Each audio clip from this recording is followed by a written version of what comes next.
Welcome back, my family. Before we dive into tonight's creepy little journey, make sure to like the video, subscribe to the channel, and share this with someone who loves a good scare before bed. I would love to know where you are watching from and what time it is for you right now. So drop it down in the comments and hype me up a little on YouTube. Now, get comfortable, dim the lights, and let us step into tonight's story. The night I cut across the cemetery behind my Walmart, I woke up lying on my grandmother's dug-up grave with a human jawbone in my hand. 7 years later, someone just mailed me my own toe tag. That is not a joke or a clickbait title. That is the first line of the email I am typing to you right now in a little second-floor apartment that smells like burnt coffee and old carpet. The only light in here is the cheap ceiling fixture over my kitchen table and the blue glow from this laptop screen. Outside my window, a drive-through menu flickers, and every few minutes I hear a car pull up, order something greasy, and drive off like nothing bad ever happens in this country after midnight. I know how this sounds. I know people send your channel fake stories all the time, copied creepypasta with a few names changed. I listen to those videos on my phone at work in the stockroom when I am too wired to think about my own stuff. I hear the comments, "This is obviously made up. No one talks like that. Why didn't he just call the police? I get it." So let me say this up front. I did call the police. They came. They walked up that hill. They went inside that chapel. And they told me there was nothing there. No piles of bones. No bodies opened on steel tables. No skin hanging from hooks like jackets. No 7-foot thing built from other people's ribs standing in the dark corner of the basement. Maybe that sounds crazier than if they had actually found it. But that is what happened. I am not a writer. I am not a YouTuber. I am just a guy who used to work nights at a Walmart in a dying Ohio town where the two biggest landmarks were a supercenter and an old cemetery on the hill behind it. My grandmother is buried on that hill. So are a lot of people whose families could not afford the new memorial park on the other side of town. The night this started, I was 22, half drunk, cutting across the hill like I had 100 times before. I remember the chain link fence catching my palm, the cold air burning my lungs, the black shape of the chapel at the top of the hill. Then I remember nothing. Next thing I knew, I was on my back, soaked through with cold, staring up at a sky the color of dirty dishwater. My head was resting on a slab of granite. My hand was wrapped around something hard and smooth that did not feel like a rock. When I lifted it, the light from the Walmart parking lot caught teeth. Real human teeth. Still set in a piece of jaw. By the time I realized whose name was carved into the stone under my shoulder, my stomach was already empty. I had thrown up until all that came out was bile, and this high, dry sound I did not recognize as my own voice. I thought that was the worst part. It was not. The worst part was the basement under the chapel, and what I saw stacked on metal shelves down there, and what got up and moved when it should not have been able to.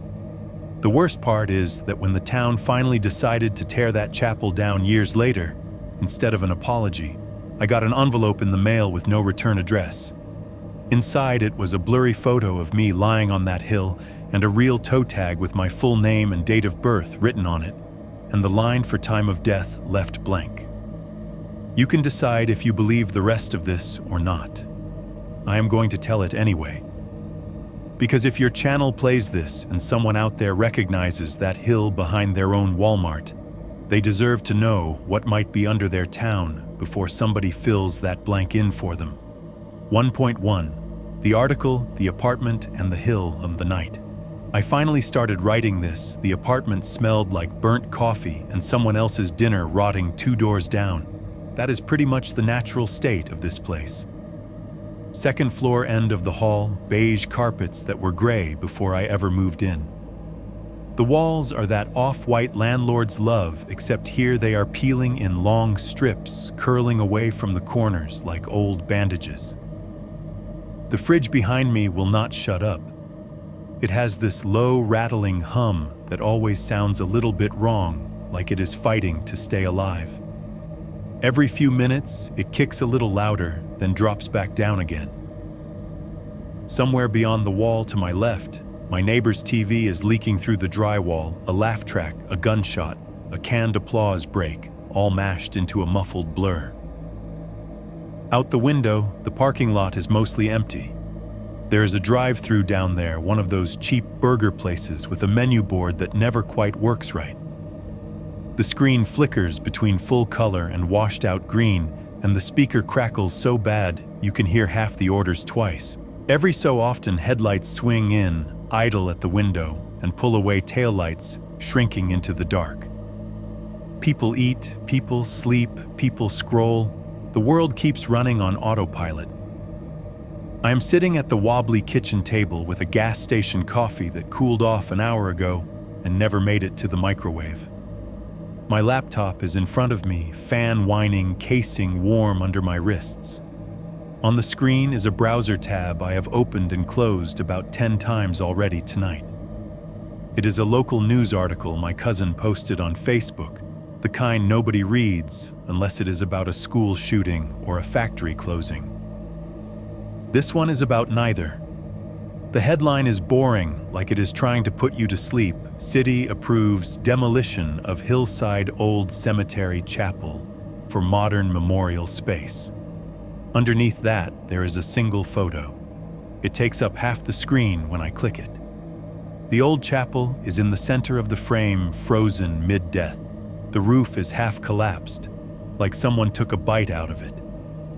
Sheets of plywood are nailed over the front doors, tagged with spray paint that is too blurred to read. To the right, the metal jaw of an excavator is closing around one corner of the building. Teeth already sunk into the rot and brick. I know that building. I know that hill. The caption says Hillside Old Cemetery Chapel behind the former Walmart Supercenter off Route 17 during preliminary demolition work last week. Like it is some neutral landmark. Like it is a tree or a mailbox. Hillside is not a neutral landmark to me. Hillside is the hill behind the Walmart where I used to work nights. That frozen jaw locked around the chapel in the picture is digging into the place where I should have died 7 years ago. It is the same hill where my friends and I used to sneak warm beer. It is the same hill where they buried my grandmother when we could not afford the fancy new cemetery. It is the same hill where I woke up once with dirt in my teeth and someone else's bone in my hand. The trackpad feels greasy under my fingers. I zoom in on the photo until the pixels start to show tiny squares of brown and gray and dirty yellow. The more I enlarge it, the worse it looks. The chapel's broken windows dissolve into blocks. The excavator's bucket becomes a jagged blur. The sky is a digital smear. I do not know why I keep zooming. The article itself does not say anything special. A few lines about safety concerns and historic remains being relocated respectfully. A quote from some city council member about turning an eyesore into a place families can feel proud of again. It is the usual garbage. What is not usual is a little feeling in my chest that will not go away, like a hand pressing down on my sternum from the inside. It has been there since I first saw the headline. It gets a little heavier every time I close the tab, and a little lighter every time I open it again. So now I just let it stay open. The cursor blinks in a different window behind the photo, a blank email addressed to the account listed in the description of your channel. I have written 3 different first sentences and deleted them all. I have never sent anything to a YouTube channel before. I do not know if there is a right way to do this.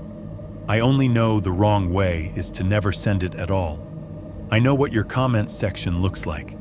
I have seen people call everything fake. I have watched videos where the narrator's voice is smoother than mine will ever be, and I have heard that little sneer when they hit a detail that does not make sense. I am not a storyteller. I stocked shelves in Ohio for most of my 20s. I do not know how to make this sound pretty. I only know I need it to exist somewhere besides between my ears. No one else listened. Not the cops. Not my manager. Not the one relative I tried to tell a piece of this to at a Christmas dinner. I watched their faces shut down one by one. I watched the "Are you okay?" look turn into "You need help," and then into "Change the subject." You do not know me. You can delete this. You can read it and laugh. You can read it and never use it. I am okay with all of those outcomes. I just need someone somewhere to have a copy of what happened that night, in case anything ever shows up with my name on it, and a date I am not here to argue about. The fridge behind me coughs and drops into a lower grating hum. My fingers tap on the keys, cheap plastic, with that hollow little tick, tick, tick that always sounds louder after midnight. Down in the parking lot, a car door slams directly under my window so hard the glass rattles in the frame. I pause, listening. A voice laughs too distant to make out words, then fades as the engine starts and the car pulls away. Those are the normal sounds. I try to anchor myself to them, the fridge hum, the muffled TV, the plumbing knock somewhere in the wall. But as soon as my eyes drift back to the chapel picture, I hear other noises layered over the top of them. The scrape of steel on concrete. The wet knock of bone on bone, that hollow clink I will never mistake for anything else again. A papery flutter like a stiff tag swinging on a string, smacking against metal every time a body bag shifts. They are not really in the room with me, I know that. They are in my head, in the part that has refused to go quiet for 7 years. Every time I see that hill on a screen, it is like someone reaches in and hits unmute. I zoom the photo one notch closer. The chapel wall becomes a wall of muddy pixels. The excavator tracks are just a darker smear now. I drag the image, slightly scanning along the ground, at the base of the machine past a heap of broken boards and shattered stone. That is when I see it. At first, I think it is just a trick of light, some pale reflector, a piece of torn plastic or paper. It is half buried in the churned-up dirt near the excavator's treads, right where the bucket has bitten into the ground. But the shape is wrong for trash. It is too sharp, too deliberate. I zoom again, even though the image is already starting to fall apart. The pixels jump edges fuzz, but the outline still holds a narrow wrist, 5 long shapes curling in on themselves. It looks like a hand, not a whole one, more like the bones of one. White against the dark soil with no skin, left fingers half curled inward, like it died reaching for something, or waving. My first instinct is to lean closer, as if getting my face nearer to the screen will bring it into focus. My second instinct is to jerk back like it can reach out of the glass. I sit there frozen, breathing too fast, watching that cluster of pixels that is not supposed to be there. I tell myself it could be anything, a broken root, a glare, a glitch. That is the reasonable voice. The other voice, the one that wakes me up at 3 in the morning, is quieter, but a lot more convincing. That one says, you have seen that shape before. You felt it in your palm. You heard it hit the floor. Either way, it is enough. Enough to push me past the point of maybe and into the place where my fingers stop hovering and start moving. I let the photo fall back behind the email window. The chapel shrinks to a thumbnail. The cursor blinks at the top of the blank message. And before I can talk myself out of it again, I start with the only sentence that feels honest. The night I cut across the cemetery behind my Walmart, I woke up lying on my grandmother's dug-up grave, with a human jawbone in my hand. 1.2. My town, my Walmart, my dead. If you want to understand what that hill is to me, you have to picture the place it sits in. I did not grow up somewhere people make TV shows about. No skyline, no beach, no cute little cobblestone tourist district. My town was one of those Rust Belt places that got left behind when the factories figured out they could pay human beings less somewhere else. Downtown is where you see it first. There is a strip of old brick buildings 3 stories high that used to mean something: a hardware store, a department store with actual mannequins in the windows, a movie theater with a marquee. By the time I was a kid, half of that row was boarded up. Windows painted black or covered with plywood. A handwritten "For Lease" sign yellowed and curled at the edges. The shops that survived were not the kind that make a brochure. A pawn shop with neon guitars in the window. 2 payday loan places with names like Fast Cash and Payday Today, both promising advances with interest rates that might as well be murder. A liquor store with a bulletproof glass partition, and a clerk who watched every kid like we were all trying to steal something. Outside the downtown, it was strip malls and chain restaurants and gas stations copy-pasted along the highway. The kind of town where you can drive for 10 minutes and pass $4 stores and 3 churches, but no real grocery store besides the Walmart. If you live in a place like that, you know the kind of air I am talking about: stale, like everyone decided years ago they were stuck and then stopped saying it out loud.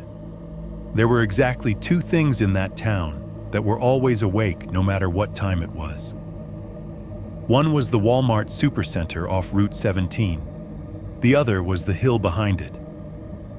The Walmart sat like a spaceship that landed wrong, a big white slab with blue trim acres of cracked asphalt spreading out in front of it.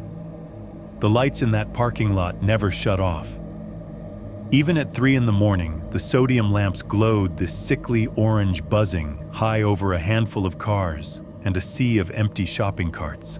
If you turned your back to the store and looked up from the lot, you could see Hillside Old Cemetery on clear days. It rose up behind the building, a big shoulder of earth dotted with crooked stone teeth. Rows of headstones leaned at odd angles, some half-sunken, some broken clean in half. Dark oak trees stood up there, taller than anything else in town, their branches tangled against the sky. In summer, they were full of leaves, almost pretty if you did not know better. In winter, bare and black, they looked like hands. Between the Walmart and the cemetery, there was a fence 6-foot chain link with a no trespassing/city property sign wired to it in 2 languages. On paper, that fence separated the living from the dead. In real life, it had holes teenagers had been using since before I was born. The metal around those gaps was bent outward and shiny from 100 kids' hands pulling and pushing it aside. I had gone through one of those holes so many times, I could probably find it in my sleep. Eventually, I did. From the lot, if you knew where to look, you could make out the chapel halfway up the hill. It sat roughly in the center of the older graves, an ugly little wooden building that might have been charming once. When I was growing up, it already looked tired. The shutters hung crooked. One had fallen off completely and lay in the grass for years. The tiny bell tower on top leaned to one side like it was listening for something. The stained glass panels in the narrow windows were patched and mismatched. Some were so smoked over they just looked black. Others had been shattered and replaced with plain, dirty glass or plywood. In certain light, the chapel did not even look like a chapel. It looked like a shed someone had forgotten to tear down. On the other side of town, across the river, they built the new cemetery when I was a kid. They did not call it a cemetery. They called it Memorial Park, because that sounds nicer when you are trying to sell plots. It has manicured lawns, walking paths, little ponds with fake ducks, benches with dedication plaques. There are fountains and marble angels with smooth faces and hands folded just so. If you have money, real money, not the kind you get after saving for a year, you can move your dead there. They will exhume the old coffin, transfer the remains to a new one, set up a polished stone with a laser-etched photo. I know because one of my classmates' families did it, and it was in the paper with a headline about honoring legacy. Most families in my neighborhood did not have that kind of cash. We had hillside. That was it. If you died and there was not enough money for Memorial Park, the hill was where you went. Old dirt, old stones, old everything. My grandmother Doris went to the hill. She lived in a single wide trailer until the day a stroke folded her up from the inside. Before that, she was the kind of woman who yelled at the TV during game shows and sent birthday cards with $5 bills tucked into her Bible pages. She had this laugh that turned into a cough halfway through and a metal plate in her skull from some accident way before I was born. The doctor showed us that plate once on a printed scan, a little curved thing bolted to bone, bright white on the image. My grandmother joked that she was part robot now. At the time, it seemed funny in the way old people say things that make you uncomfortable, and you laugh because you do not know what else to do. The day they buried her, the wind on that hill went straight through my cheap suit. The pants were too long and pooled over my shoes. My mother kept tugging my jacket straight like we were at a job interview instead of a funeral. The sky was that flat gray you get in November, a ceiling instead of a sky. I do not really remember the words the priest said. Something about rest. Something about God's plan. They all blend together with every funeral scene you have ever seen in a movie. What I remember is the physical stuff, the hollow thunk of the coffin as they lowered it into the ground. The sharp little explosions of dirt landing on the lid shovel after shovel, like someone knocking from the wrong side. My uncle standing slightly apart from everyone else, his back to the headstone, cigarette cupped in one hand, against the wind lighter flaring again and again, because it would not catch. I remember the headstone they set a few months later. Gray granite, nothing fancy. Her name, her dates, a small carved cross above everything. My mother ran her fingers over the letters like she was learning to read again. I remember thinking that under that stone, under that dirt, under that coffin, there was a skull with a shiny piece of metal bolted to it lying in the dark. Life did not suddenly become poetic after that. It just got smaller. My parents died within a few years of each other. One of them made it into the new Memorial Park, some insurance money, some guilt, some we should do better this time. The other got cremated and put in an urn on a mantle I do not visit. There was a stretch of months where I went to more services than birthday parties. Eventually, they all blurred together into one long line of folding chairs and bad coffee. I tried community college for a while because that is what you are supposed to do when you do not know what else to do. It did not stick. I was too tired, too broke, too distracted by everything and nothing. Classes turned into withdrawals. Withdrawals turned into maybe next semester. Maybe next semester turned into never going back. So I did what a lot of people do when they fall out of the system. I got a job at the one place that was always hiring. Night shift stocking shelves at the Walmart off Route 17. 10 p.m. to 6 a.m. 5 nights a week, sometimes more. My world shrank to concrete floors, pallets shrink-wrapped in plastic, and the constant buzz of fluorescent lights that made everyone's skin look the same sick color. If you have never been inside a big box store at 3 in the morning, imagine it like this. All the aisles you know, but empty of customers. The music turned down just low enough that the lyrics feel ghosted. The overhead announcements shut off, replaced by the occasional beep of a forklift backing up. It feels like a stage set left up after the audience went home. You start measuring time in truck arrivals and breaks instead of hours. You learn the specific pitch of the freezer compressors in frozen foods, the rolling rumble of the baler crushing cardboard, the metallic squeal of certain carts.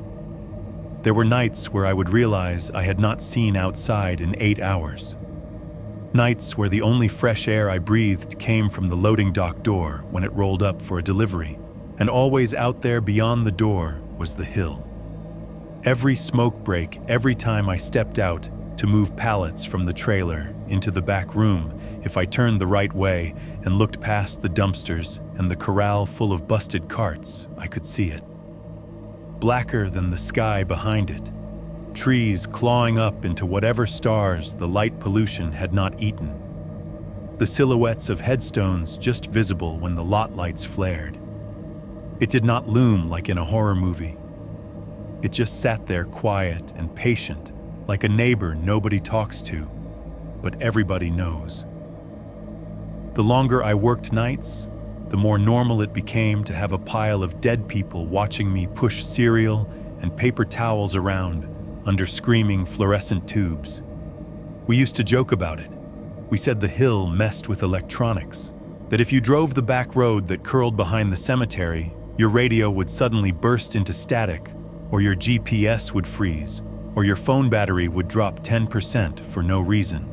A guy in tire and lube swore his old truck's compass spun in circles every time he parked in the far corner of the lot closest to the graves. We told each other it was just bad wiring, cheap equipment, small-town infrastructure falling apart. A glitch. Later, I would realize it was not a joke at all. Every camera that ever pointed at that chapel, from security domes in the parking lot to kids' phones on Halloween, glitched at certain times of night. Frames skipped, images blurred, whole chunks of footage vanished. And the only constant in all that missing time was that old wooden building halfway up the hill sitting there, like it had been waiting for someone stupid enough to walk inside. 1. 3. The rumors around the chapel. Before I ever worked nights at that Walmart, I looked up at the hill from a different angle.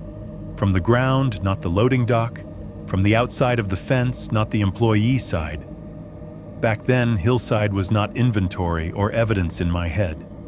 It was just a place to sneak off to and pretend we were braver than we were. If you grew up in a town like mine, you know the routine. There is nowhere to go and nothing to do, so you go to the same nowhere and do the same nothing until it feels like a tradition. For us, that meant the hill. We would meet behind the Wendy's or in the corner of the Walmart lot farthest from the cameras. Someone always had a backpack that clinked when they walked.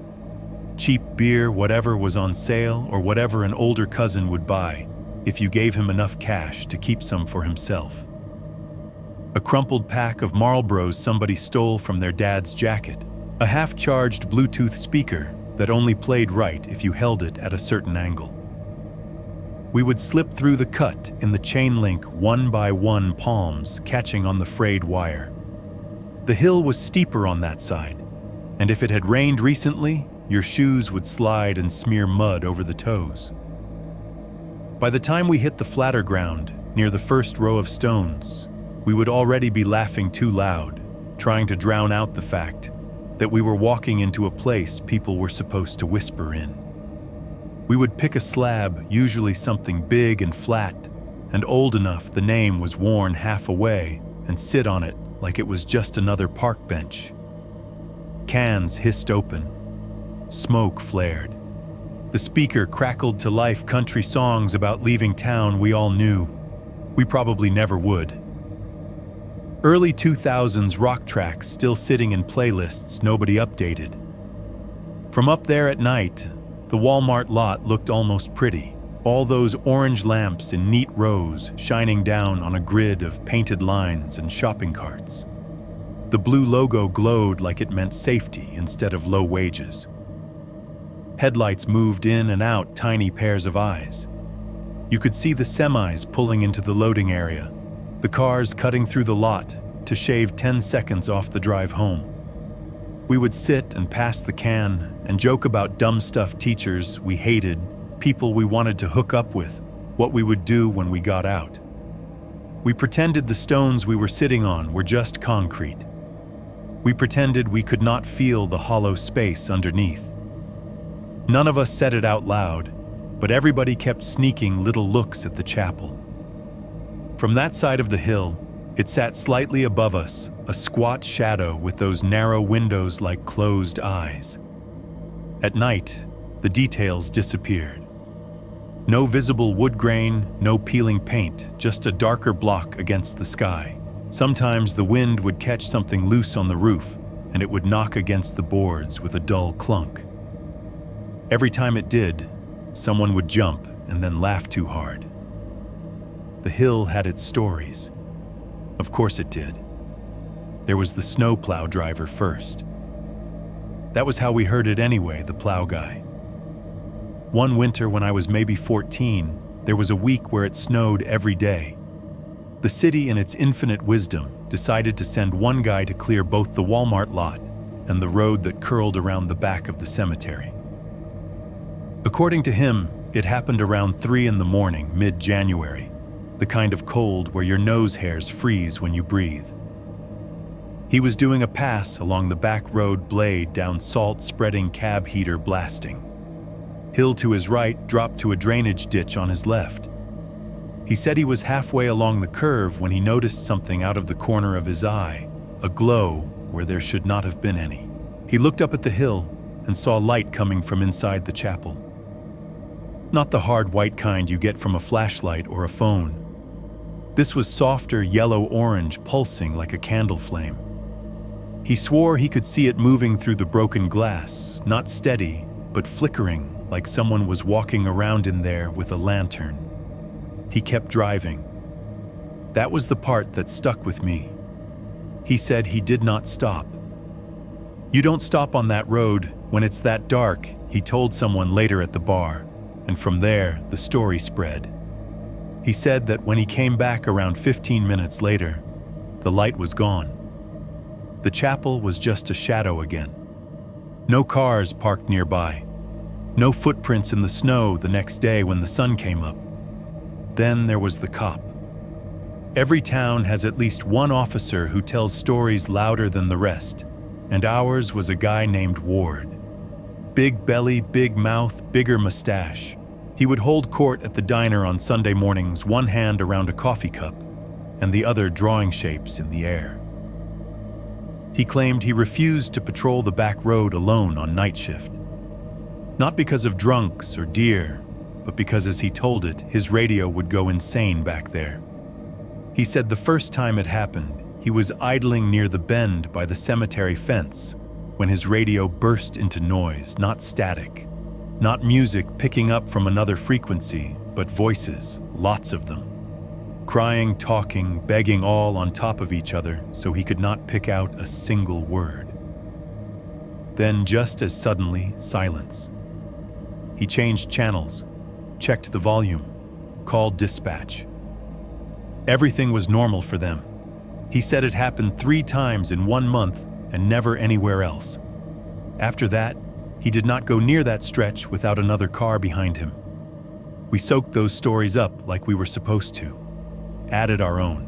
Kids from the middle school claimed they had seen fresh dirt mounds over old graves on walks with their parents. No flowers, no funeral, just damp piles where the ground had been flat the week before. Some said they went back a day later, and the dirt had been tamped down smooth again, like someone realized they were being watched. Someone's cousin's friend said they saw a truck parked behind the chapel once with no plates and its lights off, and when they tried to take a picture, their phone froze and then rebooted. Another kid swore he saw a body bag being carried between 2 men near the tree line one foggy evening. When adults heard that one, they laughed and said it was just guys from the funeral home moving old remains for the new memorial project. Me, I did what most teenagers do. I pretended I believed none of it and secretly believed just enough to get a thrill. There is one night from back then I keep circling back to, One that should have been just another stupid story, but now feels like a warning I ignored. It was Halloween, obviously. I was 16. We had done the usual cheap costumes, a party in someone's garage, too much sugar, and not enough supervision. A few of us ended up on the hill because we ran out of candy and beer and ideas at the same time. The sky was clear, the kind of sharp, dark blue you only get in late October. Breath showed up in front of our mouths, even though we all swore we were not cold. We had beers in our pockets, cigarettes behind ears, a speaker in my friend's hoodie pouch.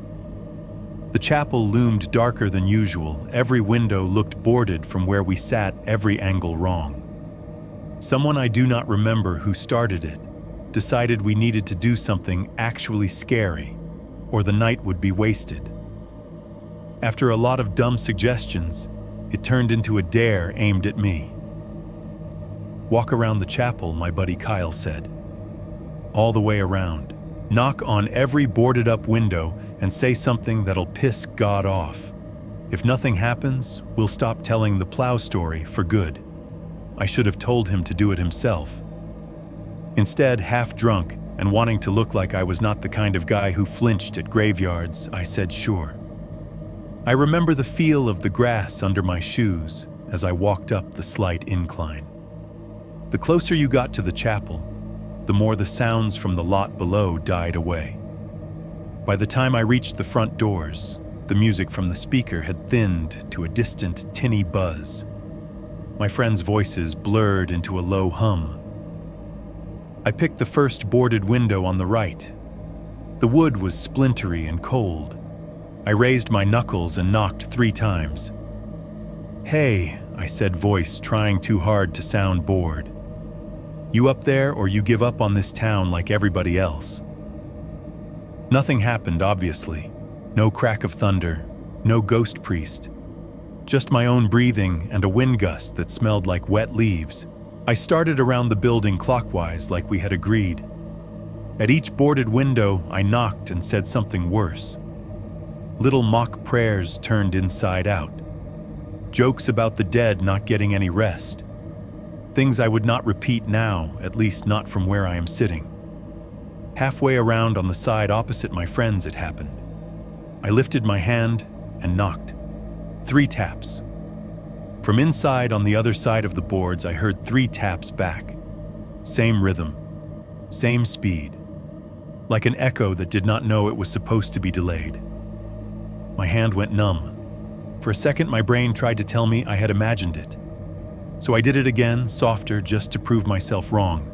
Tap, tap, tap, tap, tap, tap. Exactly matched. No lag, no extra noise, nothing between us but wood and air. The sound was not loud. It did not need to be. It was clear enough to cut through the dull roar of my pulse in my ears. I stood there palm flat, now feeling absolutely stupid and absolutely sober. The air around the building felt heavier, like the atmosphere before a storm. I remember wanting to look in through a crack and not being able to make my body lean forward that far. I do not know how long I stood there. A few seconds, a full minute. Long enough for the cold to get into my fingers. Long enough for the thought to form, if something knocks again, without you knocking, first you run, and for me to believe it. Nothing did. The boards stayed dark and solid. The only sound was the wind picking up and tossing a few dead leaves against the cornerstones. I walked back the way I had come, not running, not turning my back fully on the wall, until I rounded the corner and could see my friends again. They were all clustered on the slab we had been using as a bench, eyes fixed on me. "Which one of you assholes went around the back?" I said. It came out harsher than I meant it to. They stared. One of them, Jess, had tears in the corners of her eyes. Kyle shook his head once slow. "We never moved," he said. His voice did not have the usual smirk in it. "You heard it too. We did not stay up there much longer that night.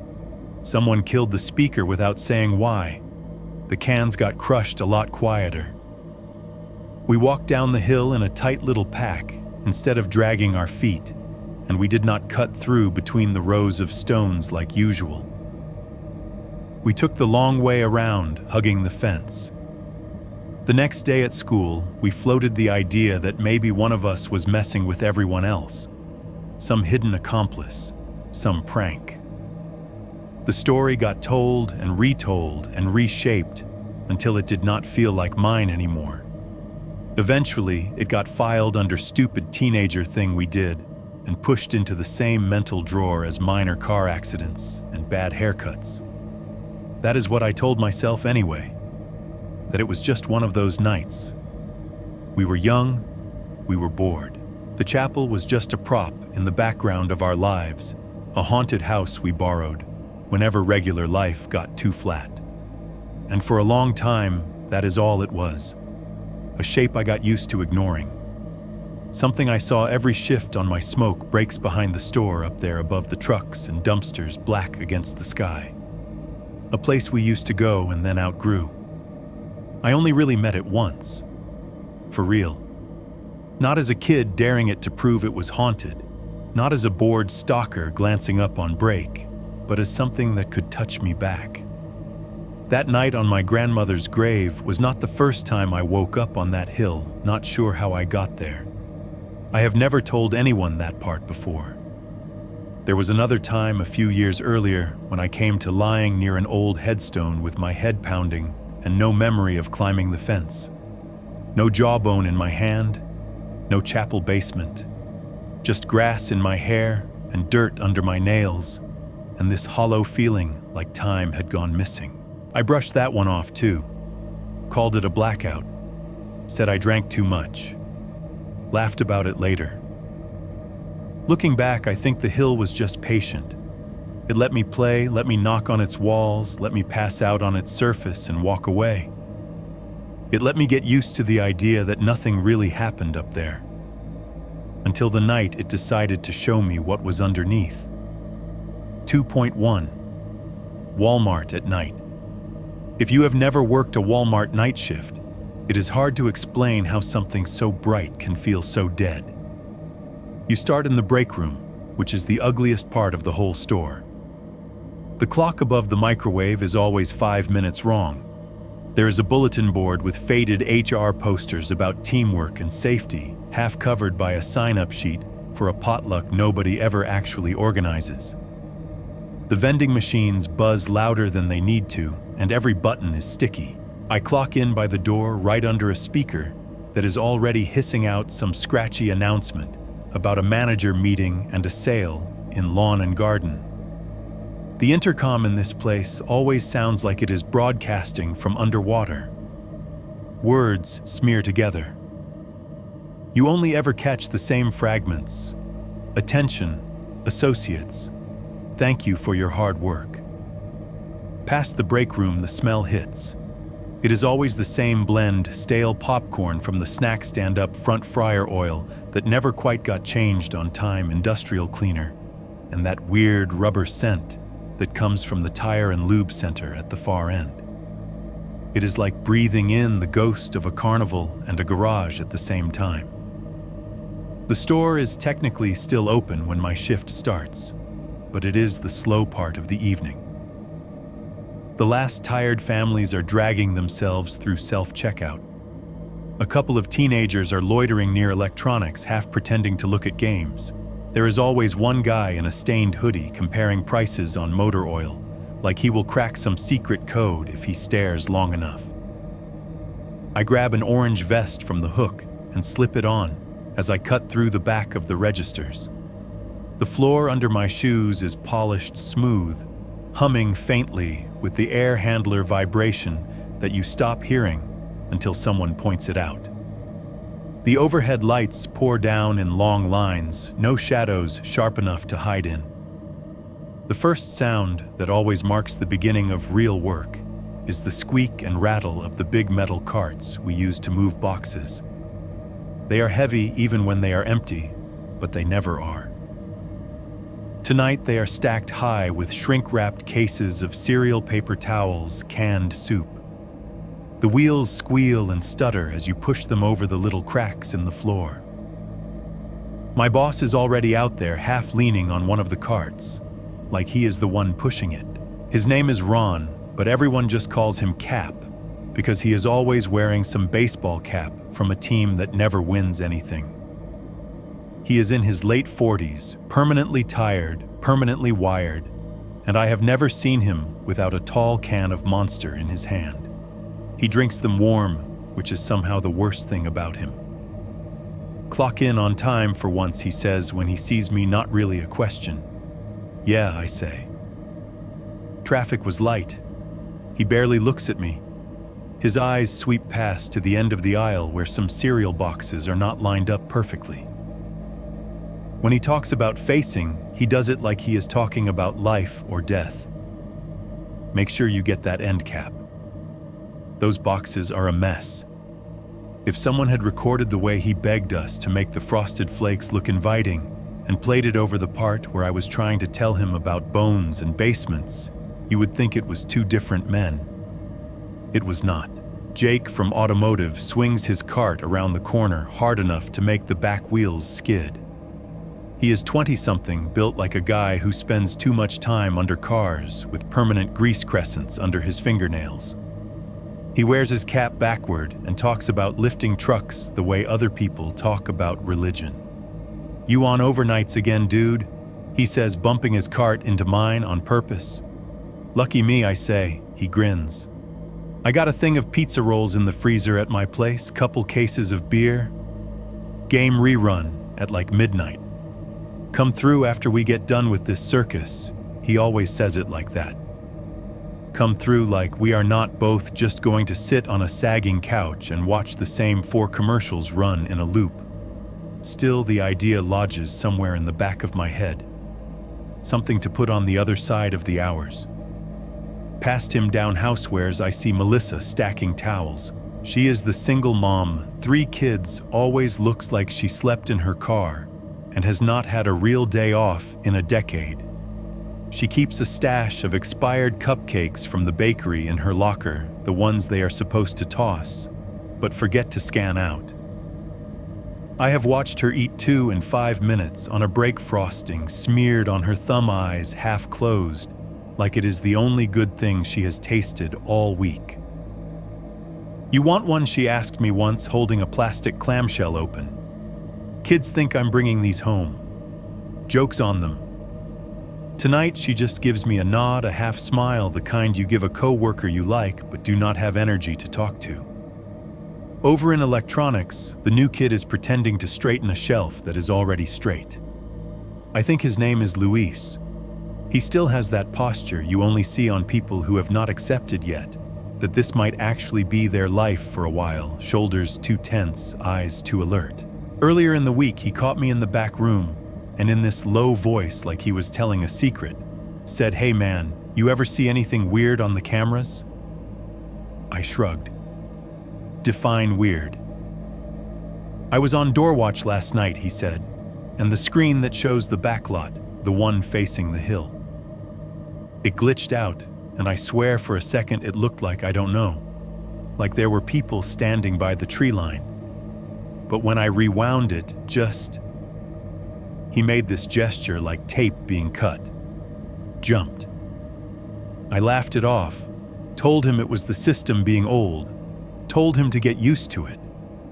The truth was, I knew exactly which camera he meant. I had seen it skip before. I just did not want to think too hard about what might be happening in the gaps. By the time the last customers drift toward the doors and the greeter goes home, the store has shifted into its other skin. The automatic doors keep sliding open and closed when nobody is there, just in case. The music gets turned down a notch, but never off. A song about Christmas plays even though Thanksgiving has barely passed, and the jingle blends with the constant fluorescent buzz until your ears stop noticing either. It is late November, and you can feel it every time the entrance opens. The air that slips in is just above freezing, sharp and thin. It carries the smell of exhaust and wet pavement from the lot. Inside, we sweat through our t-shirts, then walk past the refrigerated section and get goosebumps, then sweat again. Your body stops trusting the thermostat. My sleep is already wrecked by then. This is my third overnight in a row. Days and nights have smeared together, so all I know for sure is I woke up in the dark earlier, ate something at the wrong time, and now it is work again. I get these flashes driving past dead cornfields on the way and the clock on my dashboard glowing an hour I cannot remember setting, and then they are gone. Everything in between is aisles and boxes. The sounds become their own weather. The beeping of forklifts backing up long and nasal. The thunk of pallets being dropped in receiving. The soft clatter of hangers as someone in apparel reshuffles a rack. Somewhere behind all of that, the steady hum of the freezers, low and steady, like a big animal sleeping. There are dead spots too. Little pockets of almost silence. The moment after a song ends and before the next one starts. The 10 seconds between a customer service announcement and the click of the system shutting off. The minute when you realize you have been walking for a while listening only to your own sneakers on the floor. Those are the moments when the hill feels closest. You cannot see it from inside most of the store. There are no windows facing that way. But you always know it is back there, just beyond the back wall, just past the loading bay. When you have been awake too long, and you are alone in an aisle with nothing but paper towels and canned green beans, you will catch yourself imagining dirt right on the other side of the cinder block. Rows of boxes, rows of bodies. Inventory over inventory. Around 10-something, Ron tells me to go help in receiving. Truck's late, he says. When it gets here, I want it turned around fast. We've got freight backed up from 2 days. I head toward the back through the double doors with the little round windows. The air changes instantly, warmer, closer, smelling of cardboard and dust, and the faint sourness of the dumpster just outside. The concrete back here is scarred and stained, painted with yellow lines to show where pallets can and cannot go. The dock door is down when I arrive. A red light above it glows steady, waiting for the truck to bump the plate. There is a stack of empty pallets to one side, leaning like a set of giant warped playing cards. Somewhere in the maze of boxes, a radio is tuned to a station just far enough away that you get more static than music. When the truck finally arrives, you feel it before you see it. A rumble underfoot, then the hiss of air breaks, then the dull boom as the trailer backs into the dock. The red light flips to green. Someone yanks the handle, and the door rolls up with a clattering roar, metal slapping against itself. Cold air knifes in bringing the night with it. Out there past the gap where the trailer meets the building, the lot stretches out in stripes of orange from the lamps. Above that, the dark strip of the hill cuts the horizon. We set to work. Pallets get rolled in plastic wrap, sliced open boxes sorted. It is the most brainless part of the job, and on nights like that, I am grateful for it. Lift, push, stack, repeat. Your body knows what to do. Your mind is free to wander or shut down. At one point, I step out onto the short concrete ramp to guide the pallet jack as it bumps over the lip. The wind hits me full in the face, cold enough to sting my teeth. I breathe it in anyway, like a dog sticking its head out of a car. Anything to taste something that is not recycled air. That is when I look up. It is automatic. I have been doing it for years. Every smoke break, every time I step outside, my eyes flick to the left, up past the roof of the store and the line of the lot to the silhouette of the hill. It is there like always. A dark hump against the lighter dark of the sky. The trees are bare now, so their branches look like veins, black lines scribbled over the shape of the earth. And in the middle, just barely higher than the rest, is the outline of the chapel. I can see the peaked roof, the little box of the bell tower, the jagged line where one side has sagged. Normally, that is all you get, a shadow with a little more shadow on top.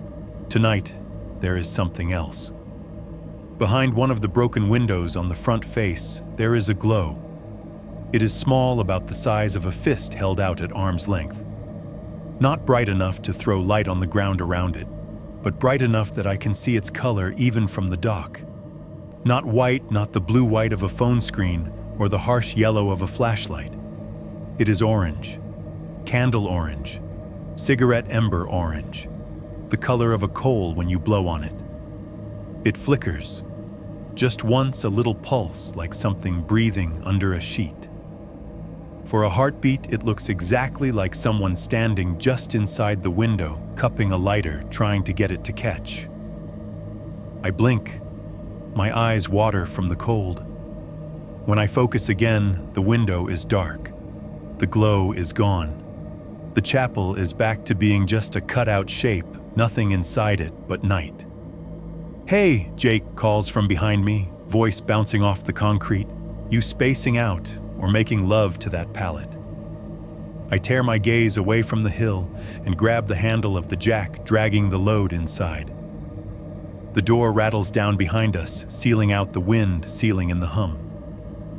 For a second, the image of that orange spot hangs in my mind like an afterburn on my retinas.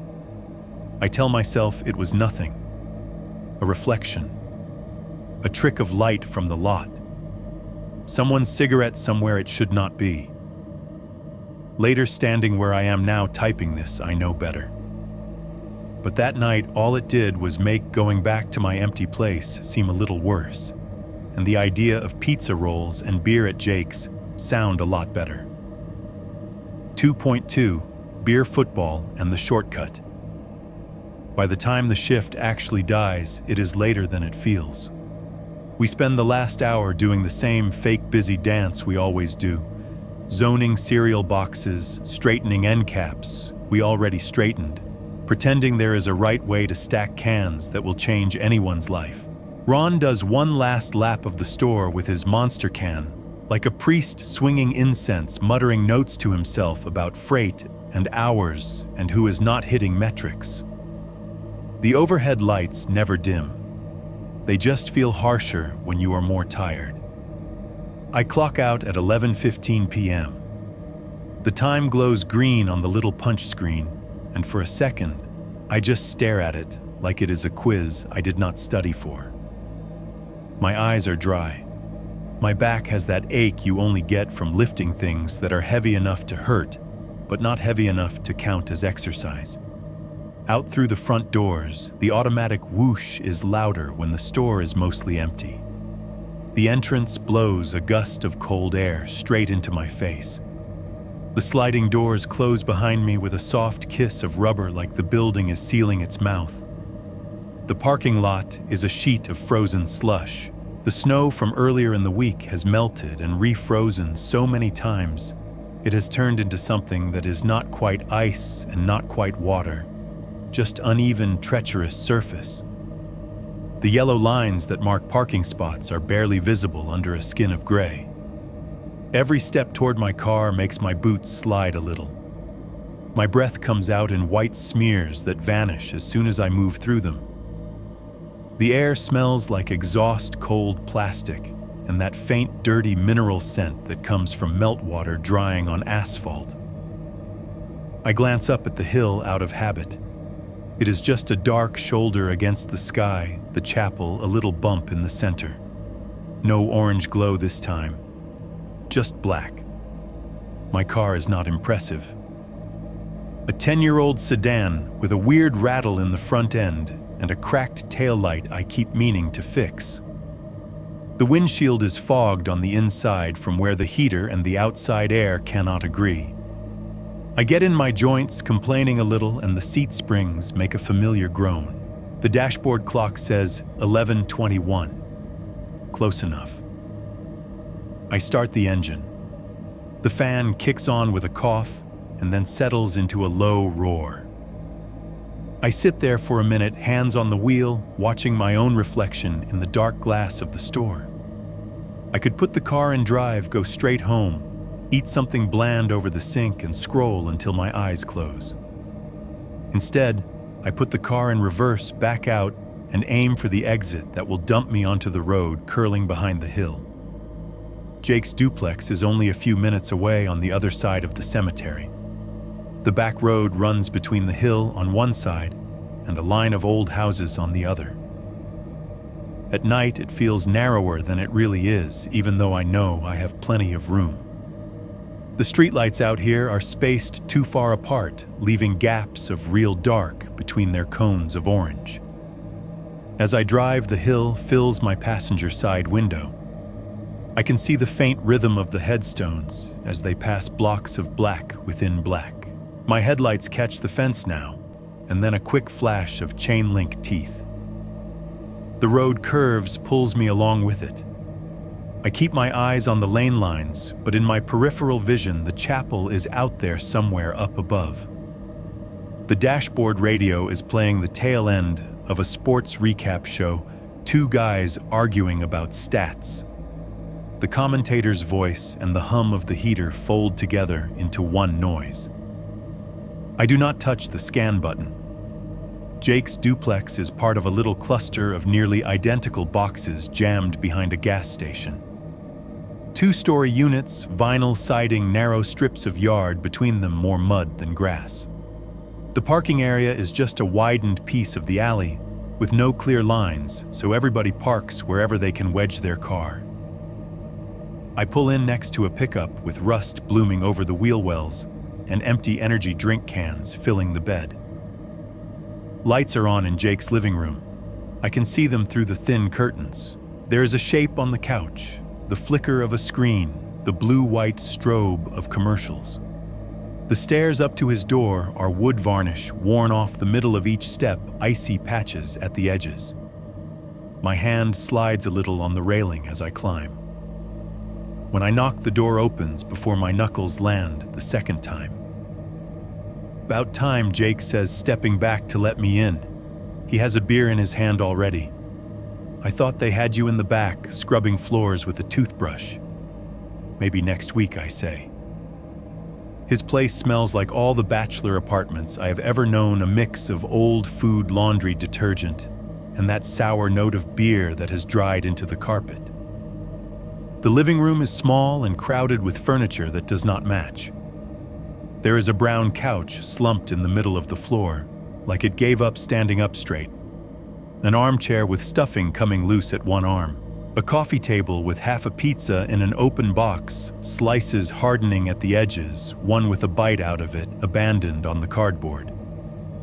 Under the coffee table, there are socks and an inside-out t-shirt. A pair of boxers hangs halfway out of a laundry basket like something trying to escape. The TV is on ESPN. The game is not live, you can tell by the way the commentators are talking more relaxed, already knowing the outcome.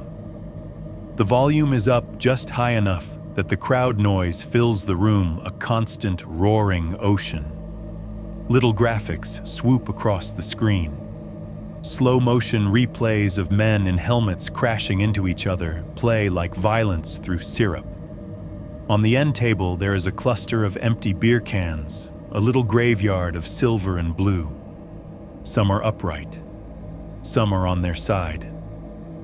One has a cigarette butt mashed into the mouth of the paper, damp and peeling. Jake tosses me a can from the case on the floor near his feet. It hits my chest with a soft thump and lands in my hands, cold and sweating. "I'm not staying late," I say automatically, popping the tab. "I gotta be functional tomorrow." He snorts. "You're functional enough now," I shrug and take a sip. It is the cheap stuff, tastes like bread someone washed in water and then carbonated. But it is cold, and the first swallow hits that place in my chest that makes my shoulders relax just a notch. We talk about nothing. That is kind of the point. We talk about overtime, how they have been cutting hours in some departments and dumping them on ours. How one of the managers up front freaked out because a display did not match a corporate picture exactly. How some kid got caught shoplifting a phone charger, and they called the cops like he had robbed a bank. We gossip about people we work with, people we went to school with, who is pregnant, who moved away, who came back after moving away and looks 10 years older in 2 years. We complain about the town in the way only people who have not left it yet are allowed to half bitter and half defensive. Every time I get to the bottom of my can, Jake seems to notice at exactly the right second. He leans down, grabs another one from the cardboard, and flips it to me without asking. I tell myself I should slow down, but my hand keeps catching them. The little hiss and snap of tabs opening becomes a rhythm under the commentators' voices. Someone, it might have been Jake, it might have been the woman who comes in from the hallway with her hair up in a messy bun, produces a bottle of whiskey. It is cheap, the label rumpled the cap, a little sticky. They decide we should make a game out of it.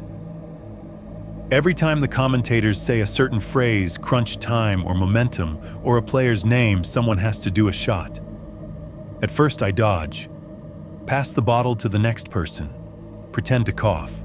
But it only takes 1 or 2 rounds before the edge between I did not plan on getting wasted and I am getting wasted blurs. The glass burns my throat on the way down, then settles into a heavy warmth in my stomach that the beer alone never gives. The room's sounds mush together after a while. The crowd noise from the TV becomes this constant crowd in my head, cheering for things that already happened years ago. The footsteps from the apartment above us are dull thuds through the ceiling, like someone walking back and forth in thick socks. The hum of the fridge in Jake's kitchen is a high, mosquito-like whine that I only notice when it cuts off and starts again. Somewhere out beyond these walls, a train horn blows long and low.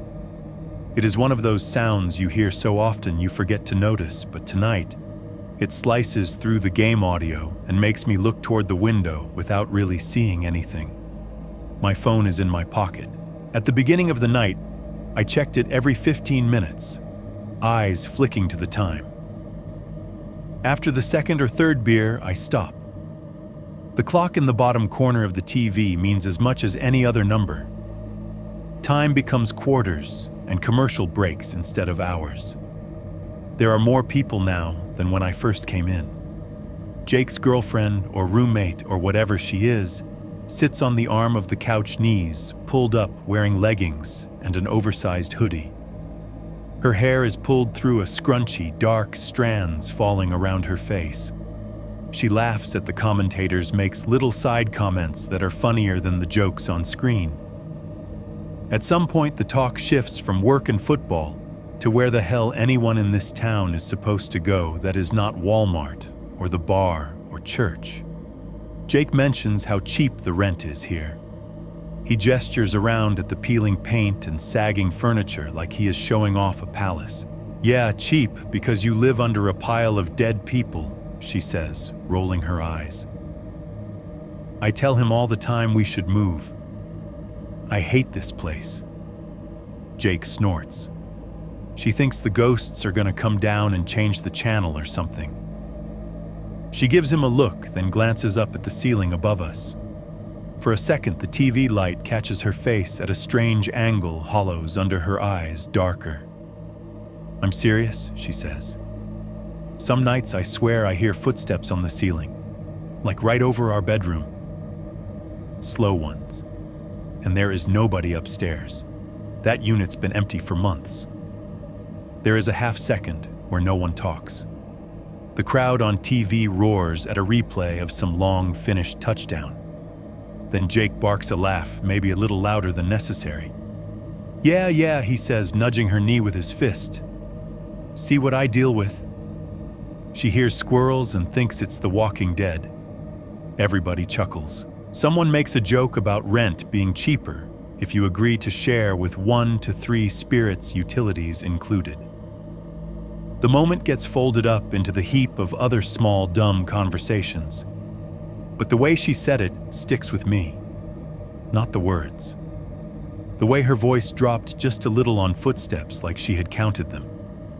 Like she knew how long it took for whatever was up there to cross from one side of the room to the other. 2.3. The walk up the hill. At some point, the game stopped being a game and turned into slow-motion background noise. I could not have told you who was playing or what the score was, or even which quarter it was. The commentators' voices had blended into the low drone of everything else. Jake laughing too loud, the fridge cycling on and off, somebody scrolling on their phone behind me. I remember reaching for my beer and finding nothing there but an empty can light in my hand. I crushed it without thinking, the metal crackling in my fingers, and dropped it onto the little pile on the table. The room swayed just a fraction, like a boat shifting under its own weight. I should go, I heard myself say. It sounded like the words were happening in another room. Jake glanced over from where he was half sprawled on the couch. His cheeks were pink eyes, shiny. "You good?" he asked. "Yeah," I said automatically. "I'm fine. I gotta be up tomorrow, kind of." He snorted. "You're always gotta be up tomorrow."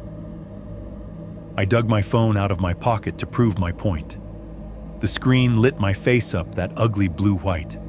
When I saw the time, the little bubble of comfort the alcohol had been giving me popped, like it had never been there. 1:32 a.m. I blinked, like maybe I had read it wrong. The numbers did not change. Somewhere inside me, a narrower, more sober version of myself muttered that I had not planned on that. "It's late," I said, more to myself than to anyone else. Jake's girlfriend roommate looked over from the armchair, legs tucked under her. "Crash here," she said. "You know that couch has seen worse." She smiled when she said it, but there was something tight at the edges of it, like she already knew I was going to say no. "Nah," I said, pocketing the phone. "I'll walk. It's just across the hill. I'll be home before I find a comfortable position on that thing." Jake waved a hand vaguely in my direction. "Suit yourself. Watch out for the hill ghosts, man. Tell them rent's due," she added. "Maybe they'll move." There was a little ripple of laughter. I smiled with everyone else, grabbed my jacket from the back of a dining chair and shrugged it on. It smelled like my own place detergent and something older I could not quite name. I liked that. I did not want to go to work the next day, smelling like other people's cigarettes and sweat. They half-heartedly offered me the couch again, because that is the script you follow, and I half-heartedly refused it again, because that is the other half of the script. It did not feel like a big decision. Just another small choice in a night full of them. The hallway outside Jake's door was close and stale. The stairwell smelled like wet shoes and old wood.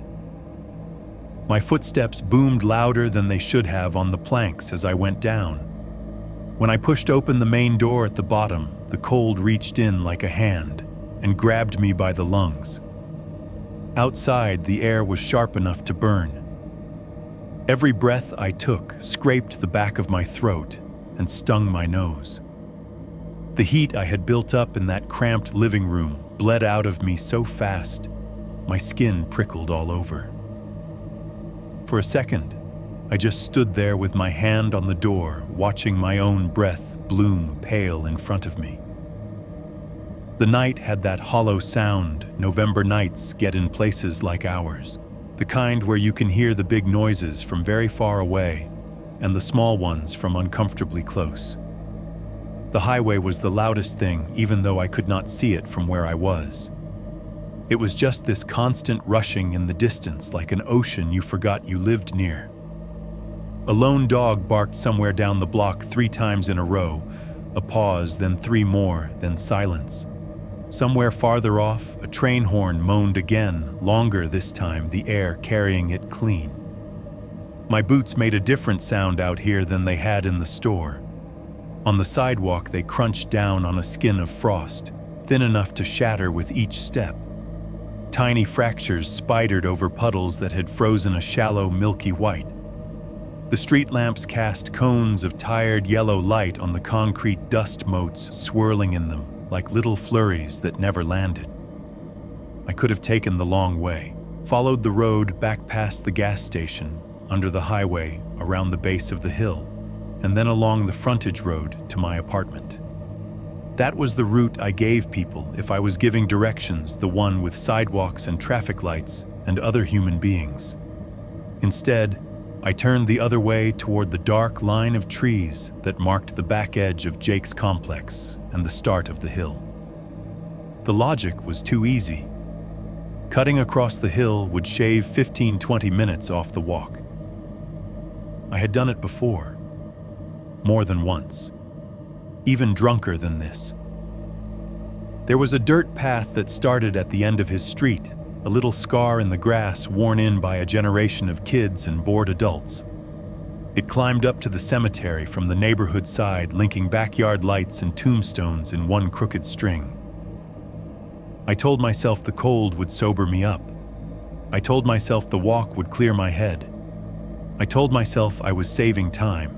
That was the biggest lie, as if I had anything to do with what was waiting for me at the top.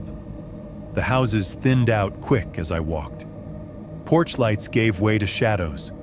Behind the last duplex in the row, there was a patch of scrubby brush and a stand of young trees leaning inward like they were whispering. The path cut right through the middle of them, a trough of dirt and dead leaves frozen hard underfoot. The neighborhood lights fell away behind me with every step. In front of me, the hill rose a black mass against a sky that was not really dark and not really light. The clouds had rolled in while we were inside. There was no moon. The only illumination came from below the Walmart lot, spilling its sodium glare up the far-off glow of the newer part of town, a scattered handful of porch lights like 6 stars. My breath came out louder now, not just because of the cold, but because of the incline.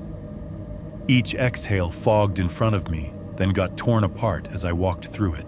My lungs felt too small.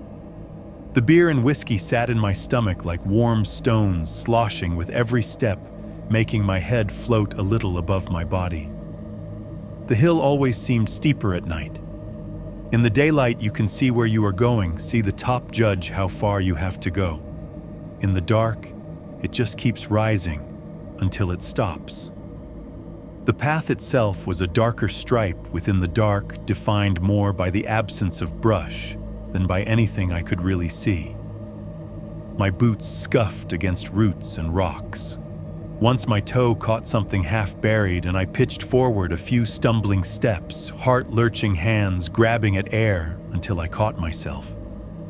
I tasted metal in the back of my mouth for a second, the ghost of panic. As I climbed, the sounds of the town shifted around me. The highway grew a little louder, then dulled as the bulk of the hill started to block it. The barking dog fell behind. Somewhere off to my left, a wind chime clinked faintly outside a house, then went silent. Up ahead, the air felt heavier, as if it had to struggle harder to move around the trees. The silhouette of the chapel grew out of the sky, piece by piece, as I got closer. First, the roofline appeared a straight line that was not quite straight, slightly sagging in the middle. Then the little square of the bell tower, a box perched on the peak like an afterthought. Then the hint of the front gable, the angle catching the faint glow from below. From the side, it looked almost like a child's drawing of a house, just more wrong in every proportion. By the time I reached the level ground near the fence that ringed the cemetery proper, my legs were burning in that familiar way, and my breath had turned into a controlled wheeze. My fingers ached inside my pockets, knuckles stiff from being curled too long. The alcohol in my system had been pushed down and smeared out by the exertion. I was not sober exactly, but the world had that too bright, too clear clarity you sometimes get when you are tired and drunk and cold all at once. The chain-link fence reared up in front of me, silver in the thin ambient light. No trespassing shouted from a sign zip-tied to one section, its edges fluttering slightly with each gust of wind. I could see the faint line of snow at the base where the grass ended and the hill began in earnest. 10 feet to the right of the sign was the cut. You would not notice it if you did not know it was there. The fence bulged just a bit. The pattern of the diamond-shaped links pulled apart where wire cutters had chewed through them years ago. The metal bent inward, leaving a gap just wide enough for someone my size to duck and slip through without too much trouble. The edges of the cut were shiny and smoother than they should have been, polished over time by 100 hands grabbing and pushing. I reached out. My fingers closed around the cold metal. It burned in that way extreme cold does a flash of pain that was almost hot. I curled my hand, testing the fence like I always did, feeling the way it gave. And then I heard it. It was not a loud sound, not dramatic, not some big echoing slam that would make sense in a story. It was small, precise, and sharp, a metallic snap, clean and definite as a door latch catching. It came from above me, not from the fence, not from the trees, from up the hill, from the direction of the chapel. For a second, my brain tried to tell me it was something normal. A loose sign slapping against a post, a piece of gutter contracting in the cold, an animal stepping on an old beer can. But no, I knew that sound. Everyone who has ever lived in a place with old doors knows it. The quick, sure catch of a bolt sliding into place. Something that was open a second ago deciding to be closed. It felt wrong because of where I was standing. I was at the foot of the hill, one hand on the fence-cut boots on the neighborhood side. There was nothing between me and the chapel but open ground and old stones. Too far for some ordinary house noise to be that clear and too close for it to be anything other than what it sounded like.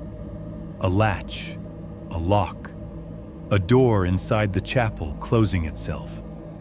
The hair lifted on my forearms under my jacket. A tiny, stupid animal part of me whispered that I should turn around, go back to Jake's sagging couch, sleep in the cigarette smell, deal with the headache in the morning. Another part whispered that I had done this walk 100 times and nothing ever happened. I remember my hand tightening on the fence. I remember ducking my head to go through the cut shoulders, tensing so they would not scrape the metal. I remember the feel of the grass on the cemetery side under my boots, softer and less frozen. And then nothing. Hard cut. There is no memory of the climb between the fence and the chapel. No sense of walking past the first row of stones. No images of the ground undulating up beneath me. It is like somebody took a pair of scissors to the film of that night and snipped out the next few minutes, clean. 1 second, I am at the base of the hill, fingers on cold chain link, listening to a sound that has no right to be where it is. The next, it is hours later, and I am waking up on top of my grandmother's grave with my hand wrapped around something that is not mine. 3.1. The cold, the stone, and the jawbone. The first thing I felt was the pain in my neck, not the cold, not the fear. Just a sharp, mean ache running up from the base of my spine to the base of my skull, like I had slept in the wrong position for 100 years. My head was tilted at a bad angle, chin tucked too far toward my chest, tendons pulled tight. When I tried to move it, something pulled, and the pain flared into a spike that made my stomach flip. The second thing I felt was the wet. It had soaked through my hoodie and into my shirt, into the waistband of my jeans, into the fabric at my shoulders and back. It was not just damp, it was the kind of cold wet that has weight to it, the kind that has been sitting somewhere for a long time and now has decided to live in your clothes. The fabric clung to my skin in patches. When I shifted even a little, it squished and wicked up new chill. Only after that did the smell really register. It came in layers like someone lifting lids off containers one by one. The top layer was wet earth, that heavy mineral scent you get after rain tangled up with root and stone. Underneath that was the smell of old flowers, not the sharp sweetness of fresh petals, but the papery, dusty odor of stems that have been left in a vase too long. Water turning cloudy petals collapsing inward on themselves. And under that faint but unmistakable was something else. Something rotten but not fresh dead roadkill rotten. This was older, sweeter cloying like meat that has gone bad and then been refrigerated and then taken back out and forgotten on the counter. It sat somewhere at the back of my throat where I could not swallow it down. Sound came last. Or maybe it had been there all along, low enough I did not notice until I started listening. There was the distant rush of the highway carried up the hill on the cold air, that muted roar you could almost mistake for a far-off river. Once in a while, a car's tires hissed against the pavement down below and then faded again. Closer, I could hear a soft, irregular tapping somewhere in the trees, the dry clatter of branches nudged against each other by wind. And wrapping around everything was the sound of my own breathing, shallow and too fast, fogging the air just in front of my face. My eyes were still closed. For a moment, I tried to tell myself I was in my own bed and that the cold, the wet, the smell, the ache were dreams I could shake off if I just woke up properly. My bed did not smell like this. My ceiling did not sound like this. The denial lasted about as long as it took me to realize that the surface under me was neither mattress nor floor.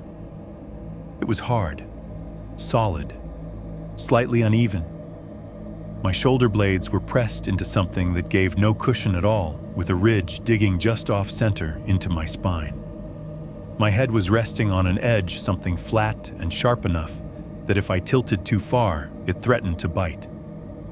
I opened my eyes. For a few seconds, everything was just shapes and blurred shadows. The sky above me was a flat, dull black gray, a low lid of cloud reflecting back the weak glow of the town. There were no stars, no moon, just a ceiling of night with a faint orangish wash near the horizon where the Walmart and the other stores spilled their light up. My breath drifted into that dimness and vanished. I realized I could see it because whatever I was lying under was just tall enough to block the wind on one side and low enough that the air pooled around me. A little pocket of cold. Slowly, I tilted my head, ignoring the lightning bolt that ran from my shoulder to my skull. The pillow under me resolved into rough granite cold, even through the hood of my sweatshirt. I was lying with my upper back and head propped against a headstone, my body stretched out down the slight slope of a grave mound.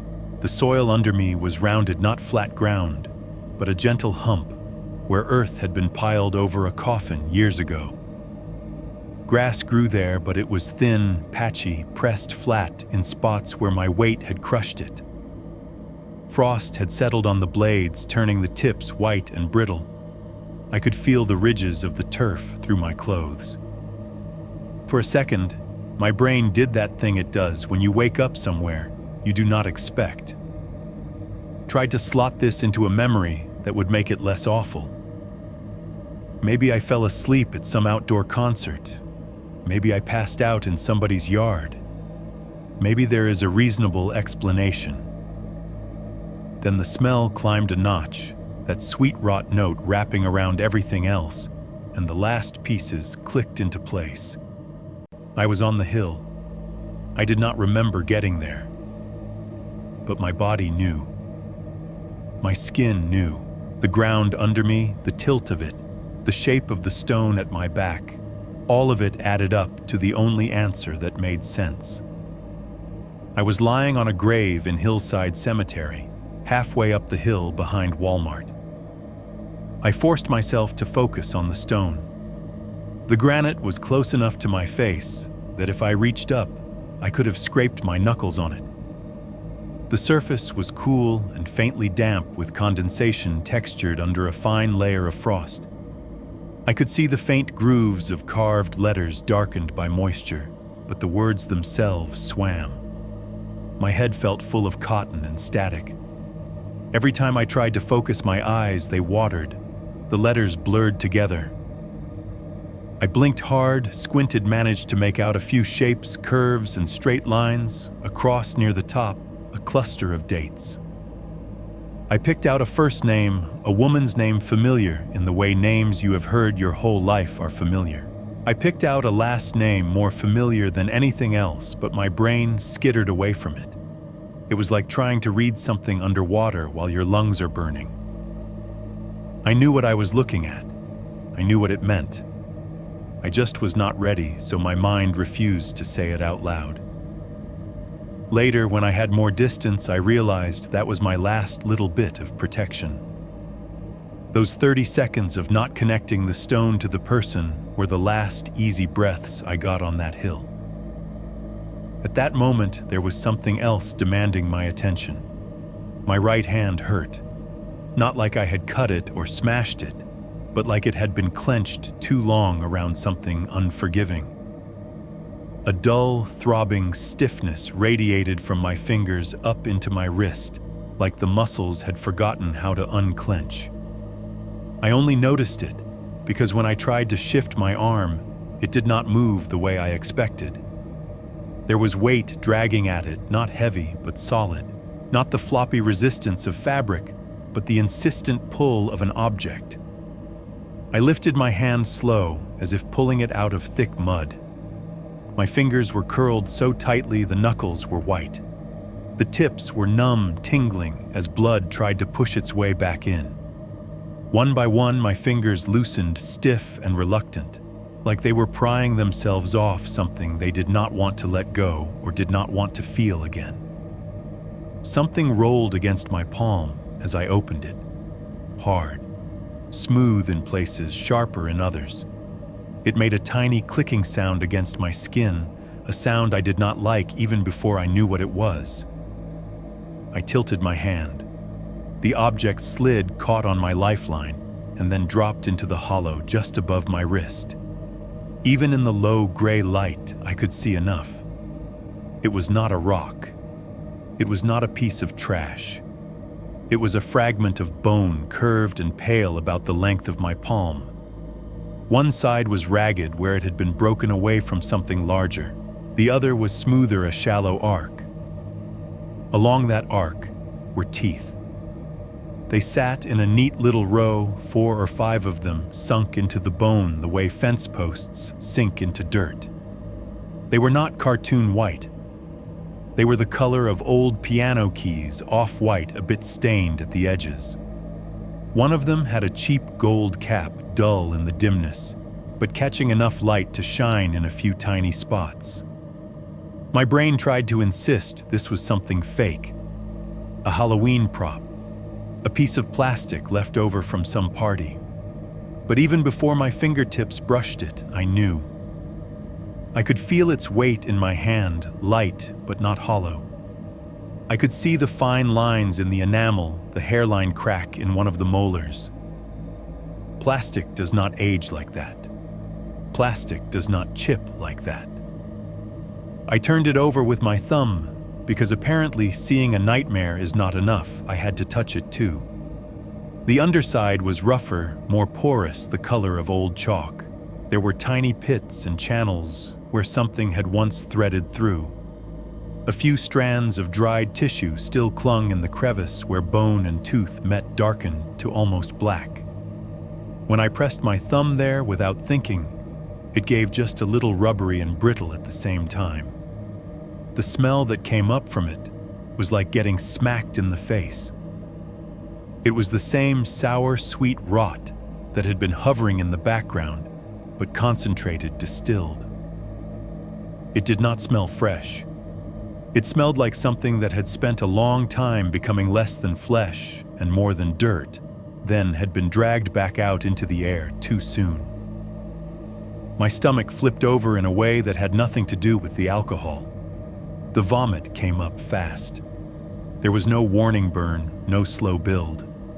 1 second I was staring at that jawbone in my hand. The next, my whole body folded and my throat clenched hard enough to make my eyes water. I turned my head just in time and retched into the grass beside the grave. The sound of it was obscene in the quiet, a tearing, wet bark that seemed to bounce off every stone around me. Acid burned all the way up and all the way back down. My nose ran, my eyes streamed. For a moment, I could not hear anything but the roar of blood in my ears and the ugly choking noises I was making. When it was over, I spat bile and strings of saliva into the dark, wiped the back of my hand across my mouth, and sucked in a breath that tasted like stomach acid and graveyard. The jawbone had fallen into the grass next to my hip. It lay there on the thin frost teeth up like it was grinning. I could not make myself pick it up again. I could not make myself kick it away. It just sat there, part of the scene now. As my breathing slowed and the dizziness ebbed a little, I forced myself to look back at the stone I had been leaning on. My vision had steadied. The letters were clearer. The first name, the last name, the dates, the carved cross. My grandmother. My family. I felt something drop through me like an elevator whose cable has been cut. I do not know how long I sat there half-propped against that granite wind, sneaking under my clothes, the taste of bile in my teeth. At some point, some stupid practical part of my brain nudged me to move, to get up, to at least see if I could stand. When I finally pushed myself away from the stone and shifted to my knees, my hand brushed the base of the headstone. The earth there felt wrong. Most graves on that hill had settled into their age. The dirt around their stones was packed and hard tufted with grass, sometimes pressed down by decades of footsteps. This one was softer. My fingers sank into it easier than they should have. The soil crumbled under the lightest pressure, darker and damper than the ground a few inches away. Someone or something had disturbed it recently. In the dim light, I could see the line where the earth changed color, a rectangle of freshly turned dirt hugging the base of the headstone. The edges still sharp. There were no flowers, no wreaths, no sign of a recent funeral. Just that patch of loose ground on a grave that should have been settled for years. Decades-old stone, decades-old bones, freshly moved earth, and a jawbone with a cheap gold cap lying in the frost at my feet as if it had been left out for me to find. 3.2. Moving through the stones. Standing up felt like trying to remember how to be a person. My knees did not want to cooperate at first. When I pushed my hands into the ground and tried to straighten, they wobbled and nearly dumped me right back down onto the mound. My head pulsed in time with my heartbeat, a dull, heavy throb that made my vision tighten at the edges. For a second, I just crouched there beside the headstone, one hand on the granite, the other pressed flat into the cold grass. The jawbone lay a few inches away, pale against the frost. I kept it in the corner of my eye and did everything I could not to look directly at it. Eventually, my legs agreed to hold my weight. I rose slowly, feeling every vertebrae in my back complain. The cold that had soaked into me from the ground seemed to drain downward as I stood out of my spine, into my hips, into my feet, until it settled in the soles of my boots. I swayed once, catching myself with a hand on the stone, then let go. My clothes were wet all down my back. The hoodie clung to me heavy. When the wind hit the damp fabric, it felt like someone dragging ice cubes down my shoulder blades. I patted my pockets on autopilot, phone right front pocket. I pulled it out and woke the screen. Battery at 5%. The time glowed at me numbers that meant nothing in that moment, except that it was much later than it had been when I checked it in Jake's living room. Somewhere after 3 in the morning, in the Yetzer, those hours between the fence and here had gone missing, chewed up by a dark spot my memory could not see through. Wallet back pocket, still there. A rectangle of familiar bulge and leather. Keys left front pocket. Cold metal against my fingers. Nothing stolen. No rips in my clothes. When I ran my hands over my arms and legs, I did not feel any obvious injuries. A few sore spots, a tender place on one elbow where I must have hit something. My head throbbed, but there was no sticky warmth on my scalp when I touched it.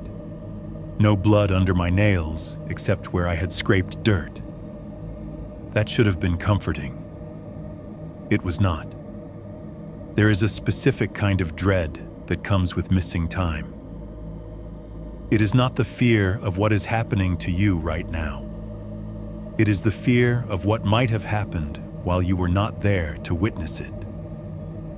It is waking up with a text you do not remember sending, with calls you do not remember making, with bruises in places you cannot explain. Standing in that graveyard on that hill with my grandmother's disturbed earth behind me and a human jawbone lying in the frost at my feet, that dread settled over me like a second skin. It made everything feel thin, the air, my body, the space between the ground and the sky. Like if I took one wrong step, I would fall sideways into whatever had filled those missing hours. I forced myself to look away from the headstone, away from the mound, away from the bone. The cemetery spread out around me in slow, uneven waves. Rows of headstones rolled away down the hill, catching what little light there was, and throwing it back in dull, mottled gray. Some stones were tall and clean, newer markers with polished faces and legible names. Others were crooked, leaning as if they were tired of standing. A few had split or cracked their tops, lying in the grass beside their bases like broken teeth. Here and there, the ground had swallowed the dead almost completely. You could see just the top edge of a stone, peeking out of the earth, letters blurred by moss and time. A few markers were nothing but nubs, their purposes remembered, only by the fact they were not quite natural shapes. Between the stones, the grass grew in patchy clumps, yellowed and brittle from the cold. In some places, the soil had sunk into long, shallow depressions, the ghosts of old graves whose edges had blurred. In others, the earth bulged slightly mounds with sharper seams, the way my grandmother's had looked, except hers had that rectangle of freshly disturbed dirt at the head. The trees ringed the cemetery like sentries, old oaks mostly with trunks thick enough that it would take 3 people holding hands to encircle them. Their bark was deeply furrowed ridges and valleys catching frost. Their branches clawed up and out black lace against the low sky. The last of the dead leaves still clinging there clattered softly when the wind moved through them, a dry, constant murmur. If I tilted my head just right and let my brain misinterpret things, it sounded like whispers. Not words exactly. Just the cadence of people arguing in another room with the door almost shut. For a few seconds, there was no mechanical sound at all.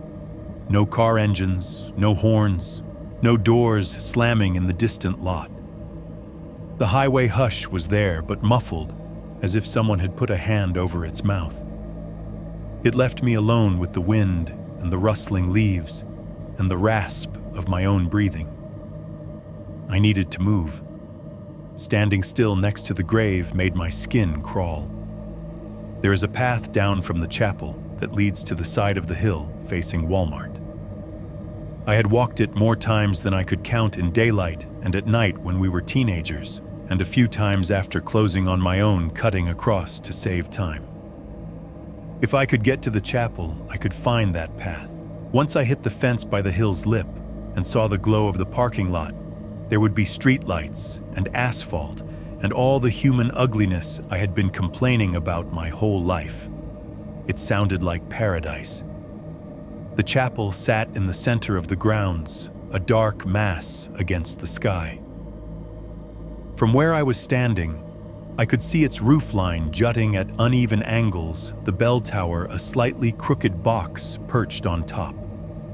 One of the narrow windows, high on the front, looked like an empty eye socket, blacker than the night around it. I swallowed my throat still raw from vomiting and started walking. Each step felt louder than it should have, even on grass. The soles of my boots pressed frost down into dark smears, left faint impressions in the softer spots. My body wanted to rush to get this over with, but I made myself go slow. The last thing I needed was to trip and crack my skull on a stone because I was too eager to get away from the place I had voluntarily walked into. The ground between the graves was uneven in ways you do not notice in the daytime.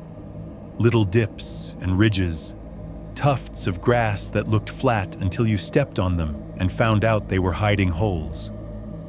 There were spots where the earth felt solid and spots where it suddenly did not.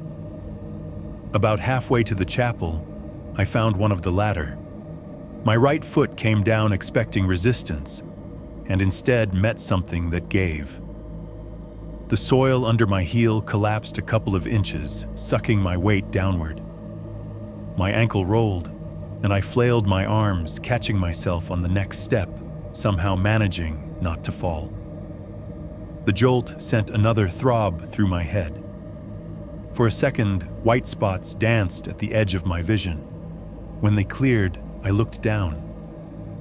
The patch of ground I had stepped on was darker than the grass around it, a roughly oval area where the soil had been exposed.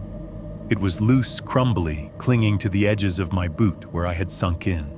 As I watched the depression my foot had made started to cave in, more small clods tumbling inward to fill the space. Something pale flickered in the shallow hole before the dirt covered it. Just a glimpse, a curve of off-white, smoother than stone, rounded in a way that felt horribly organic. It could have been a rock, it could have been a root, but it was not. The shape hit my brain first, then the details, the slight bulge here, the smooth arc there. It looked like the side of a skull or the end of a long bone turned sideways. More soil slid down a soft waterfall of dirt and frost. The pale shape vanished. What was left was just a small depression in the ground, already softening at the edges. I swallowed. My mouth tasted like pennies. There is a particular sound that flesh and bone and wood make when they are covered properly, when they have had time to settle. The earth gets compacted. It absorbs. You can stamp on a grave that is decades old, and it will feel like stamping on any other patch of yard. The sound my foot had made when it sank into that spot was not that sound. It had been hollow. Not like hitting an empty drum exactly, but like stepping on an old crate or a box with space inside. There had been a give, then a dull wooden bone knock. The kind of sound that says there is something below the surface that is not stone and not soil. I realized I was holding my breath. I let it out slow, watching it plume in front of me. The wind had died down for the moment, and in the stillness, the memory of that crunch and knock replayed itself in my head over and over. Layers. That was what this hill was under the grass and the city's neglect. Layers and layers of the dead, some deeper than others, some not as deep as they should be. I lifted my foot away from the soft spot like it might bite me and tried to find more solid ground. I skirted a little wider, giving the next grave over an extra few feet of respect.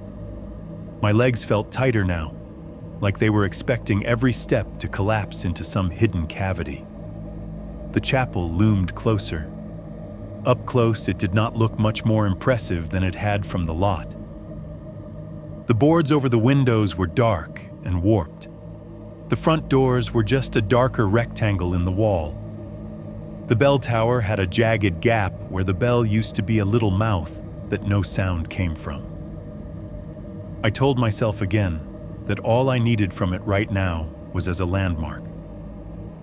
From the front of the chapel, I knew the angle to take to hit the path. I did not need to touch it. I did not need to go inside. I would get my bearings and then get out. That was the plan. I took another step, then another. Behind me, something moved. It was not loud. It was not dramatic. If my own footsteps had been any heavier, or if the wind had picked up, I might not have heard it at all. It was a single dragging step, just off to my left, behind me. A soft scrape like someone shuffling in slippers on old concrete or leather soles sliding on stone. I froze. The sound stopped too. The hair on the back of my neck rose, prickling one by one. I could feel the weight of the dark at my back pressing, waiting. The urge to whip around was almost overwhelming, but there was another stranger impulse layered over it. This need to hold still and listen like prey, trying not to attract attention. For a long second, all I heard was my own breathing and the faint hiss of the highway. The trees did not rustle. The leaves did not clatter. The world seemed to lean in. I forced myself to take a step forward. My boot crunched on frost. A heartbeat later, from behind me, that same dragging step sounded again.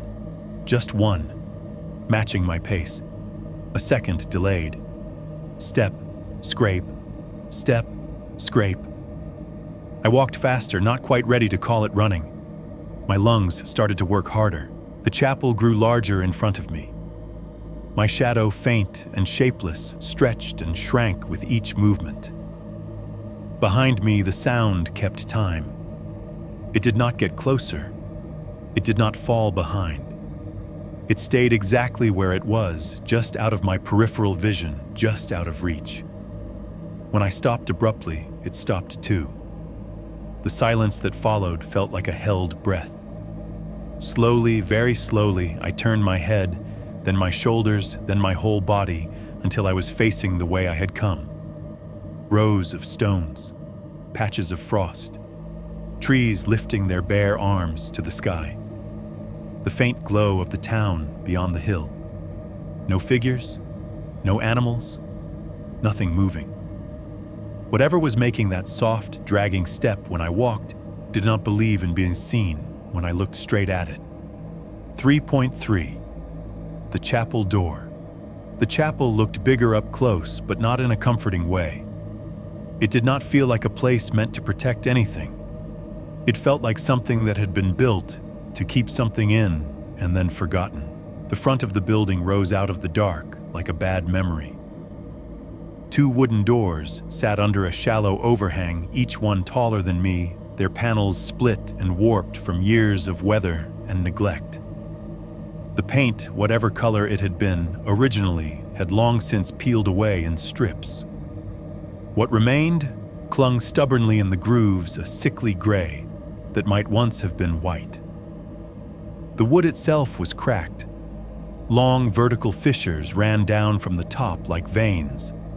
In some places, the boards had splintered around old nail heads, leaving jagged mouths where the metal had rusted and bled into the grain. Someone had tried to seal the gap between the doors years ago with a strip of weathered molding. Now it was bowed outward in the middle, leaving a hairline crack that went from threshold to lintel. The handles were old brass, the kind shaped like big, simple levers rather than knobs. They drooped slightly downward, as if time and 1,000 hands had pulled their faces into a permanent frown. In the low light, they looked almost black, but when I reached out and touched one, the cold bite in my palm told me the metal was still there, under whatever corrosion had layered itself on top. Above the frame, carved directly into the wooden beam, were a row of tiny crosses. Once they might have been precise and crisp. Now the edges were blurred corners, softened by rot and grime. The grooves were darkened, filled with black streaks, where rainwater and mildew had made slow, patient work of them. It looked less like a holy symbol, and more like a series of tally marks, counting something I did not want to know the total for. I stood there swaying slightly, hand on the brass, my breath fogging the air in front of my face. The dragging step behind me had gone quiet when I turned to face it earlier, but I could still feel the memory of it pressed up against my back, an absence that felt more like presence than anything I could see. Part of my brain finally remembered I had a watch in my pocket, the digital kind, that had merged with the rest of my life onto my phone screen. I dug it out with clumsy fingers. The display lit up my hand in harsh blue-white. For a second, the numbers seemed unfamiliar, like they were in another language. Then they clicked into place. 3:07 a.m., battery 6%. I squinted past the phone at the door. The light from the screen spilled a few weak inches into the crack between the wooden panels, painting the inside of the chapel in a tiny slice of color. There was nothing to see, just darkness. Not the warm, soft dark of a room with curtains drawn, but the hard, flat black of a space where no light has been for a long time. My eyes wanted to invent shapes in it. Faces, maybe. A figure standing just beyond the threshold. But the light washed out before it could reveal anything that solid. I lowered the phone, letting the screen dim out and go black again. The afterimage of the numerals floated in my vision like ghostly digits for a moment, then faded. I wrapped my fingers more firmly around the brass handle. The metal's cold sank into my skin, sharper than the air, like I was touching a piece of winter itself. It did not give at first when I pulled. The door felt welded to the frame, stuck with layers of paint and swollen wood and time. I set my jaw and pulled harder. There was a moment where it resisted me, like something on the other side was leaning its weight against it. Then, with a sick little tearing sound, it gave. A low, drawn-out groan rolled through the wood as the seal broke dust, shaking loose in tiny avalanches from the top of the frame. The noise echoed outward across the stones, bouncing off the headstones and trees, too loud in the quiet. It sounded like the building was waking up and complaining about it. A breath of air moved past my face out of the gap, as if the chapel had exhaled for the first time in years. The smell hit a second later.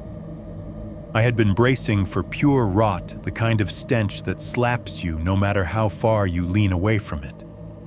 Instead, what rolled out was a mixture of things layered the way the smells on the hill had been layered, only these were thicker, closer trapped. There was mold, first heavy and damp, the scent of wood that had been sweating in the dark for a long time.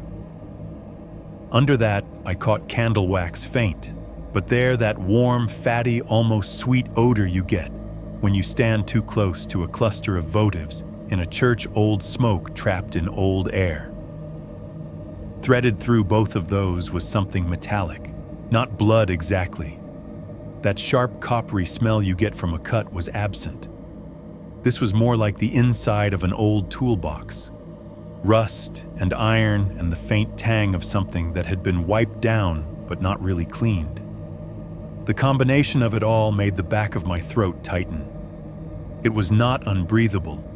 It was just wrong, like walking into a kitchen and smelling gasoline. The crack between the doors had widened enough that if I turned sideways, I could probably slip through without pulling it any farther. The darkness inside seemed almost to thicken, pressing at the edges of the light outside, reluctant to let it in. I stood there half in and half out, one boot on the worn stone threshold and the other still on the frosted grass.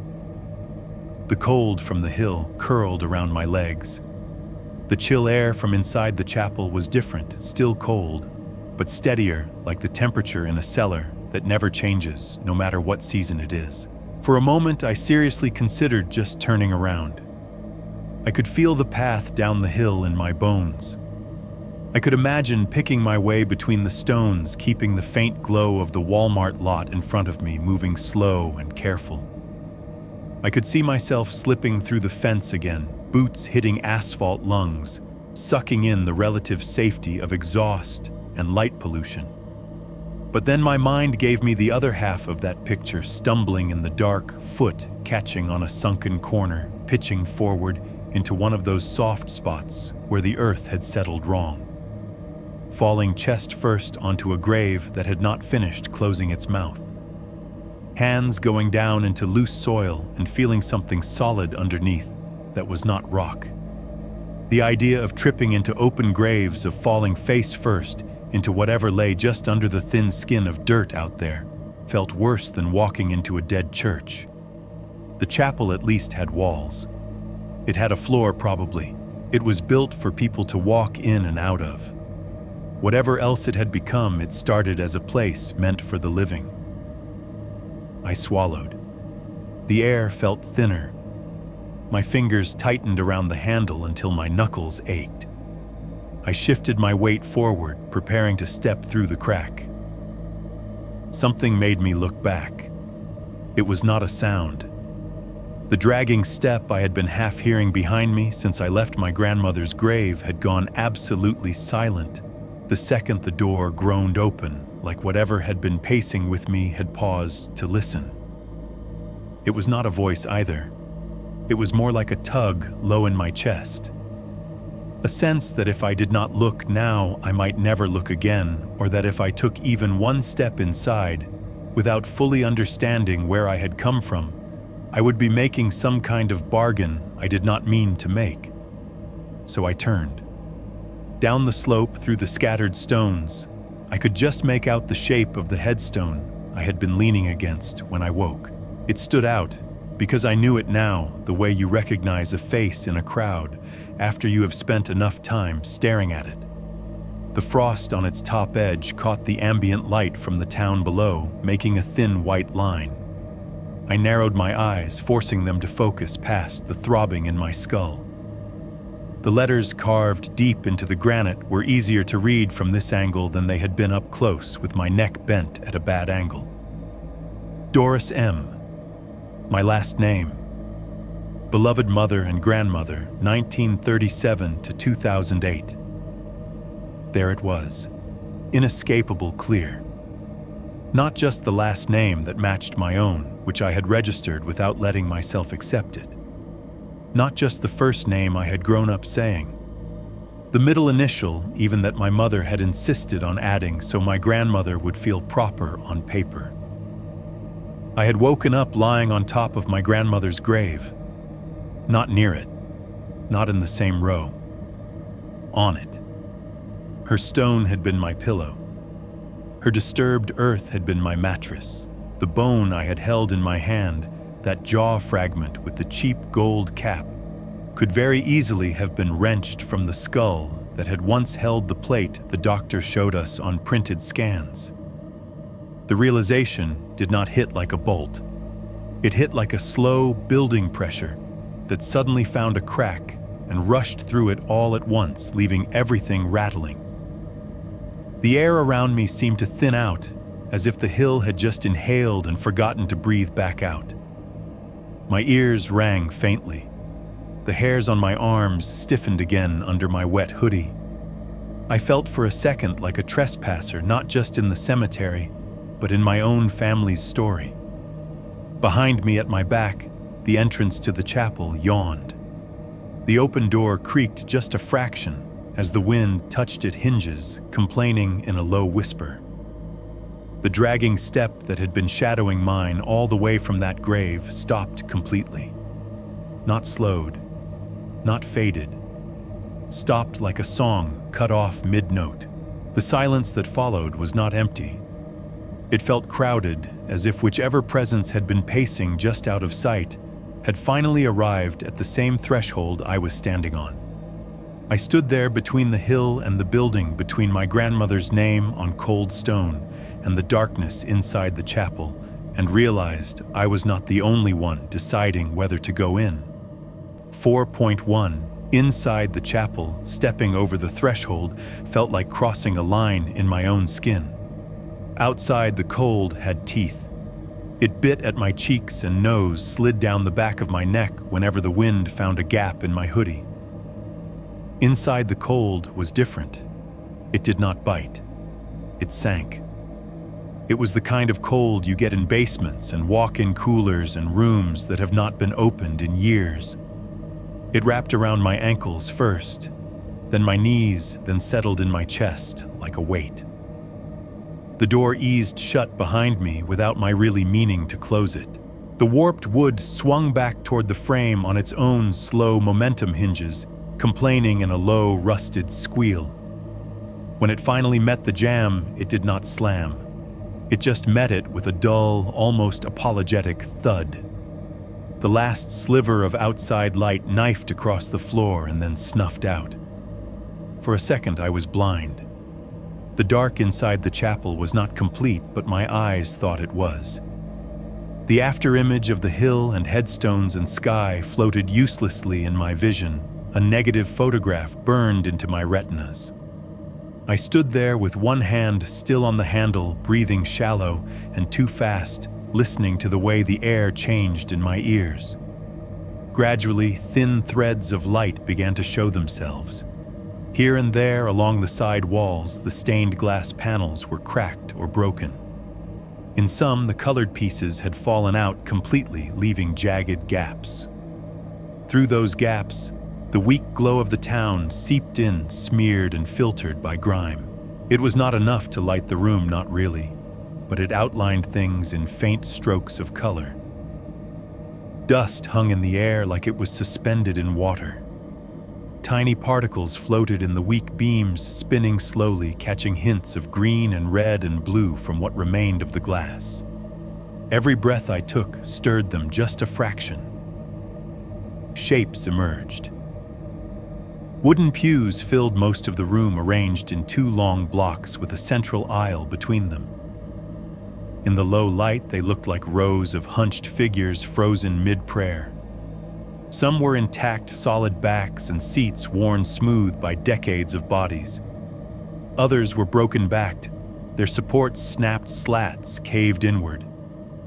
On a few, one end had collapsed completely, leaving the bench tilted at a sick angle, one leg in the air, like it had tried to stand and given up. The floor under them was gray, warped wood. Whatever aisle runner had once covered the center had rotted away long ago, leaving only a faint, darker strip where fabric had sheltered the boards from feet and sunlight. The planks bowed here and there, rising in little waves. In one spot near the front, a board had split all the way through its shattered edge, jutting up like a broken rib. At the far end of the chapel, a raised platform loomed. 3 shallow steps led up to where the altar should have been. The altar itself was gone. In its place, there was only a silhouette of absence, a rectangular shadow on the back wall where something large had once stood, lighter wood, surrounded by darker stain, the negative outline of faith removed. I took a cautious step forward. My foot landed on the floorboards with less noise than I expected. In a living church, every step echoes a sharp clack in the open space. Here, the sound seemed to sink downward instead of bouncing back. My boot made a dull thud, swallowed quickly by the air. I took another step, then another. Outside, the wind that had been threading through the trees was gone. The distant rush of the highway softened to a faint, cotton-wrapped hiss. Even my own movements sounded wrong. Each footfall felt like it was happening one room over. It was like listening to the world through a pillow, or like I had put my head under bathwater and left my ears above. Inside my skull, though, everything was loud. I could hear my breathing more in my head than in my ears, the slight whistle at the end of each exhale, the tiny catch when I stepped wrong and pain flared in my neck. My heartbeat thumped against my ribs, out of sync with my steps. The smell shifted as I moved away from the door. The mold and old wood I had caught at the threshold thickened layers of age and damp that had had nowhere to go. But underneath those, another scent threaded through, sharper and cleaner in a way that did not belong. It was chemical. Not the harsh ammonia of cleaning supplies, not the tang of bleach. It was closer to the smell of a hospital hallway, that faint clinical scent you only notice when you step outside and realize it is not in every building. Formaldehyde, disinfectant. something meant to stop things from rotting. Folded into that was the ghost of flower sweetness. Not the heavy perfume of fresh arrangements, but the dried, brittle breath of petals that had died in vases and been left too long before someone threw them out. It was the smell of old funerals compressed and preserved. Under both of those lay a thinner, more unsettling note. Something meat-like. Not overpowering, not strong enough to make me gag the way the jawbone had but present.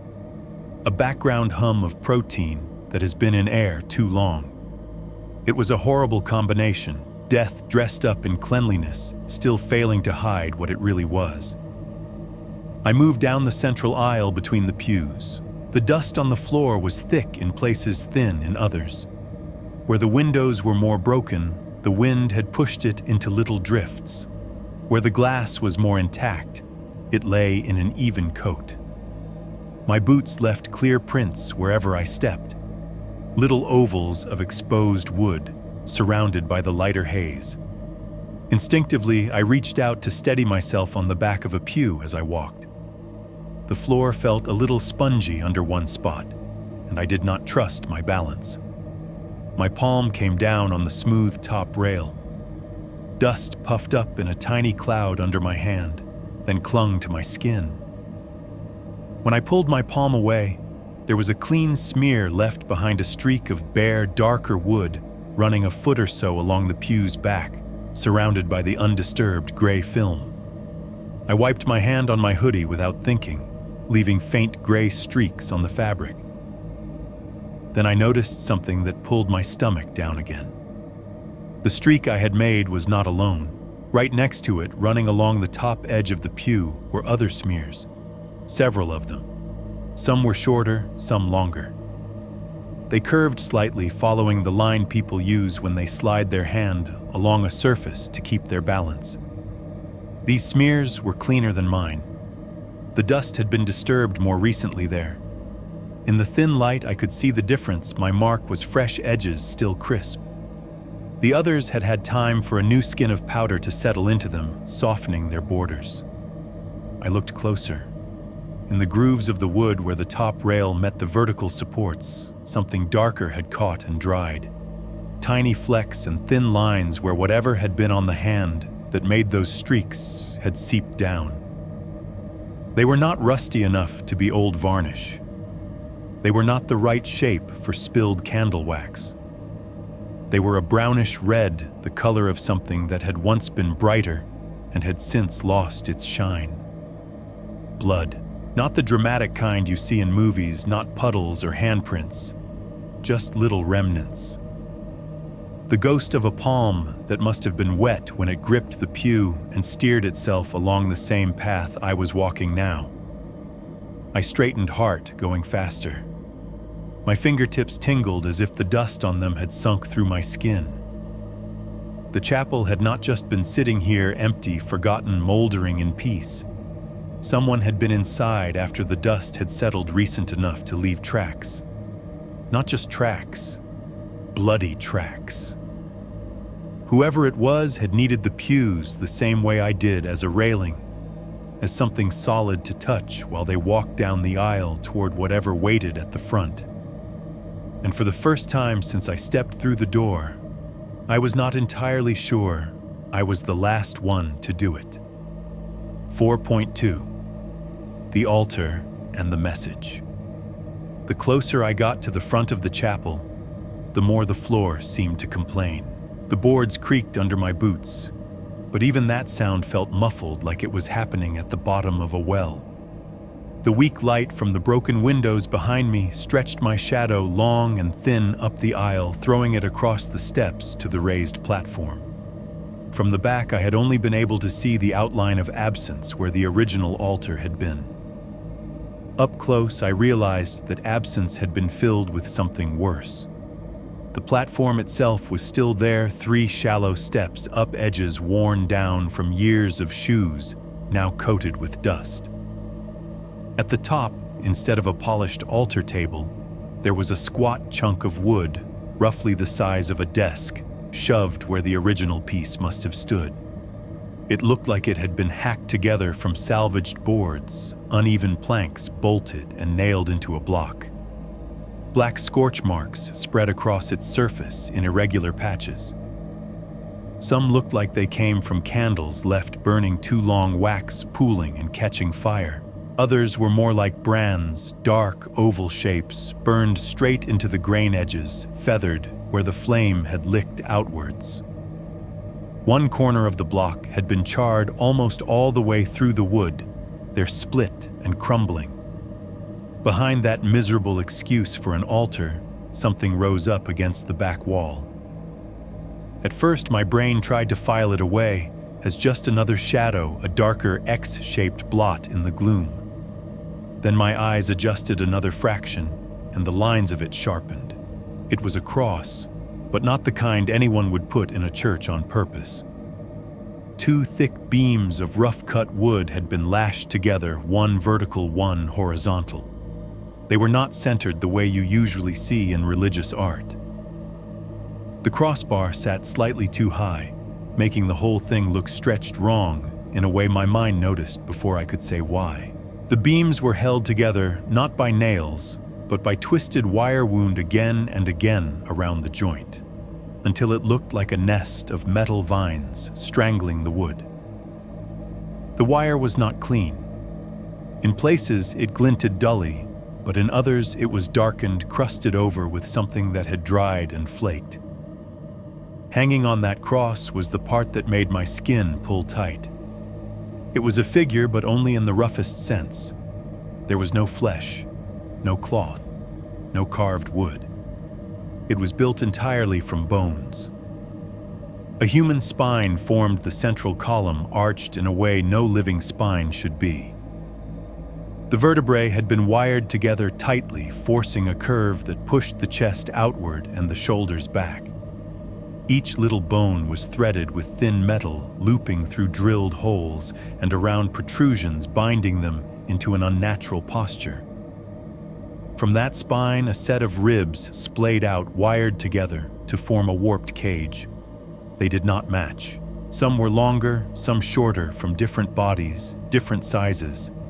A few had hairline fractures carefully bound with additional wire, holding them in place despite their damage. Together, they made a misshapen torso, hollow and obscene. The arms were cobbled together from mismatched ulnae and radii forearm bones of various lengths. They had been fastened into rough approximations of limbs hanging out to either side at stiff angles. At the ends, bundles of smaller bones, finger bones, had been wired together and left loose so they dangled slightly, as if the hands were forever in the act of flexing. Where the head should have been, there was a skull. It was real. There was no mistaking it for plastic. The surface had that chalky, porous look I had seen in biology class once, only this was older, more worn. The jaw was missing, leaving the upper teeth exposed in a permanent half-grimace. Those teeth were yellowed and chipped, some broken off entirely. A few black gaps marked where others had fallen out. The eye sockets had been stuffed with cotton wads jammed deep into the hollows. They must have been white once, but now they were stained a mottled rust red, as if they had been used to wipe up something and then shoved in there to keep it from leaking out. The skull was tilted down just enough that it felt like it was looking past me at the aisle, at the spot where anyone walking toward the altar would eventually stand. As I stared, details began to press forward, small things my brain had been trying not to catalog. There were drill holes in some of the bones, tiny clean punctures near the ends of ribs, through the sides of vertebrae, at the joints of the finger bones. Whoever had assembled this did not just tie it together and hope. They had prepared each piece, bored holes with purpose-created anchor points for the wire. This was not a frantic, last-minute construction. It was meticulous. In the center of the rib cage, a sternum jutted down. A thin, dried line of dark red ran from the hollow at the base of the skull down along that bone and disappeared into the knot of wiring at the pelvis. It was too straight to be random staining. It looked like someone had poured something from above, from the skull's open mouth that was not there, or from those stuffed eye sockets, and let it trickle down in a controlled path, a grotesque simulacrum of blood flowing from a pierced throat to a wounded chest. I could not tell how old the stains were. They were dry, flaking at the edges, but they had not faded entirely. Whatever had been used had held its color. My eyes dropped to the altar block itself, as if looking away from the hanging figure would make it less present. It did not. Along the front edge of the wooden chunk, someone had carved a line of text. The letters were big and jagged, cut deep with something sharper than a pocket knife, but less precise than a chisel. They had gouged through the top layer of wood, leaving splinters still clinging to some edges like wooden scabs. God does not live here. The words were not straight. They wobbled a little, climbing upward toward the right, as if the carver's hand had been shaking, or they had been in a hurry. The O in God was smaller than the other letters squeezed between the G and the D, as if they had misjudged the space and refused to start over. In the grooves of the letters, the wood was darker, almost black in places. At first, I thought it was just shadow. Then I saw where the dark seeped a little onto the surface around the cuts and smeared half fingerprints and smudges. Whoever had written that message had done it with bloody hands. My stomach pitched again, emptily this time. I swallowed hard, my throat protesting. My ears started to ring faintly, a high, thin whine at the edges of my hearing. For a moment, the entire room seemed to tilt, as if the chapel were gently listing to one side. The smell intensified the closer I got to the cross. The chemical tang sharpened, slicing through the dust and mold. It felt like the air in a prep room at a funeral home, the kind you imagine when you see metal tables on TV, cold, sterile, and yet unable to completely cover the underlying truth. The meat-like note I had picked up earlier grew stronger too. It was not the full-bodied stench of fresh decay. It was more controlled than that, like walking into a butcher shop right before closing, when the day's work has been mostly wiped away, but clings in corners and drains. Something had been done in here over and over, and the ghosts of it were still hanging in the air molecules. My vision tunneled slightly as I stepped up onto the platform. The boards under my boots creaked, and somewhere beneath that, I thought I heard a faint answering creak, not from the wood, but from the wire. The figure on the cross did not move, but for a second, I saw the loose finger bones tremble just a hair, as if some draft I could not feel had brushed them. I forced myself to step closer until I was near enough that I could have reached out and touched one of the ribs if I wanted to. I did not. Up close, the bones were even more detailed. Tiny scratches ran along some of them, not natural marks, but the scars of tools scraping, cutting, cleaning. Some ends were cut flat, sawed through, and sanded just enough to keep them from splintering. On one humerus near the shoulder joint, there was a faint blue-black ink mark half scrubbed away, the kind of guideline surgeons sometimes draw on flesh before they cut. My eyes snagged on something on the right side of the rib cage. One of the ribs, slightly lower than center, did not look like the others. It had the same color, the same general shape, but along its outer curve, a small metal plate was screwed into the bone. It was about 2 inches long, a narrow strip of dull silver with 6 tiny holes. Thin screws pierced some of those holes, anchoring it into the rib with unnatural precision.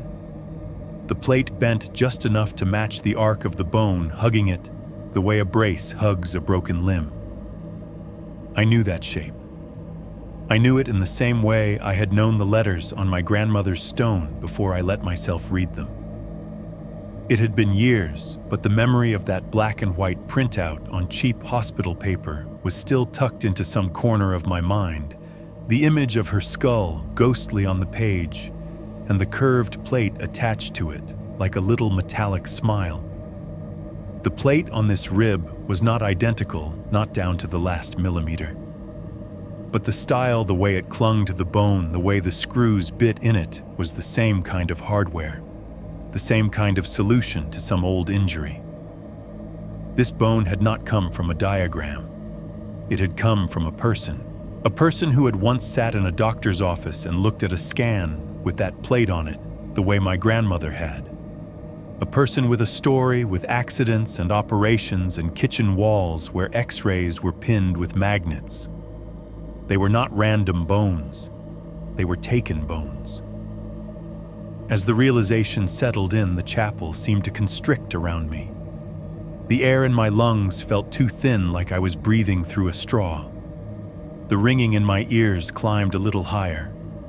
I could feel every drop of blood moving in my body, imagined every one of my bones beneath my skin, anonymous and unmarked for now. On the cross in front of me, someone's repaired rib, once part of a living chest, was now wired to a stranger's crooked spine, under a skull stuffed with bloody cotton, under a message that insisted God had vacated the premises. 4.3. The hatch and the voices. I do not know how long I stood there staring at the bone figure. Long enough that my eyes started to sting. Long enough that the lines of it began to blur into something almost abstract, curves and wires and hollows, until my brain rebelled and forced me to look away. When I finally tore my gaze off the cross, my vision slid sideways, searching for anything else, any other detail in the front of the chapel to fix on. That was when I saw the hatch. It was tucked to the right of the platform, half hidden behind a section of railing that had come loose and fallen inward. At first it looked like just another irregular patch in the warped floorboards. Then my eyes caught the straightness of it, the two clean rectangle cut into the wood. 4 sharp edges forming a door in the floor. The boards inside that rectangle were a slightly different color from the ones around them, like they had been replaced more recently, or at least handled more often. A thin line of darkness outlined the gap between hatch and floor, just wide enough to emphasize that it was separate, that it could open. An iron ring sat bolted to the near edge, lying flat, its loop big enough for 3 fingers. It was dull and dark, the metal rough with age and something else. The area around it told its own story. There were scuff marks on the boards surrounding the hatch lighter arcs, where something heavy had been dragged across them, over and over, scraping the dust away down to bare wood. Some of the marks were parallel lines running from the center of the platform toward the edge like the tracks of a pallet jack. Others fanned out as if things had been hauled in different directions, depending on where they were eventually going to end up. This was not some forgotten trap door in a building nobody used. This hatch had been busy. I took a step toward it, the floorboard under my heel giving a soft, pained creak. As if in answer, something answered from below. It started as a thud, heavy and dull, the sound of weight hitting a solid surface. Not the sharp crack of wood on wood, not the hollow bounce of something dropped on an empty floor. This was flesh on something unforgiving. Meat on concrete. It vibrated faintly up through my boots, through the boards, into my bones. Then came a scraping sound, metal dragging over something rough, a table being shifted, a tray being pulled. The scrape stuttered once, then continued, as if whoever was moving it had adjusted their grip. I froze. The hair on my arms and the back of my neck stood up in one synchronized shiver. For a heartbeat, my brain rifled frantically through the list of safe explanations, pipes, old heating systems, animals. None of them fit that particular sequence, thud, drag, thud. None of them made the floor feel like it was humming under me. There was someone down there. The idea landed in my head with all the subtlety of a thrown brick. My first instinct, the oldest, simplest one, fired instantly: leave. Just turn around. Walk back down the aisle. Put your hand on the same pew backs, dusty and blood-smudged, and retrace your steps. Open the door. Let the outside air in. Step back onto the hill. Take your chances between the stones and the soft spots and whatever had been mimicking your footsteps, and run. I could picture it so clearly, I almost felt my body start doing it. Legs turning, muscles coiling. The image of the path down the hill floated up again this time, paired with the memory of Jake's girlfriend complaining about footsteps on the ceiling. The idea of going home, locking my cheap apartment door, pretending I had drunk too much and had a nightmare pressed at me like a warm hand between my shoulder blades. Then another thought pushed back against it. What if the thud I had heard was not just something being dropped? What if it was someone being laid out? What if the scrape of metal was not a table but restraints? What if whoever was down there was not supposed to be down there? What if they were alive? My mind did not want that picture, but it built it anyway. A person on a cold surface, eyes wide, lungs pulling in the same chemical meat-tinged air I was breathing up here. Hearing my footsteps above them. Maybe trying to shout and realizing there was tape or a gag or a tube where their voice should be. Waiting for whatever had turned ribs and skulls into wall art to turn on them too. I told myself I did not owe anyone anything. That I was a stalker at Walmart, not a cop, not a hero.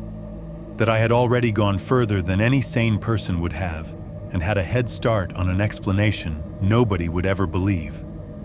I told myself leaving now was self-preservation, not cowardice. The image of the jawbone lying in the frost next to my grandmother's grave did not care.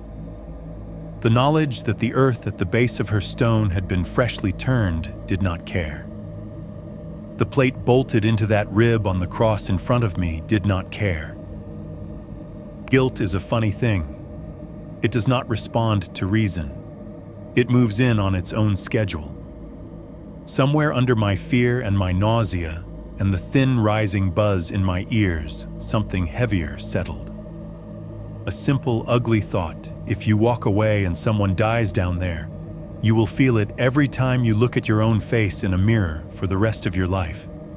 My hand was moving before I finished forming the sentence.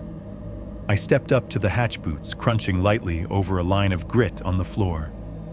The iron ring lay flat. In the dim light from the broken glass, it looked almost sticky. I crouched my knees, protesting, and reached for it.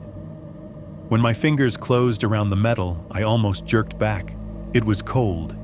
Yes, colder than the wood, colder than the air. But there was something else. The surface was damp, slick, with a thin film of moisture that was not quite water. My fingertips slid a little before they found purchase. Whatever coated it had a faint tack to it, like oil that had started to dry, or old blood diluted and then left to sit. Instinctively, I rubbed my thumb against the pad of my index finger.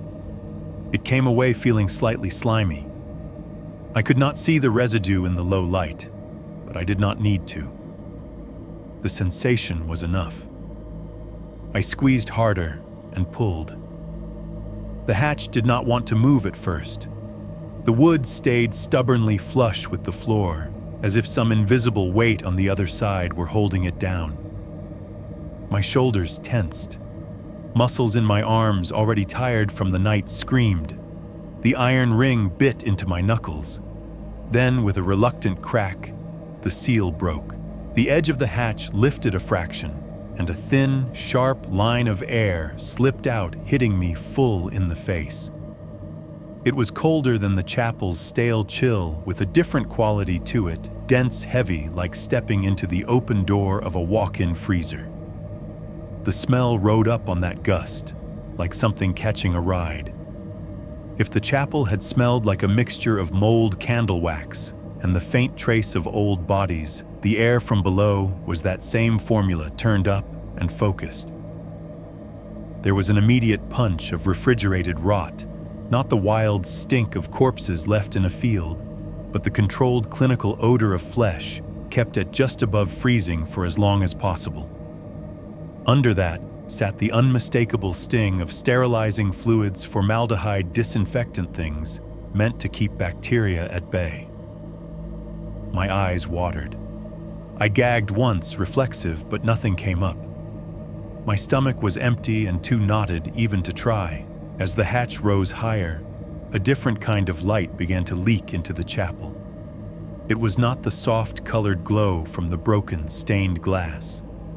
It was a sickly yellow, flat and harsh, the kind you get from bare bulbs with no shades. It spilled up around the edges of the opening painting, the underside of the hatch, the boards, and my hands in jaundiced tones. Carefully grunting with the effort, I hauled the hatch open the rest of the way. The hinges on the far side squealed in protest, then settled into a grinding groan. The panel swung up and back until it hit some stop, then stayed there, trembling slightly. Beneath it, a rectangular hole yawned in the floor. A set of concrete steps led down into the space below, slick with something that caught the light in damp streaks. The walls along the staircase were raw, poured concrete stained in long, vertical drips where condensation or other fluids had run down over time. At the bottom of the stairs, the floor disappeared into the yellow brightness spilling in from a room beyond. From that room, the sounds rose clearer now. The faint hum of machinery compressors, maybe. The faint clink of metal on metal. A soft, irregular sloshing like liquid being shifted in containers. And layered over those, the voices. They were male. Two of them, maybe more, but two distinct ones that cut through the noise. The first was rough and irritated, riding the line between tired and angry. Telling you we can't keep this up if they don't get the deliveries here on time. He was saying the words bouncing up the stairwell in fuzzy echoes. You can't rush this shit and then complain when it comes out sloppy. The second voice was deeper, flatter. Annoyed but less expressive, like the speaker had been annoyed so long it had worn him down. Stop whining, he shot back. You want to go back to cutting pigs for minimum wage, be my guest. We're getting paid more for this than you ever made in that plant. There was a pause, a wet thump like something heavy being turned over on a table. The first man made a disgusted sound. Not if they keep lowballing us. The med students think they can get it cheaper online, now you know. That half of them want everything already prepped, labeled vacuum sealed. They don't understand the work. Used to be grateful just to get anything. Then charge more to the ones who are grateful, the deeper voice said. And shut up and keep cutting. This one's got to be broken down before morning. Something metallic scraped loudly, a table leg screeching, or a tray being dragged over concrete. Underneath that sound, faint but unmistakable, came a series of wet, regular snicks. Blades, saws, tools meeting resistance and working through it. My stomach dropped. This was not a haunted chapel that kids told stories about, and the town let fall apart. It was not a place where one weird thing had happened years ago, and then nothing. This was an active workspace. A place where someone had set up shop in the dark under a church no one visited anymore, and turned it into a butcher's room. Not for animals, for us. I crouched there at the lip of the opening, the hatch wide, the yellow light painting my face, and listened to the argument drift up from the concrete room below. Late deliveries, med students lowballing, keep cutting. Every word proved that whatever was happening down there was not supernatural in the way people like to imagine. It was worse. It was deliberate. It was business. And I had just opened the door into its basement. 5.1, down the stairs. Going down felt worse than going in. Up on the platform, at least I had space behind me, a door I could turn and sprint toward if something suddenly moved. At the hatch, crouched over the hole, it already felt like the chapel was leaning forward, peering down with me. Once I put my foot on that first step, there would be a ceiling over my head and a floor under someone else's feet. The yellow light from below painted the edges of the opening in sick color. My shadow cut across it, stretched and warped, making my hand on the hatch ring look longer, thinner, like it belonged to someone else. I told myself again that I could still walk away. I did not believe myself anymore. I swung my leg out and found the top concrete step with the toe of my boot. When the sole settled onto it, there was a faint, unpleasant stick, like the tread had met something that had dried tacky and been re-moistened by the cold. Glue, my brain offered. Old soda. Some part of me that was still honest supplied the real word. Blood. I shifted more weight onto that foot. The rubber peeled away from the concrete with a tiny sucking sound. The smell from below crept up around my legs in a heavier wave, bringing that refrigerated rot and chemical sting with it, wrapping itself around my ankles. I put my other foot down. The walls of the staircase rose up close on either side, poured concrete stained darker in irregular vertical streaks. Some streaks were water, some were not. Where the light from below caught them, they shone faintly like old fingerprints on stainless steel. Above me, the underside of the hatch was just bare wood crossbeams and nails, shaking almost imperceptibly as the chapel shifted in the wind. The square of darkness past it told me the church was still there, but it already felt a long way away. I went down another step, and another. The bare bulb that lit the space hung from a wire at the bottom of the stairs, slightly off-center, so the light swung in a slow, almost invisible arc. It flickered now and then, dimming to the edge of going out, and then flaring back up, casting long, jittery shadows that stretched and then snapped back. The motion made the shadows on the walls look like arms, reaching fingers, lengthening toward me, and then retracting. The voices I had heard earlier had dropped to a murmur, words indistinct under the hum of equipment. They were not right at the bottom of these stairs, which meant there was at least one corner between me and them. That thought helped and did not help at the same time. Each step down my shoes stuck and peeled, stuck and peeled. The tread picked up a layer of thin slickness that made it harder to trust my footing. The concrete was not smooth. It had tiny chips and divots, places where heavy things had been banged against it over and over. By the time I reached the last few steps, the sound in the room below had taken on a shape. The hum of a compressor, a faint buzz that could have been fluorescent lights, something tapping metal against metal in an irregular rhythm. And underneath everything, that steady drip, drip, drip of liquid falling into something hollow. I stepped off the final stair and into the room. It was lower than I expected. The ceiling was just high enough that I could stand upright, but the exposed pipes and beams over my head made the space feel like it was pressing down. The walls were the same raw concrete as the stairwell, but here they were crowded with things. To my left, an entire wall was lined with metal shelving units, the heavy industrial kind bolted together in gray uprights and grating.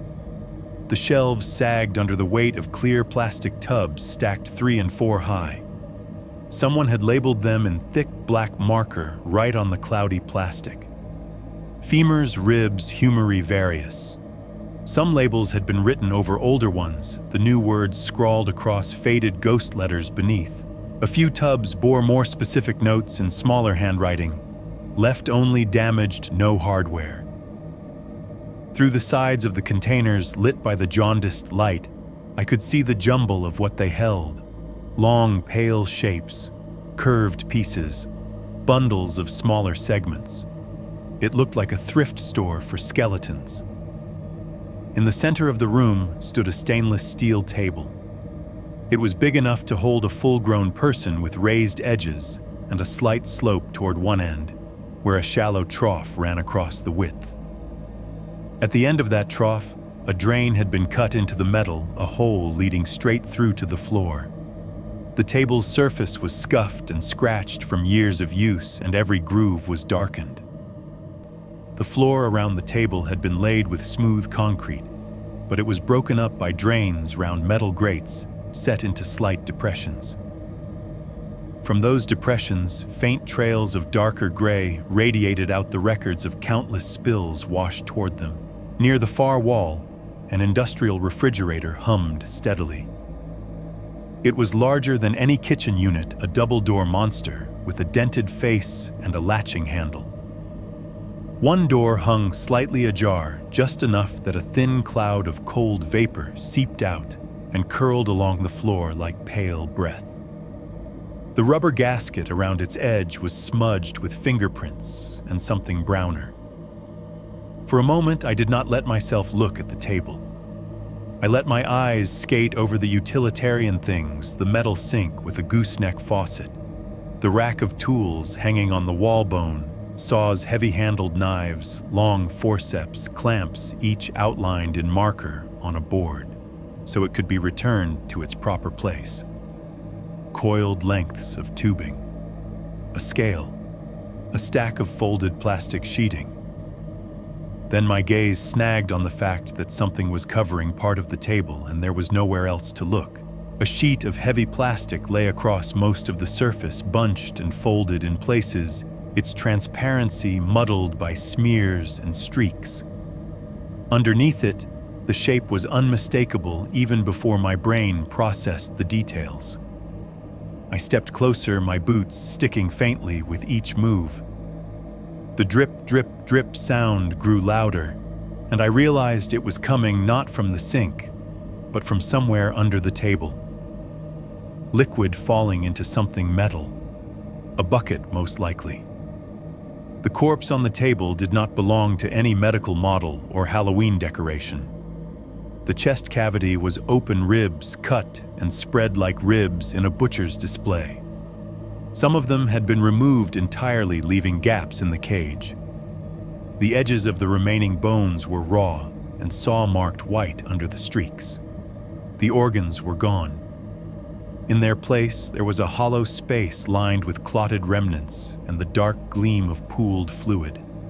The head was missing, not covered, not turned away, gone cleanly and decisively. The neck stump was a ragged column where vertebrae had been sawn through muscle and tendons, sliced and then left.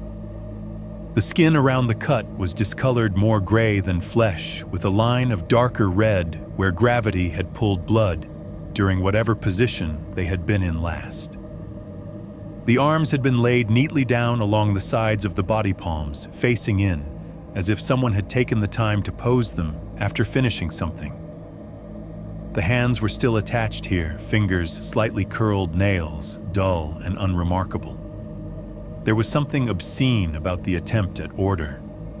Blood had dried and been re-wetted on that table so many times, it made layers. In some places near the edges, it was flaked and brown, clinging to the metal in patches like rust.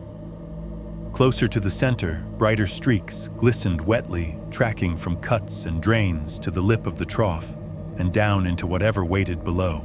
A single thin trickle hung from the underside of the table building into a drop, then falling with a quiet ring into the unseen bucket beneath. Drip, drip, drip. The sound echoed off the low ceiling, amplified by the bare walls until it felt like it was happening right next to my ear. The fridge hummed a steady undercurrent to it all, like a big animal purring in its sleep. Every once in a while, the compressor would kick up in pitch, then settle. I realized I was breathing through my mouth, and that it did not help. The air tasted the way the room smelled: cold metal chemicals, the heavy protein tang of old and new blood. Underneath, the faint, sour hint of something that had not been cleaned up in time. I took a step back, intending to put more distance between myself and the table, and my boot landed on something that was not concrete. It rolled under my weight, soft in a way that did not match the firmness of the floor. My heels slid sideways. For one awful second, I felt my ankle buckle balance tipping. My hand shot out, fingers grabbing for the nearest solid thing. They caught the edge of the shelving unit to my left, the metal biting into my palm. The whole rack shuddered under my grip, tubs rattling against each other, lids flexing with a faint plastic pop. Somewhere, a smaller bone inside one of those containers clinked against another. I managed to pull myself upright, heart pounding so hard my vision pulsed. I hung onto the shelf until the adrenaline surge eased enough that my arms did not feel like they were going to shake me back to the floor. Then I looked down. My boot had come down on a hand, not a glove, not a mannequin part. A severed human hand, palm-up fingers splayed slightly. The flesh was a waxy, drained color, somewhere between gray and the yellow of the overhead light. The skin was puckered and torn at the wrist stump, where muscle and tendon had been cut, and then hacked the rest of the way through. Bits of dried, dark tissue clung to the jagged edge, stringy and stiff. Under my heel, the meat had given just enough to send me sliding, but there had been resistance too. The bones inside still holding some of their structure. I could see in the smear on the concrete where I had crushed the skin and left a print in whatever fluids had leaked out. The fingers were frozen in a kind of rigor curl, not fully clenched, not fully relaxed. The nails were short, uneven one with a half-moon of dirt still trapped under it.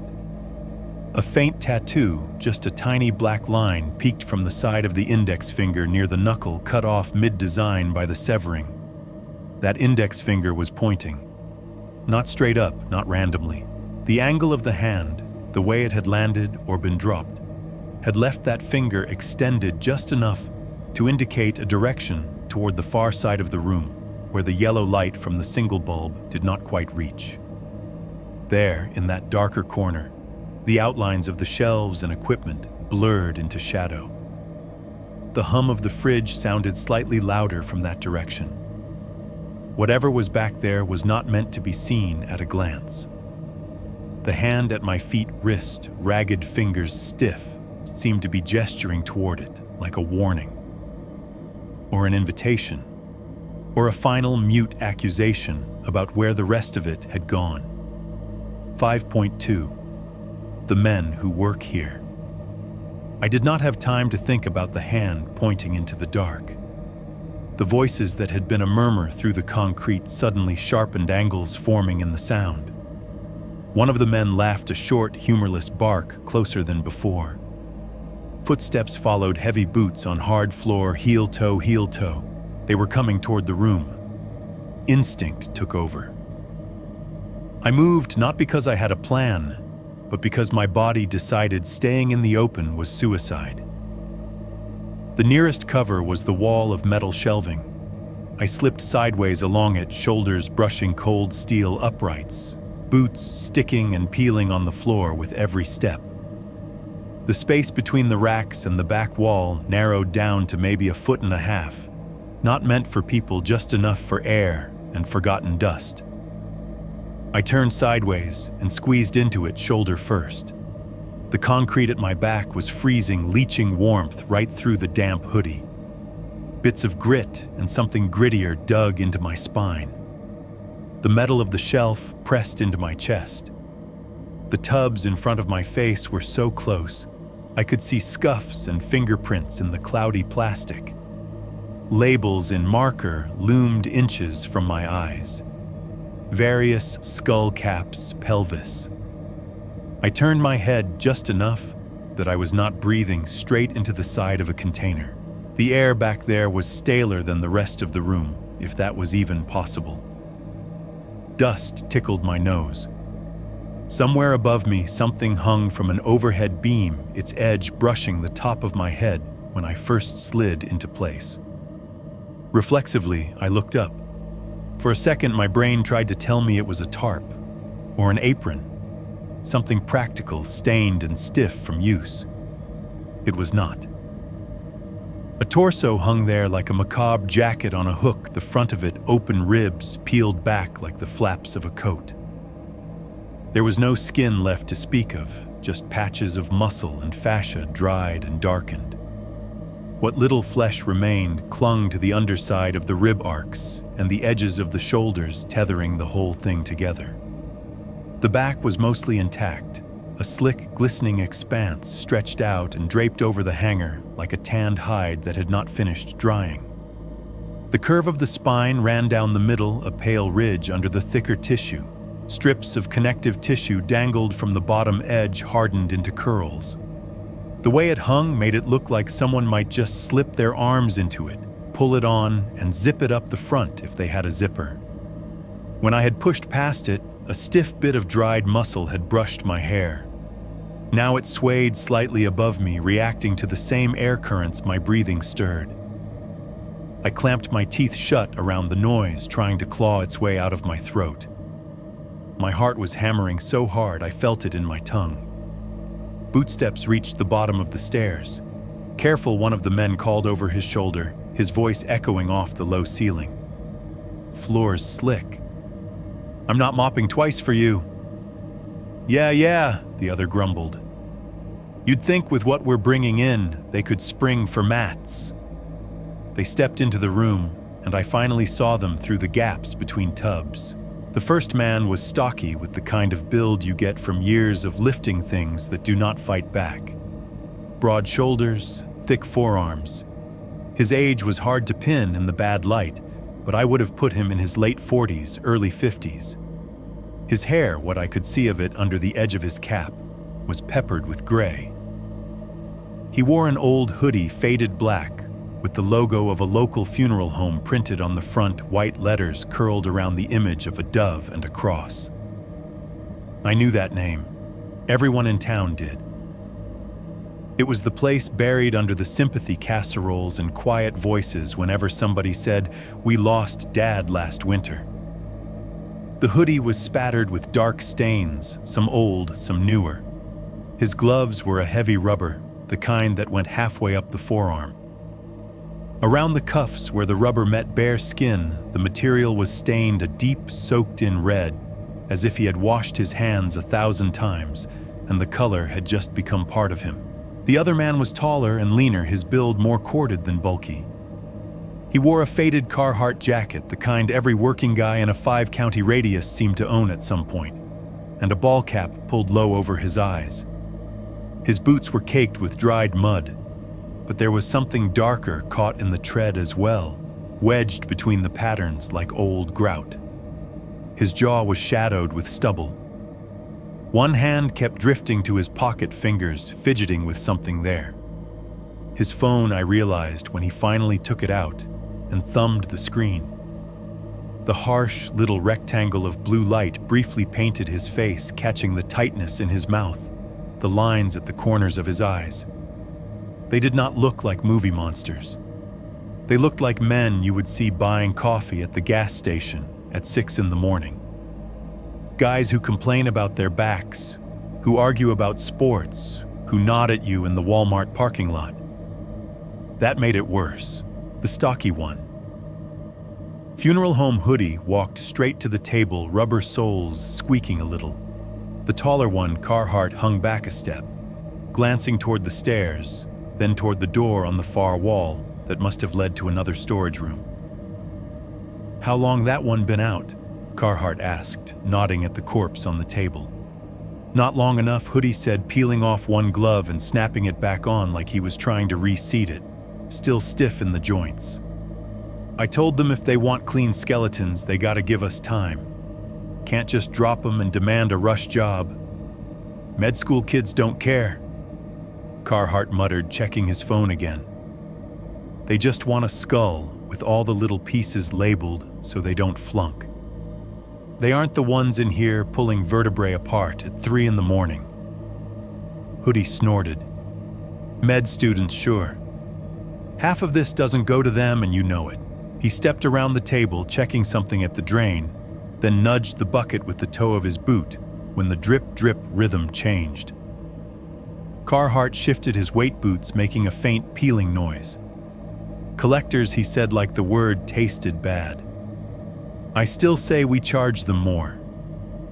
You see what that guy paid for the articulated set from last month? Same dude bought a whole arm for his cabinet. Yeah, and you like your truck payment, don't you? Hoodie said. He pays what he pays. You want to play hardball with the only people happy to pay cash, be my guest. Just don't cry to me when you're back hosing pig innards out of that concrete trough at the plant. He said it with the casual familiarity of someone who had actually been there. It was not hypothetical. This was promotion in his mind. Carhart grunted, unwilling to give ground, but not arguing either. They moved around the room with the ease of habit. Hoodie went to the shelves, taking a tub labeled ribs. Good down and sliding it onto a rolling cart. The container made a wet thump when it landed. Inside, bones knocked against each other. Carhart drifted toward the fridge, shoved the door closed with his shoulder, then opened it again, properly, letting out a fresh gust of cold. I could see racks inside, wrapped shapes, some long and cylindrical, some more compact, all tagged with little white labels. As they worked, they talked not quietly, not trying to hide anything from each other. People who get away with something long enough start to treat it like any other job. School in Columbus wants a full set by next week. Hoodie said, popping the lid off the rib tub. Said their supplier got hit with some lawsuit about donor consent. Poor bastards. We'll get a nice bump off that. Yeah, until somebody asks where ours come from, Carhart muttered. Hoodie shrugged. They ask, we say, old stock donated estates secondhand from a wholesaler. They don't push. They don't want to know. None of them want to think about who they're drilling into. Cadaver is easier than grandma, right? I flattened myself harder against the concrete as if I could sink into it. The funeral home logo on his chest loomed in my peripheral vision. That place had handled my grandmother's arrangements. We had eaten cold ham sandwiches in its basement, while church ladies murmured, "Sorry for your loss?" It was not random. Of course it was not. Graves are harder now, Carhart said, lowering his voice a notch as if the dead might be listening. County keeps better records, cameras everywhere, and those idiots hiking up there posting everything online. We adapt. Hoodie cut in. We don't take from the new section anymore. Only old stones. People nobody visits. You think anyone drives all the way up that back road to put flowers on some plot from 1950? Half those kids in town never go near the hill unless they're drunk, and we got help. He started counting off on his gloved fingers, the rubber squeaking. Science teacher at the high school.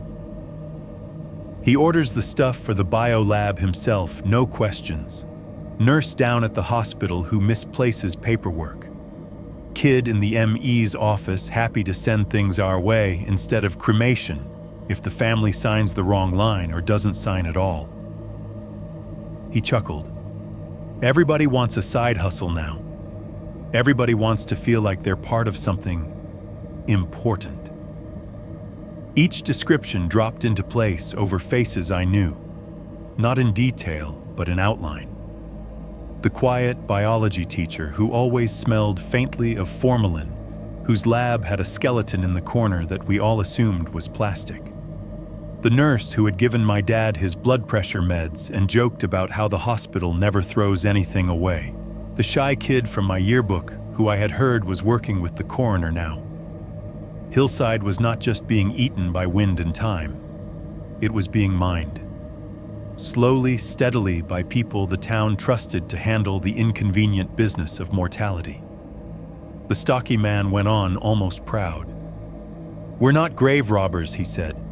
We're reallocating resources. These people wanted to contribute to science, remember? We just made sure their parts got there. And the extra pieces those collectors keep the lights on. And the bonuses for fresh material. Carhart asked, not letting him off that hook. His tone made the word fresh sound like a slur. Hoodie's jaw tightened for the first time. That's newer. opportunity. You ever see what a first-year med student pays for an entire uncut skull for a full articulated skeleton they can put in their living room? He shook his head, smiling humorlessly. There's demand. We'd be idiots not to fill it, and we don't take locals without reasons. I thought about the missing persons article I had scrolled past last month. The homeless guy everyone assumed had just left. The woman whose car was found outside town, but no one ever found her. My stomach turned. Carhart leaned back against the fridge, thumbs tapping against his phone. Still say this place is gonna bite us in the ass, he muttered, glancing up at the ceiling like he could see the chapel through the concrete. Ever since we started using that cross for storage, Jesus, not this again. Hoodie snapped louder than before. The sound bounced around the room. There is no ever since. It's a pile of bones. We had nowhere else to put the overflow. It's convenient. That's it. Carhart bristled but lowered his voice a fraction. I'm telling you, man, it's different. Animals used to come up on the hill all the time. Deer strays, raccoons. Remember? Now you don't see so much as a squirrel past the fence. They cut across the road instead. Even the crows won't sit in those trees. Because we're up there more, Hoodie said, dismissive. Noise keeps them away. Noise doesn't make bone move on its own. The words hung in the air for a second, heavier than the others. Hoodie paused, glove halfway to a tray of ribs. He did not turn to look at his partner, but something in his shoulders tightened. You were half asleep, he said finally. You heard the stack shift, and your brain filled in the rest.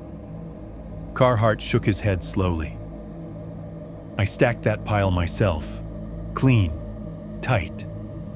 Went out for a smoke, nobody else up there came back in, and half the cage was different. Like someone had pulled a few pieces out and slid others under. Like it had settled itself into a new shape. The image of the cross upstairs, the mismatched ribs, the curved plate rose in my mind, unbidden. Hoodie snorted again, but it was forced this time. Old wood warps, wire loosens, gravity's a thing. You want to spook yourself, that's on you. Carhart's gaze flicked toward the stairwell, as if he expected to see something there. Yeah, he said quietly. Then explain the dogs. The last 2 times we tried to bring a dog up there to keep people off, they freaked. One bit through his leash. The other one slipped his collar and just ran. Wouldn't go near the hill after that. You can't train that. Hoodie shoved the tray onto the cart a little harder than necessary. You're getting jumpy, he said. You start believing in ghosts, you start making mistakes. We are the only thing to be scared of in this building, okay? So get your head straight. He said it like a pep talk and a threat at the same time. Carhart did not argue. He just nodded once, clipped, and pushed himself off the fridge. Fine, he said. But you're the one who wanted to hang your little art project up there. Don't come crying to me when it decides it doesn't want to be storage anymore. They went back to work, one at the table, one at the shelves, trading barbs and logistics inventory and timelines. Wedged in my narrow strip of shadow with cold concrete in my back and a flayed torso brushing my hair, I understood something I had not let myself fully grasp until that moment. They thought they were running this place. They thought this was their operation, their hill, their dead. But even they were starting to sense that whatever they had built up in the chapel, wired to that cross stacked in those tubs, had taken on a weight of its own. Something was settling itself at night, and I was standing in the middle of its inventory. 5.3, the bone thing wakes up from my gap behind the shelves. I could see maybe half the room through slivers of space between tubs. The bone hand by my boot still pointed into the dark corner, and now I understood why. The taller man, Carhart, followed that line without knowing it. He shoved his phone back into his pocket and stalked toward the far edge of the room to the place where the yellow light bled into shadow. "Where'd you put that mixed crate?" he called over his shoulder. "The one with the kid's jaw. Columbus guy's gonna throw a fit if it's short." "Back wall under the pelvises," Hoodie answered, distracted hands busy with a set of ribs he was lining up on a tray. "If you didn't lose it already. You're the one who can't label for shit." Carhart muttered something under his breath and disappeared farther into my blind spot. I shifted just enough to follow his movement, the concrete scraping my back. Above me, the flayed torso swayed in sympathy, a strip of dried muscle whispering against my hair. In the dimmer part of the room, I could just make out a stack of crates, heavy plastic tubs, taller than the others' lids, strapped down with bungee cords. The labels on these were less neat letters, cramped and slanted, mixed, unsorted, spare. A few were marked only with dates. Carhart put his boot up on the low pallet they were stacked on and kicked one of the crates hard. The tub jumped an inch, plastic sides flexing. The rattle from inside should have sounded like chaos, loose bones knocking randomly against each other, bouncing in a mess. It did not. The sound that came out of that crate was wrong in a way that made my teeth hurt. It was rhythmic. A series of sharp, hollow taps, some light, some heavier, following each other in quick succession. It was like listening to someone shake a bag of marbles, not to make them clatter, but to make them click in a deliberate pattern. You could hear pieces sliding, adjusting, finding purchase. Tap, tap, tap. Pause. Tap, tap, tap, tap. I had heard bones clattering already that night in tubs on the table under my boot. This was not that. This sounded like something inside was testing its own edges, knocking each point into place, checking what fit where. Carhart frowned and kicked the crate again, harder. "Shit," he said. "I told you we shouldn't mix the lots. Now I can't find." The crate answered with another burst of sound, louder this time. A deep thunk from the bottom, then a cascade of smaller clacks like a pile inside had just shifted, as one unit instead of 100 separate pieces. On the other side of the room, the industrial fridge let out a low groan, the compressor's hum dipping for half a second. The lights flickered, not enough to go out, but enough to make every shadow jump. The buzzing in the overhead bulb stuttered and then caught again. For that heartbeat, it felt like the entire room had inhaled and held it. The hairs on my neck prickled in a wave. Behind the shelves, the air seemed to charge the cold, deepening into something that had nothing to do with temperature. Hoodie looked up from the table, the set of his shoulders changing. "What did you do?" he snapped more sharply than the situation warranted. "Nothing." Carhart shot back, eyes still on the crate. The crate moved. The lid bulged upward, straps creaking as if something underneath had suddenly tried to stand. The plastic bowed under the pressure, flexing and then snapping back when whatever pushed at it changed its angle. The sound inside shifted again, bones sliding, not all at once now, but in chains. I could hear it clearly from my hiding place, the slick grind of joint surfaces, finding each other, the hollow, dry clatter of vertebrae stacking. Pieces clicked together with an awful precision, like magnets finding their opposite poles in the dark. Carhart stumbled back a step. "Okay, no," he said, voice thinning. "Not doing this again." That one word again cut through me worse than anything else. The stack of crates shuddered, as if something inside one of them were pushing outward in every direction at once. The top tub slid sideways and toppled off, hitting the floor with a crash. Its lid snapped off on impact plastic clips, skittering, and a spill of bones poured out, femurs, scapula, vertebrae, loose phalanges scattering across the concrete. They did not scatter far. They rolled, yes. They bounced, yes. But then, as if some invisible boundary had been drawn, they stopped in a loose circle, pieces facing inward, like they were orbiting an invisible point. From that circle, bones began to move without help. A spine arched up, first vertebrae ratcheting into place, one on top of another, guided by no hand I could see. Each bone twitched, jerked, then settled, the column growing taller with every click. It wobbled for a second, then stiffened as ribs from the pile slid across the floor, lifting themselves up to hook onto it in crooked layers. More ribs followed, some from the spill, some from higher shelves. I watched, sick, as a tub labeled ribs jerked, its lid popping, and several pieces skated out across midair, dropping neatly into place. They overlapped cages within cages, wrapping the spine in a lopsided armor. Lower down, a cluster of pelvises scraped over the floor, clacking together like obscene puzzle pieces fusing into a jagged base.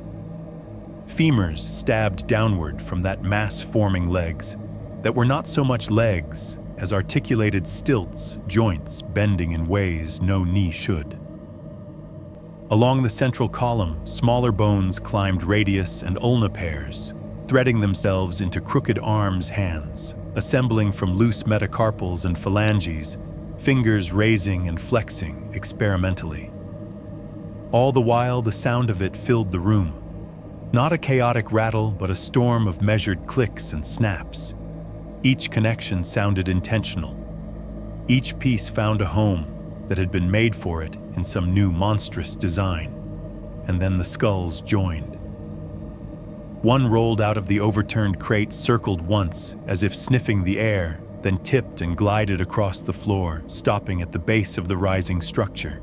It lifted jerkily and fixed itself onto a protruding nub of bone like a barnacle on a ship's hull. Another dropped from a higher shelf, bounced off a tub, and somehow landed socket first on a jutting rib, teeth chattering once before going still. A third cracked along the forehead, slid across the table, knocking a tray sideways, then flipped end over end into an open gap in the rib cage facing inward, like a face pressed against prison bars. At the very top of the crooked spine, one last skull rose. It had not been loose a moment before. I saw it, or one like it, jerk off the peg where it had been hanging as part of a partial specimen, the wire that held it snapping like a cut tendon. It flew in a small arc and landed squarely on the uppermost vertebra, settling there with a final decisive click. This one's jaw was missing its open mouth, a silent howl. Its sockets were empty, no cotton shoved into them like the chapel figure, but the darkness inside them felt focused. The whole mass completed itself in a matter of seconds, though it felt like an hour. By the time my brain caught up, there was something standing in the far corner that was not one body, not many bodies, but a colony of bones fused into a shape that pretended to be a living thing. Spines knotted into a crooked central column, some sideways, some upside down. Ribs layered over each other in plates, creating overlapping cages, some opening, some closing, as the structure flexed experimentally. Pelvises and femurs jutted out at angles that would have snapped tendons in life, but here only gave it more leverage, more reach. The many skulls protruding from its sides and back gave it the impression of a thing with too many faces turned every direction at once. The one at the top, the crown lifted a fraction, the cervical bones beneath it clicking as they adjusted. Hoodie had gone still at the table, a rib in his gloved hand forgotten. His mouth hung open. The rubber fingers twitched once, as if his muscles were trying to complete the motion they'd been trained to do, even as his brain locked up. Carhart was already backing away, hands up like that would help. "No," he said, voice thin. "No, nope." "We're not." The bone mass moved. It did not shuffle or lurch the way you'd expect something made of dead parts to move. It lunged, sudden and fluid, like a predator that had been coiled and waiting in the dark for the right moment. One limb, a configuration of fused femurs and tibias, shot out and caught Hoodie square in the chest. The impact slammed him backward into the edge of the steel table. The sound of his body hitting metal was bad enough. The sound that came right after it was worse. His ribs cracked. More than one. It was a wet, splintering noise like someone stepping on a bundle of dry sticks submerged in mud. His breath left him in a panicked bark, then came back as a gurgle air, fighting to get past whatever had shifted inside. He tried to inhale again. The sound that came out of him was half scream, half the choking gasp of someone whose lungs had just been punctured by their own bones. His gloved hands scrabbled at the limb, pinning him, rubber squeaking on slick bone. The creature, the thing, pressed him harder into the table, the assembled joints around that central spine flexing. More ribs snapped under the pressure. I could see his chest denting the fabric of his hoodie, stretching the funeral home logo, distorting under the force. A spray of blood arced from somewhere inside his mouth or nose, a bright sheet under the yellow light. It splattered across the tubs, on the shelves, droplets pattering against plastic lids labeled with the names of bones. Red streaks ran down femurs, dotted various, slid slowly down the side of a tub marked skulls. Carhart screamed, but it was a useless sound. He stood frozen for a second, then turned like he might bolt for the stairs. The bone thing's many heads tracked him, and did not at the same time. Some sockets swiveled his way. Others stayed focused on the man it was crushing against the table. Up on the top of the twisted column, the crowned skull tilted. The overhead bulb buzzed, the light flickering for a heartbeat. In that stuttering illumination, a glint flashed across the left side of its cranium. A plate, a small, curved piece of metal, was bolted to the bone just above where an ear would have been. 6 tiny screws held it in place, the same way the plate had been held to that rib I'd seen upstairs. It hugged the skull's curve perfectly. My vision tunneled. For a moment, the rest of the room blurred, and all I could see was that plate. My mind dragged up the image it had been avoiding all night, my grandmother's X-ray printed on cheap paper held up to the kitchen light. The silhouette of her skull, ghostly and grainy, and that same curved line of metal clinging to its side. Same shape, same position, same little line of screw heads. The thing pressing the air out of the stocky man's lungs, the thing that had pulled itself together from the inventory of this room, was wearing part of my family on its head like a crown. Under the mesh of bones, I felt something old and cold and mean rise, the sense that the hill itself had finally noticed me as more than just a trespasser. The crown skull turned further too far for any natural neck vertebrae in the central column, clicking in rapid succession. Its empty sockets swung across the room, past the table, past Carhart, past the humming fridge. They stopped on the narrow gap between the shelves and the wall. On me. It did not have eyes. It did not have pupils to focus, but I felt its attention lock onto that tiny strip of shadow where I was crushed against cold concrete, a skin suit brushing my hair, a severed hand at my boots. For one long second, while the man in the hoodie gurgled and the drains hummed and blood dripped onto labeled tubs, the thing made from my dead, from my grandmother's hardware, from bones stolen out of the hill behind Walmart, looked straight into the place where I was hiding as if it recognized me. 6.1. Flight upward gunfire and the side door. The first gunshot hit me in the chest without touching me. It was just sound, but in that low concrete room, it felt like being punched by air. A flat, concussive crack that bounced off the walls, off the metal shelves, off the steel table where the stocky man was being crushed. The overhead bulb jerked, the filament shivering in its glass cage. I did not see the taller man draw the gun. 1 second his hands were empty, reaching uselessly toward his partner. The next, his right hand was at his waistband. Fingers fumbling at the back of his jeans, coming up with a short black shape that looked small in his grip and too big for the room. He did not shout a warning. He did not line up a shot like in the movies. He just yanked the pistol up and squeezed the trigger like it was a panic button. The muzzle flash strobed the whole room white-orange for a heartbeat. In that frozen frame, the bone thing was illuminated in hard detail, ribs layered over ribs, pelvises jutting like hooked armor plates, the crowned skull tipped toward my hiding place, the surgical plate on its cranium flashing silver. The bullet hit somewhere in the tangle. A chunk of rib exploded, splintering into a cloud of white dust and fragments that sprayed across the table and the stocky man's hoodie. The force rocked that part of the structure back an inch, but the limb pinning him did not let go. It shifted, rebalanced other bones, knitting tighter to compensate. The second shot came an instant later. Another flash. Another bone crack, more dust in the air. The smell of burnt powder slammed into the cold chemical stink, making the room smell like a firing range in hell. The thing reconfigured. It did not leap back or recoil in fear. It adjusted.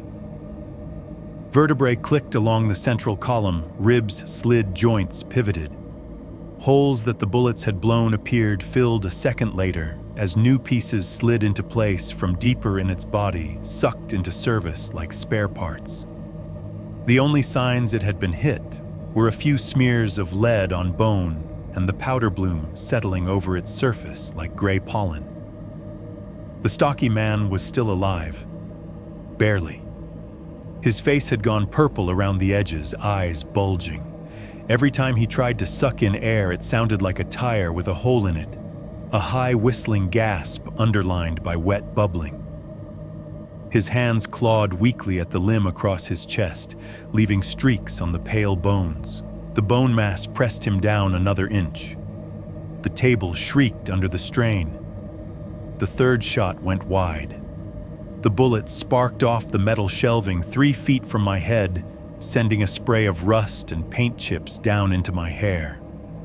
The impact rang in my teeth. That was the moment I stopped being frozen prey and became something closer to an animal in a trap. The men were fully focused on the thing now. The thing was fully focused on them. The narrow strip of shadow I'd wedged myself into was suddenly not a coffin, but a corridor. My body moved before my brain finished agreeing. I slid sideways out of the gap shoulder, scraping concrete, careful not to jostle the hanging skin suit above me. The smell of it, old iron and preserved meat, stickied my throat. I forced myself not to look up again. My hand brushed something hard on the floor, a flashlight long and black knocked off a shelf or dropped in some earlier scramble. My fingers closed around it, like they had been waiting for the shape all night. It felt solid, blessedly simple. On-off, light, dark, no bones. I crouched low and crawled, staying behind the line of shelving, using it as cover. The gunshots kept coming in bursts, 2 in quick succession, then a pause, then another. Each one shattered the cold air, sent dust drifting from the ceiling. The bone thing made no roar, no scream, no voice. It spoke only in clacks and snaps and the wet slap of limbs hitting steel and flesh. Every time one of its cobbled-together legs slammed into the floor, the concrete hummed. A spray of something wet misted my neck as I moved, blood flung from an unseen impact. It hit my hoodie in a warm streak that the cold air immediately went to work on. My boots slid through spatters I could not afford to look at. "Jesus Christ," the taller man shouted. "Get off him! Get another crack, another flash, another hole in the lattice of bone that closed like an eye as soon as it opened." Someone yelled in my direction. Not words at first, just a raw sound of surprise that there was someone else in the room. Then, as I came out from behind the last shelf and broke into a run for the stairs, the taller man swung his head and saw me. "Hey!" he barked. "Who the hell?" He did not get to finish the question. One of the creature's many limb clusters lashed out, catching him across the side. He went spinning into the sink, hip cracking the edge, the gun flying from his hand and skittering across the floor toward the fridge. I did not stop. I did not answer. There was nothing I could say that would make any of this better for any of us. The stairs were a gray chute leading up into shadow, the yellow light from the bulb turning them the color of old teeth. I hit the first one harder than I meant to my shoe, slipping a little on the slick spot just where concrete met the bottom step. My uninjured hand slapped the wall fingers, skidding on some dried residue, and I hauled myself up. Behind me, the gunshots continued, but farther apart now. Desperate, not controlled. Each report still punched my ears, the sound bouncing back down the stairwell so loudly I could feel it in my chest. The ringing built in my inner ear, layering over the drip-drip of the bucket, over the hum of the fridge, over the clatter of bone and steel. Halfway up, the flashlight in my hand banged against the wall. I almost dropped it. I clutched it tighter and kept climbing. Blood from someone, maybe from many someones, splashed higher on the stairs than I wanted to think about. My soles smeared it, leaving streaks. Every step felt like it might betray me, my heel, at constant risk of sliding out from under me. I gripped the railing, just a metal pipe bolted into the concrete, and used it to drag myself faster. The air changed as I ascended. The freezer cold from the workroom thinned, replaced by the stale, mold-damp chill of the chapel above. Somewhere behind that, beyond the doors, was the honest, open cold of the November night. A stray bullet ricocheted off the underside of the hatch, with a hard ping showering dust down the stairwell. Instinct made me duck. A chunk of wood splintered near my shoulder, tiny shards biting into my hoodie. I reached the top step and shoved my shoulder into the open space of the hatch, pushing through the square cut in the floor. The flashlight scraped metal. My knee slammed into the edge, pain flaring. I scrambled elbows and knees and boot soles, and then I was out, spilling onto the chapel's warped floorboards. The sudden space of the chapel felt enormous after the low ceiling below, even though I knew it was small by any normal standard. The air tasted like dust and mold instead of formalin and blood. It felt like oxygen anyway. I staggered to my feet, vision swimming for a second. The pews loomed in front of me in crooked rows, gray backs rising and falling like the ridgeline of some wooden forest. Behind me, from the open hatch, came the distant sounds of the fight. Another shot, a crash of metal, something heavy hitting the floor. A voice screaming in a way that made my organs want to crawl out of my body and leave. I bolted up the aisle. My legs did not fully remember how to run on dry, uneven wood. Halfway between the hatch and the doors, my toe caught on a board that had lifted just enough to be a trap. My body pitched forward. I threw the hand with the flashlight out, but I was moving too fast. I crashed into a pew. The old wood took my weight for half a second, then splintered. The back cracked in the middle with a gunshot loud snap. Dust exploded out of the cushions in a filthy cloud, filling my mouth and nose. A hymn book left to rot on the seat ages ago flew into the air, pages fanning out like wings before it crumpled on the floor. I went through the back and ended up half in, half out of the bench. One leg tangled my shin, throbbing from where it had slammed into the seat. The flashlight skittered across the aisle and smacked into the opposite pew, spinning in a little circle of light before coming to rest.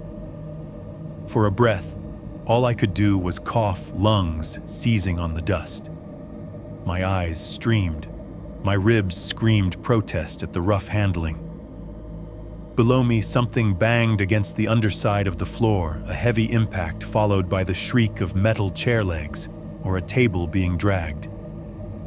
I forced myself to untangle, pulling my leg free from the wrecked pew, ignoring the splinter that drove into my palm when I pushed up. The front of my hoodie was a film of gray and brown chapel dust, mixing with whatever had splashed onto me downstairs. The main doors loomed ahead, the same cracked wooden panels I had forced my way through what felt like hours before. I ran for them, boots thudding dully on the board's lungs burning.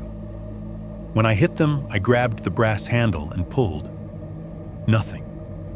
For a split second, blind panic told me something on the other side was holding them shut. My fingers slipped on the cold metal. I yanked again. The doors rattled in their frame hinges, whining. The handle did not give. I tried pushing without thinking. The whole structure groaned, but the swollen wood and the angle were against me.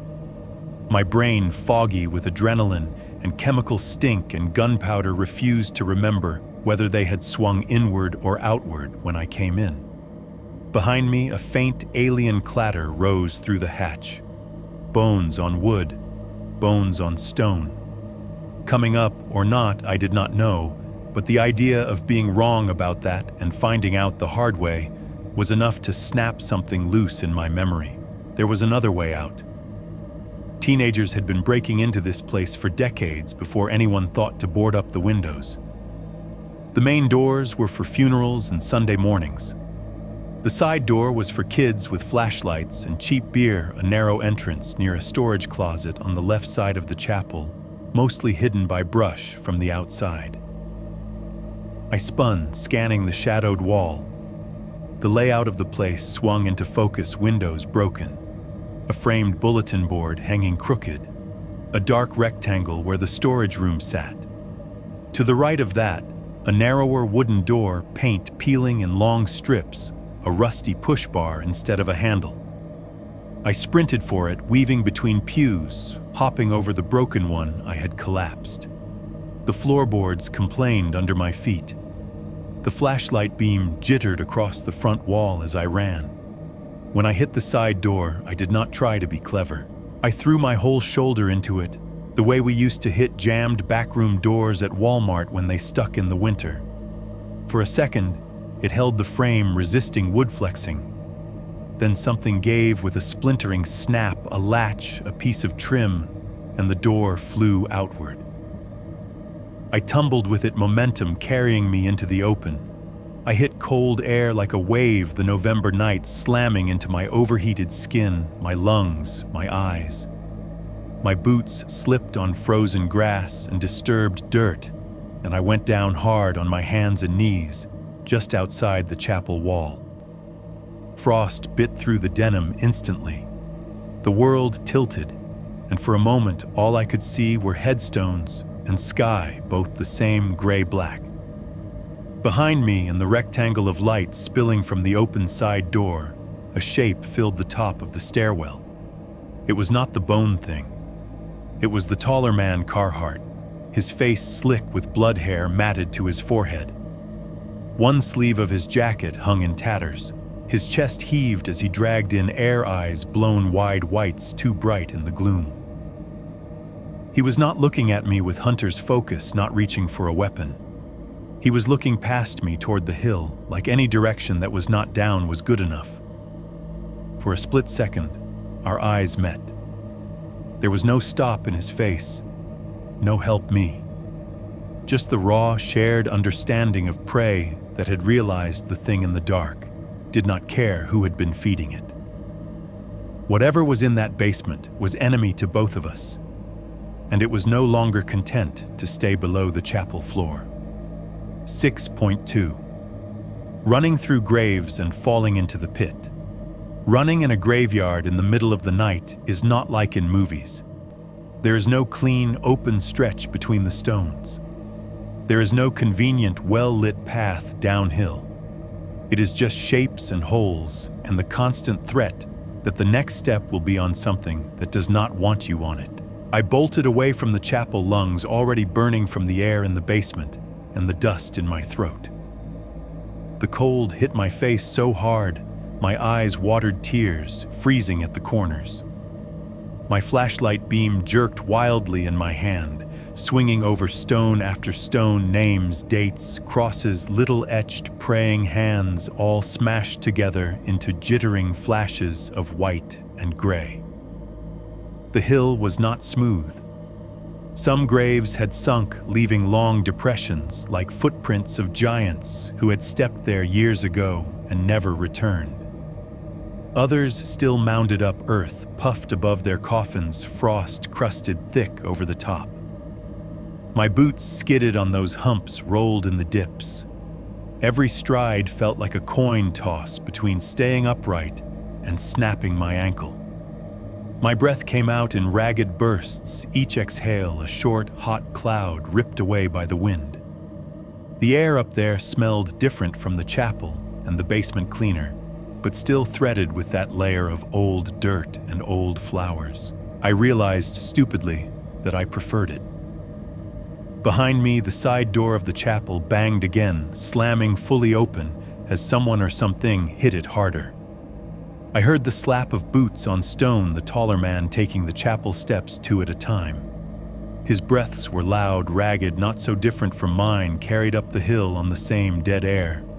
He shouted something, a wordless yell, at first half rage, half terror. It broke apart in the open space, swallowed by the wind and the quiet trees. My flashlight beam arced across a headstone so close, I almost smashed my shoulder into it. The name blurred, some Miller or Jensen or Harris, just another ancestor someone had stopped visiting. I veered left, then right, zigzagging between rocks and markers, trying to aim myself toward where I knew the fence would be, where the hill broke toward Walmart's sodium glow. A gunshot tore the night open. The sound was even louder out here without concrete walls to catch and throw it back, a sharp, cracking report that seemed to punch holes in the dark. I flinched mid-stride. The flashlight beam jerked straight up, catching the black shapes of tree branches overhead.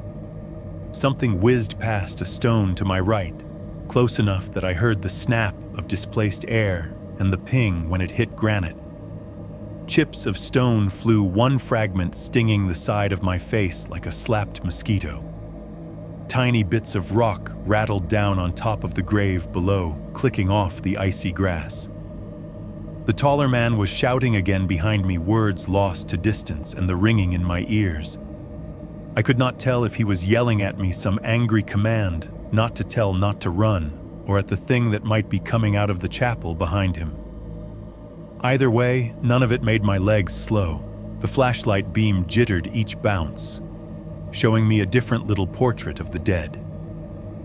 A lamb carved on one stone, a set of clasped hands on another, an angel whose face had weathered away completely, leaving nothing but a hollow oval, the dates blurred together, 1943, 1967, 2002.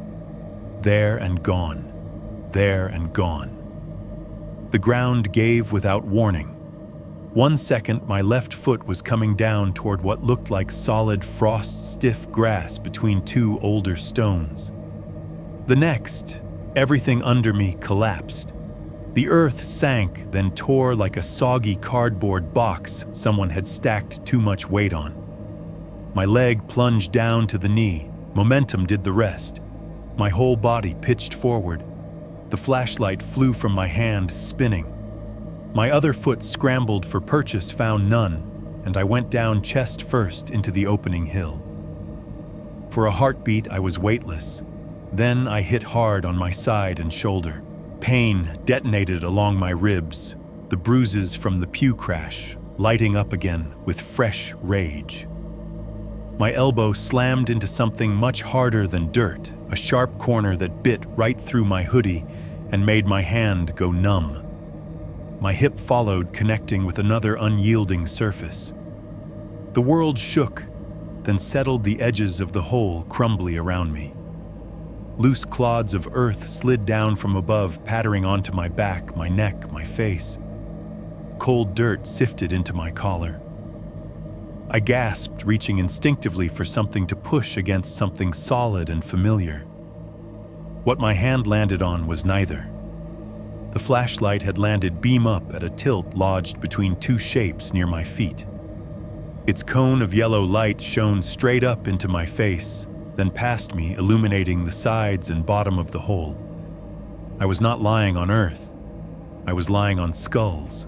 They filled the pit from one side to the other, stacked and jumbled eye sockets open, some facing up, some sideways, some pressed tight against each other. A few still had patches of hair clinging to the bone, stringy and matted, stuck to the ridges like seaweed on rocks. Others had clean, pale domes, the sutures, those jagged seams, where plates of bone knit together, stark in the light. Below and between them were long bones, femurs, tibius humeri, tangled like driftwood. Finger bones were scattered everywhere, tiny, pale sticks caught in the gaps like spilled toothpicks.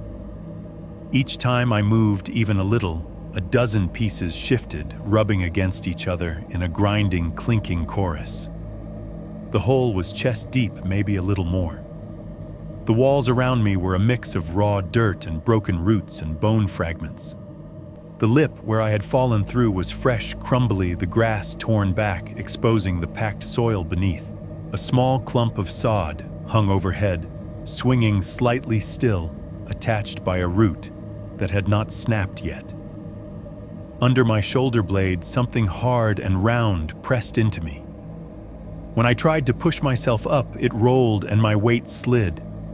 I flailed, hand scrambling for purchase. My fingers found the edge of another skull, my palm pressing down right across its forehead.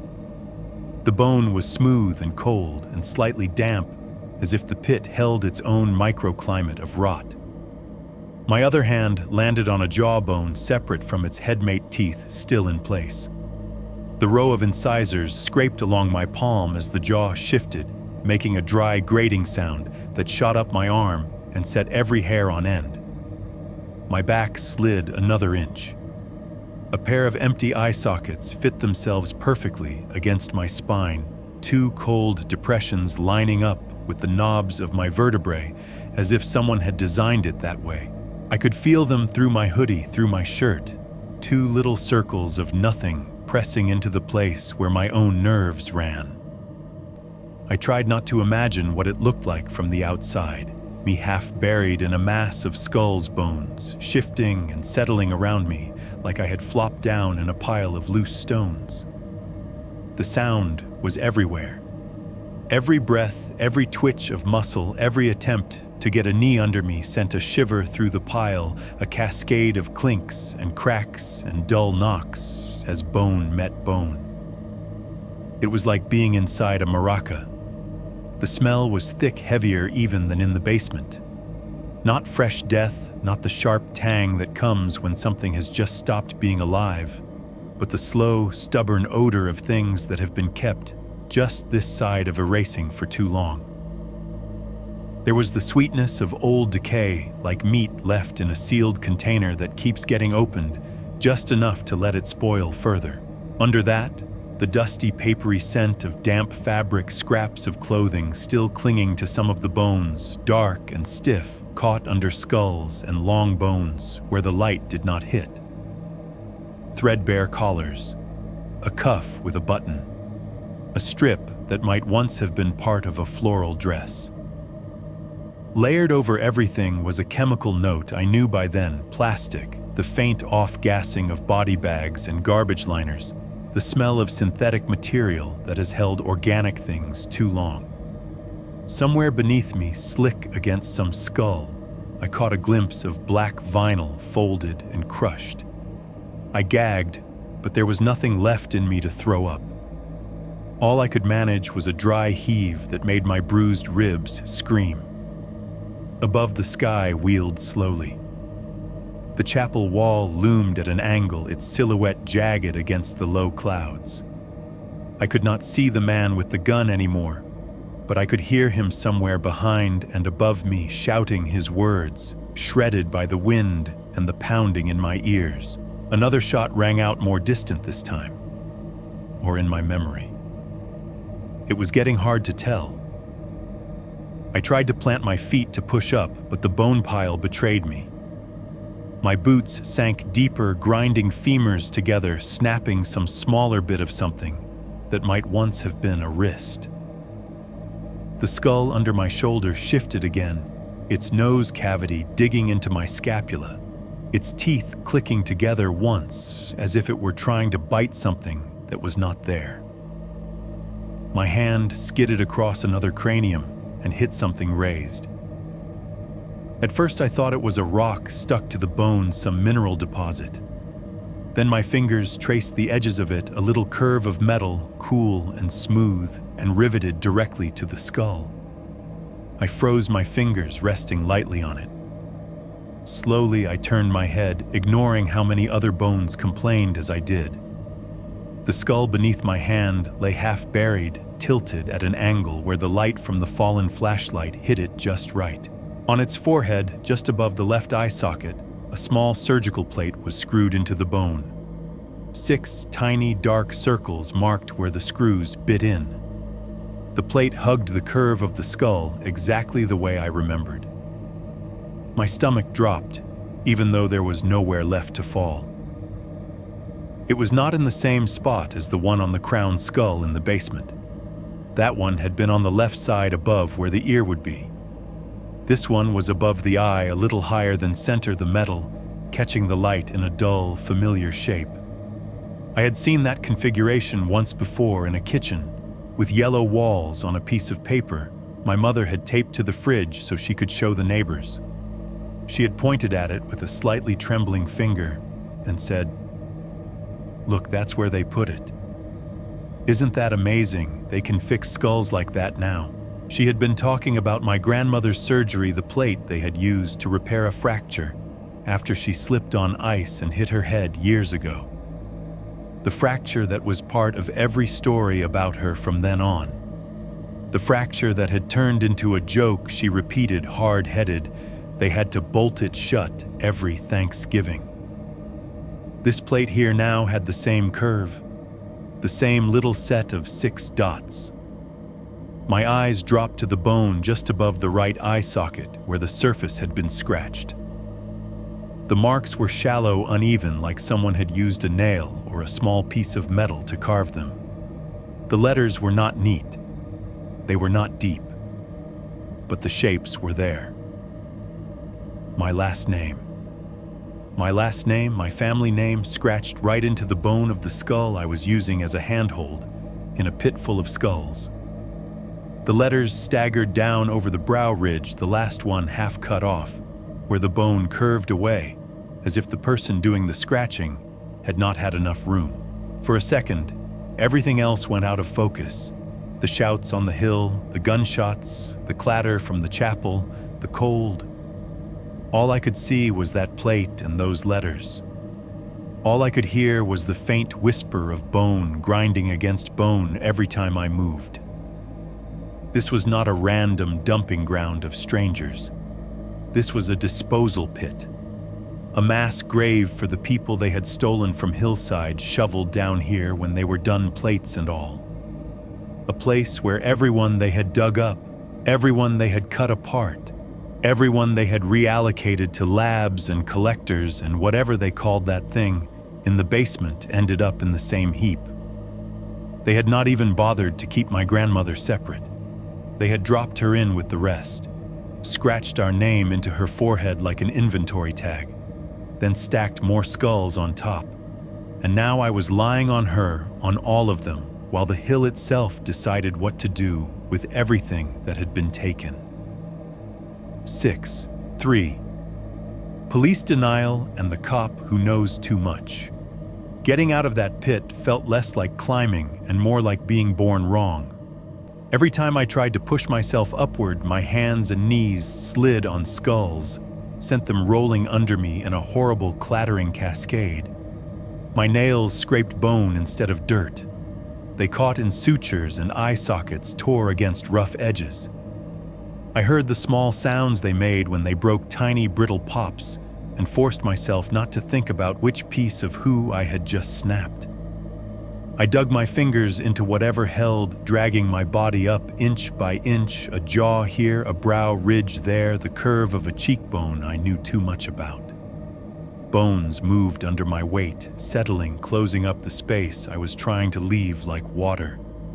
More than once, my boot slipped down between long bones, my shin grinding along them until my teeth rattled.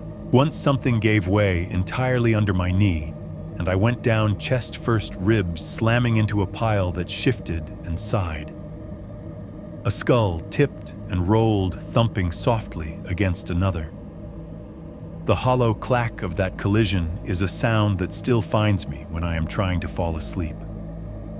By the time my hands finally found the edge, damp dirt, stubborn roots clinging to the lip of the break, my fingers were torn and slick with things I did not want to identify. I hooked them into the soil, ignoring the sting, and heaved. The cold air above the pit hit my face as I broke the surface like putting my head up through ice. The world outside was still night and wind and stone, but it felt thin compared to the heaviness below.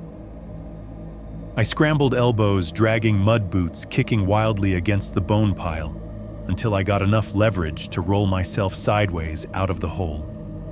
I collapsed on my stomach next to the pit chest, heaving cheek pressed into frosted grass.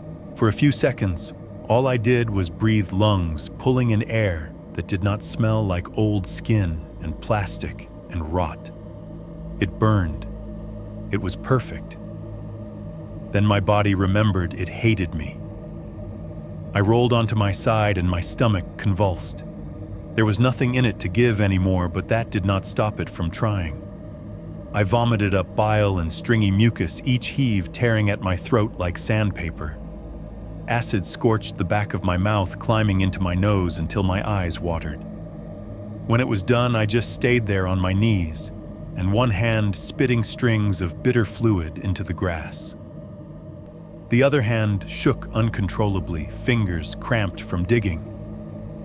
My nails were packed with grime and something pale. Somewhere farther up the hill, a man screamed.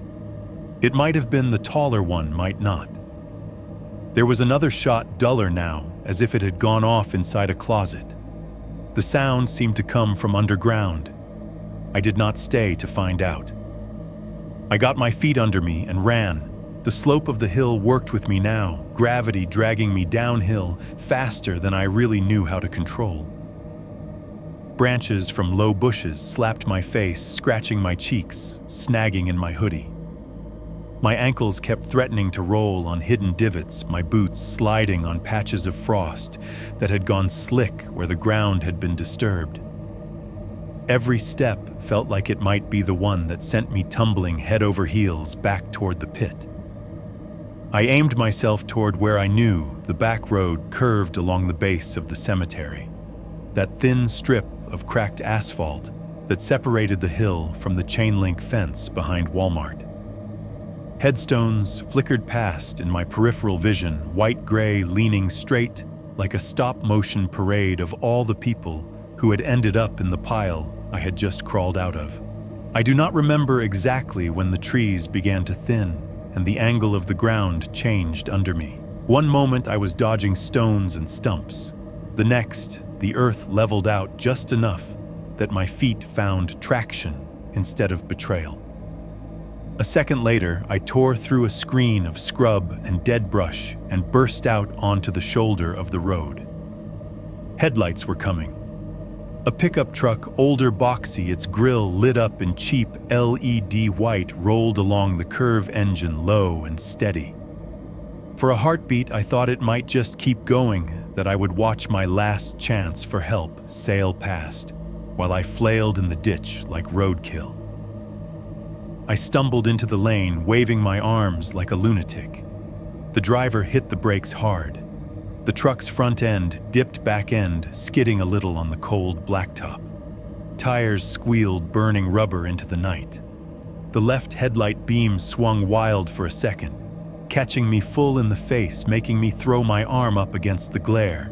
"Jesus Christ," a voice shouted from inside as the truck screeched to a stop a few yards short of me. "You trying to get killed, kid?" I staggered up to the driver's side window, almost falling into the door.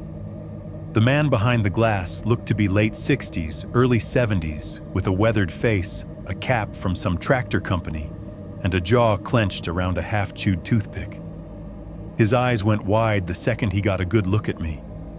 I must have been a sight hoodie torn and smeared with dust and darker stains, face streaked with tears, and dirt hands raw, one eye already swelling from where a branch had caught it. I leaned on the door with both palms leaving prints wherever they touched. "Theirs," I panted. "You have to call Hill Chapel basement." He recoiled an inch, not out of malice, just that automatic human response to someone else's panic. His gaze flicked past me up the hill toward the hunched shape of the chapel silhouetted against the clouds. "You drunk?" he asked, suspicion edging his voice, but softer now. "On something, please," I rasped. 911. There's bodies. In the church. Bones. They're doing something down there. You have to call." Something in my tone must have cut through the part of him that was annoyed about his breaks and his evening.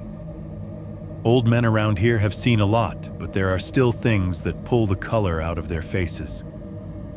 His hand went slowly to his jacket pocket, came out with a battered smartphone, the kind with a cracked corner and a cheap case. He hesitated for half a heartbeat, then thumbed at the screen and held it out to me across the gap of broken trust. "You do it," he said. "You sound like you believe it." My fingers slipped on the smooth glass, at first leaving faint, rusty smears. I forced them to steady enough to hit 3 numbers. The 911 operator answered with that bored, brisk tone they get when they think they're about to talk someone out of calling about fireworks or a neighbor's fight. My voice shook so badly I almost could not get words out, but adrenaline has a way of punching holes in whatever fog is left in your brain. I told them. Not all of it. There was no way to explain the bone thing or my grandmother's plate in a way that would not get me hung up on. But I said, "Chapel, cemetery, bodies, basement, men with guns, grave," collapsed over and over until the woman on the other end stopped trying to interrupt me with questions about my address and just said, "Stay where you are. Officers are en route. Do not go back up the hill." That part at least I could obey.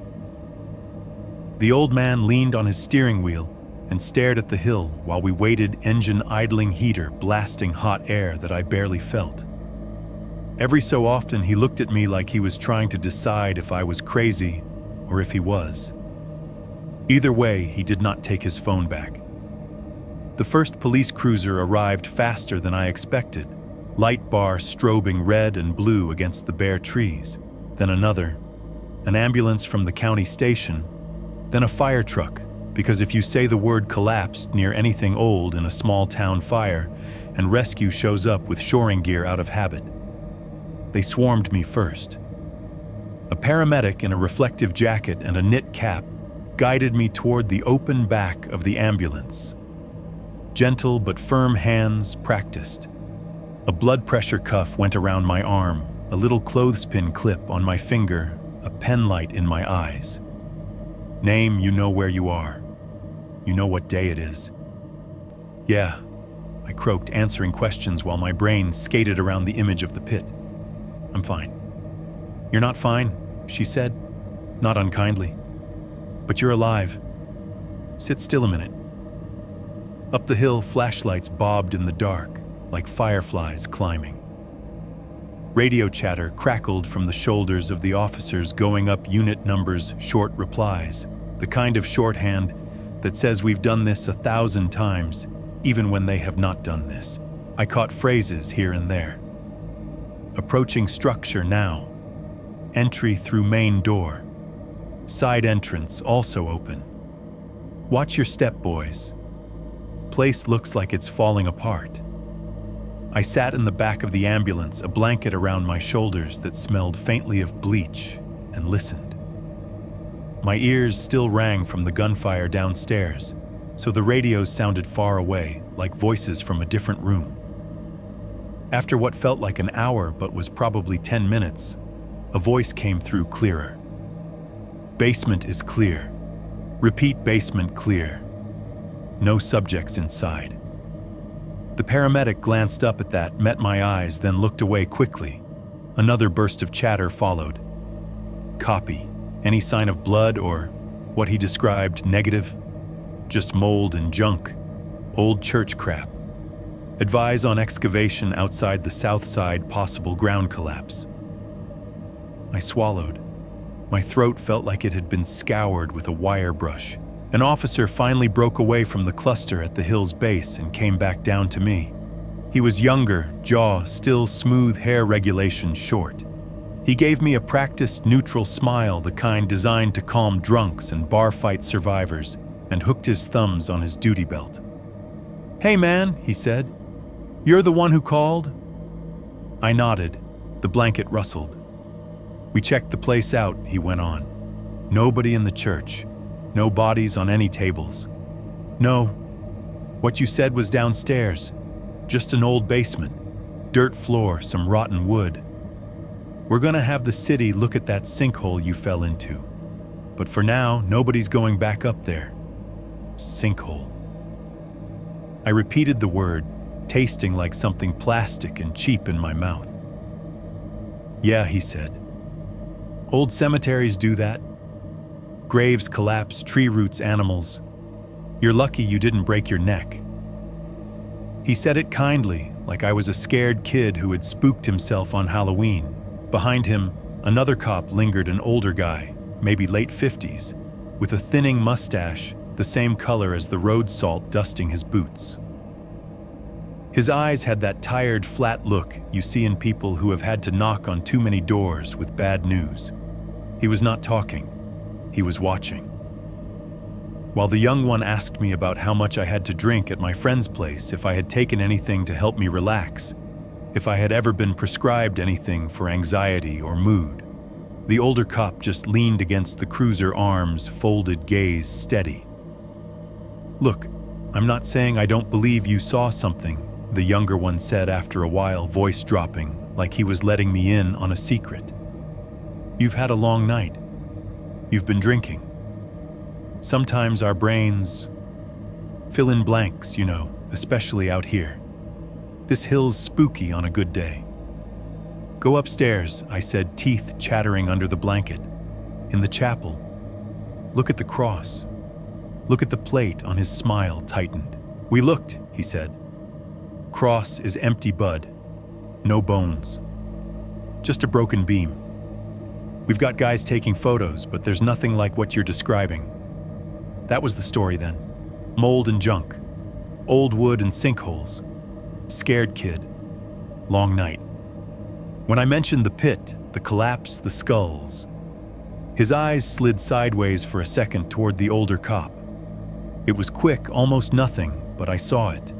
Like a student looking to the teacher to see which way to lean. The older officer pushed off the cruiser and walked closer, boots crunching gravel. Up close, I could see the lines at the corners of his mouth, the way his mustache did not quite hide the scar on his upper lip. "Where'd you fall exactly?" he asked, voice low, almost gentle. I pointed up toward the dark, vague direction of the chapel. "Near the side," I said. "There's a dip." I hit it, and it just opened. There's a whole pile down there. Plates. Names. Mine. "You have to." His face changed in a way most people would not notice. Not a flinch, not a gasp, just a small tightening around the eyes. A muscle in his jaw twitched once. "Old ground up there does that," he said louder, glancing back at the younger cop and the paramedic as if making sure they heard. "We've had collapses before. Double burials, old caskets rotting out. It's not safe to send anyone down in the dark. We'll get Public Works to tape it off and have a look in daylight." He clapped a hand on the younger officer's shoulder. "Write it up as a ground collapse and possible trespass," he added. "No sign of foul play at this time. We'll keep an eye on it." Then he turned away, like the matter was closed. As he did, he tugged at his cuff, adjusting it against the chill. His jacket rode up an inch on his wrist. I caught a glimpse of something there dangling from his key ring, a plastic band, the kind they put around your wrist in a hospital. The clear curved strip had been threaded through his keys, turned into a fob. The printed sticker on it was faded, but the logo was still visible in the flashing ambulance lights. A dove. A cross. The name of the same funeral home I had seen on the hoodie of the man in the basement. He saw me looking. For a moment, our eyes met. Whatever was in his expression then was not confusion. It was not shock. It was the weary impatience of someone being forced to deal with a mess he already knows all about. Someone who has zero interest in letting a stalker from Walmart pull up the carpet on what has been happening on his hill for years. "Try to get some rest," he said, voice flat, as he stepped back.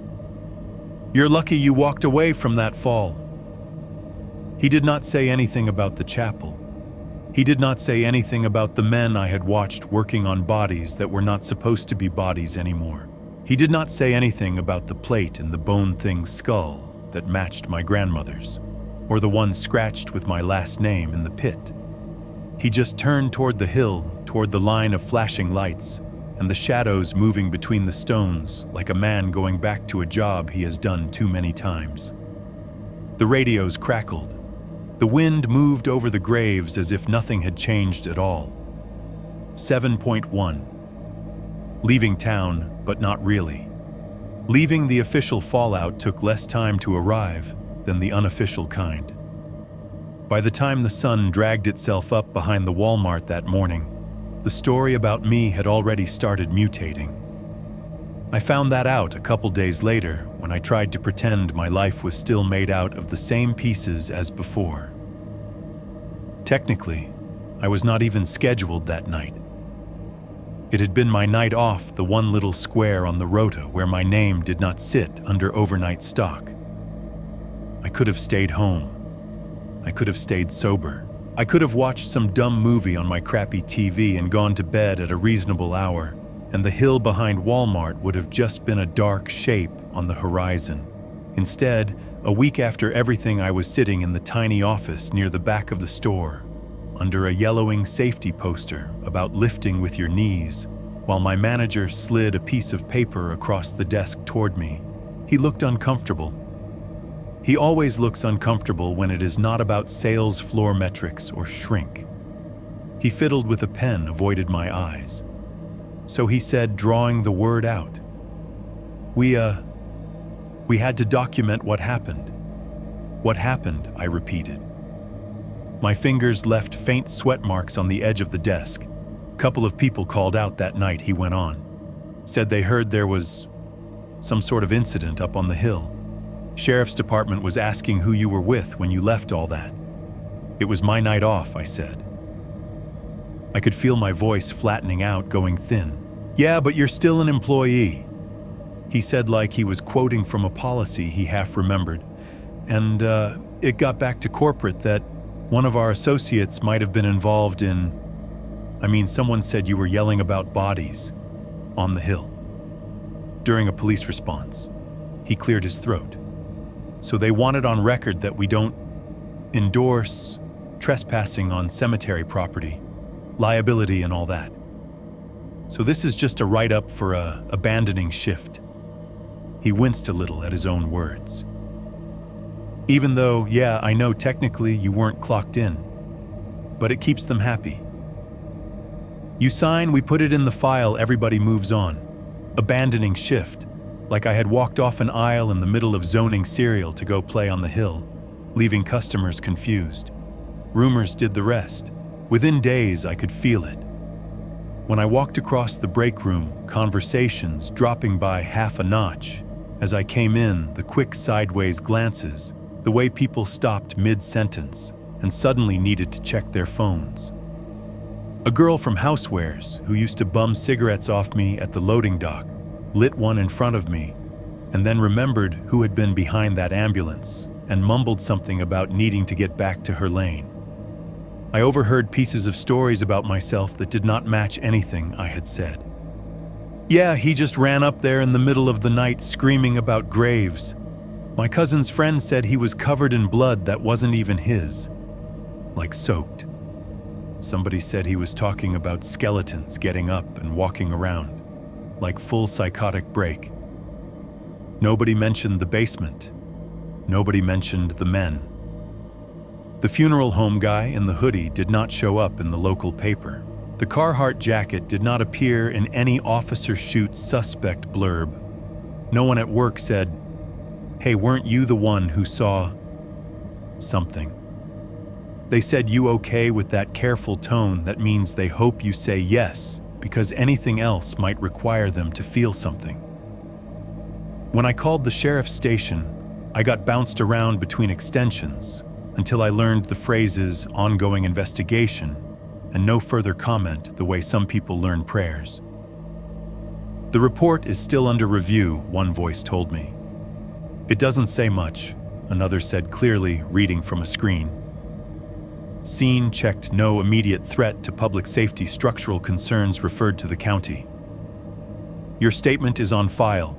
Inconclusive, a third summarized when I pushed.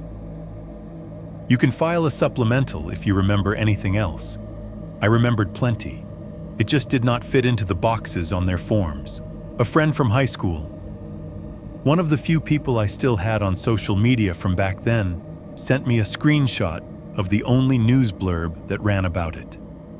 It was buried halfway down the local station's site between a story about a zoning meeting and a heartwarming piece on an elementary school art show.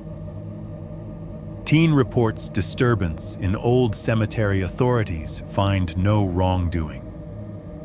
The photo was of the hill taken from the Walmart lot. The chapel was a dark shape at the top. The caption mentioned structural instability and historic site under evaluation. No mention of skulls, no mention of bone crucifixes, nothing about a basement that smelled like a butcher shop under a church. Whoever wrote it had quietly shaved years off my age. I was not a teen anymore. But teen reports disturbance makes it sound like a prank, like a dare someone went too far with. Easier to fold into the usual small-town weirdness. After that, things at work became a long, low-grade hum of discomfort. People started scheduling around me without saying that was what they were doing. My boss forgot to put me down for overtime. The girl from Housewares switched to day shift. Jake in automotive stopped asking if I wanted to come over and watch the game. The hill was not the only thing I started avoiding. The decision to leave did not come in a single dramatic moment. There was no movie scene where I threw my name tag on the manager's desk and stormed out. It was smaller than that. It was standing in the frozen foods aisle at 3 a.m, listening to the hum of the compressors and having my brain replace it with the hum of the industrial fridge in the basement. It was hearing the clatter of a pallet jack rolling over the uneven concrete of the loading dock and flinching because for a second, I thought it was the sound of bones being dragged across the floor. It was realizing that every time I stepped outside for a smoke break and looked up at the hill, my fingers curled against my lighter like they wanted to dig again. One night, on my lunch break, I sat in my car at the edge of the lot, engine idling, radio off. The hill was a black outline in my windshield, the chapel a deeper shadow at the top. My hands were on the steering wheel. The key was already in the ignition, and this thought slid into my head so quietly I almost did not notice it. You could just keep going, not back to work, not home, just onto the highway, past the exit, away. By the end of that week, I had put in my notice. Nobody tried very hard to talk me out of it. You gotta do what's best for you, my manager said, already glancing at the schedule on his screen. Just give us 2 weeks to find someone to cover.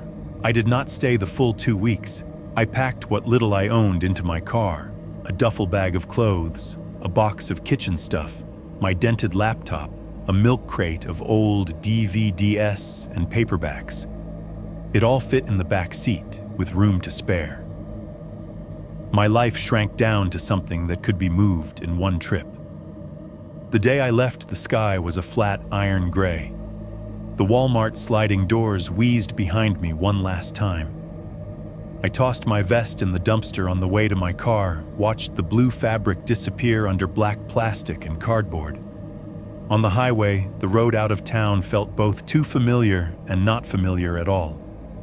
I had driven that stretch 100 times as a teenager, back when the hill behind Walmart was just where we went, to drink warm beer and pretend we were not going to die in the same town we were born in. Back then, the exit sign for the cemetery road was just another green rectangle with an arrow. Now, as I approached it, my hands tightened on the wheel. My rearview mirror framed the hill for a few miles, the line of trees at the top, like a closed jaw. The chapel was hidden by distance and angle, but I could feel it anyway, like an ache in a tooth you know is cracked, even when you are not biting down. I did not take the exit. I watched it slide past on my right, watched the little white icon for historic site vanish behind me. In the mirror, the hill shrank, then blurred, then was gone, entirely replaced by the flat monotony of highway and fields. You would think that would be the end of it. The city I ended up in was 3 hours away and might as well have been on a different planet. It had more than one Walmart. It had buildings taller than 5 stories. It had sirens at all hours, ambulances, police, fire screaming past my cheap apartment on an almost nightly basis. Instead of looking out at a hill and a cemetery, my second-floor window faced a busy street and a row of bars whose neon signs never really turned off. The sounds at night were different. Car horns, bass from some club arguments that started loud and ended louder. A couple in the next unit fought regularly, their voices muffled through the drywall, their words clear enough anyway. Work changed too. Day job unloading trucks at a warehouse. No customers, no chapels on the horizon. Just concrete and forklifts and the metallic screech of pallets sliding on steel. On paper, I had done what you were supposed to do after something like that. I had left. New city, new job, new routine. The problem was my head had not gotten the memo. No matter how loud the city got, my brain kept layering sounds from Ohio over it, like a ghost track in a badly edited song. The hum of the warehouse fans became the hum of the basement fridge. The clank of a dropped wrench turned into the clatter of bones settling in a plastic tub. When a truck backed up too fast and the driver slammed the brakes, the squeal of tires on concrete pitched my stomach straight back to the hill, to the sound of that pickup stopping inches from my knees. I would be lying on my mattress at night, no bed frame, just a box spring on the floor, same as it had been back home, and I would hear the couple next door arguing, someone laughing too loud on the sidewalk, a siren warbling somewhere far off. Underneath all of it, I would hear that other sound, the shifting, the dry, hollow click of bone on bone, the subtle slide of a skull turning against its neighbor. The way the pile in the pit had seemed to adjust under my weight, closing in around me like a body pulling a blanket up over its chest. Sleep became less a place I went, and more a thing that ambushed me. I would be scrolling on my phone or staring at the blank laptop screen, the cursor blinking in an email draft I had never finished, and then my eyes would close, and I would slip. That is where the dream lives. In it, I am always waking up on the floor of my current apartment. It feels real enough at first, that my brain accepts it. The dim light from the street lamp leaking through the cheap blinds, the hum of the fridge in the kitchenette, the faint smell of my neighbor's cigarette smoke sneaking under the door. I am on my back, staring at the ceiling. I feel the texture under me, expecting carpet, the scratchy, low-pile stuff my landlord installed 20 years ago and never replaced. Instead, my fingertips brush stone. It is smooth, cold granite, the kind they use for headstones. My palms slide along it and find a seam, a line where it meets something looser. I turn my head, and see that the carpet ends halfway across the room, replaced by a rectangle of loose soil, dark and damp, right where my cheap mattress should be.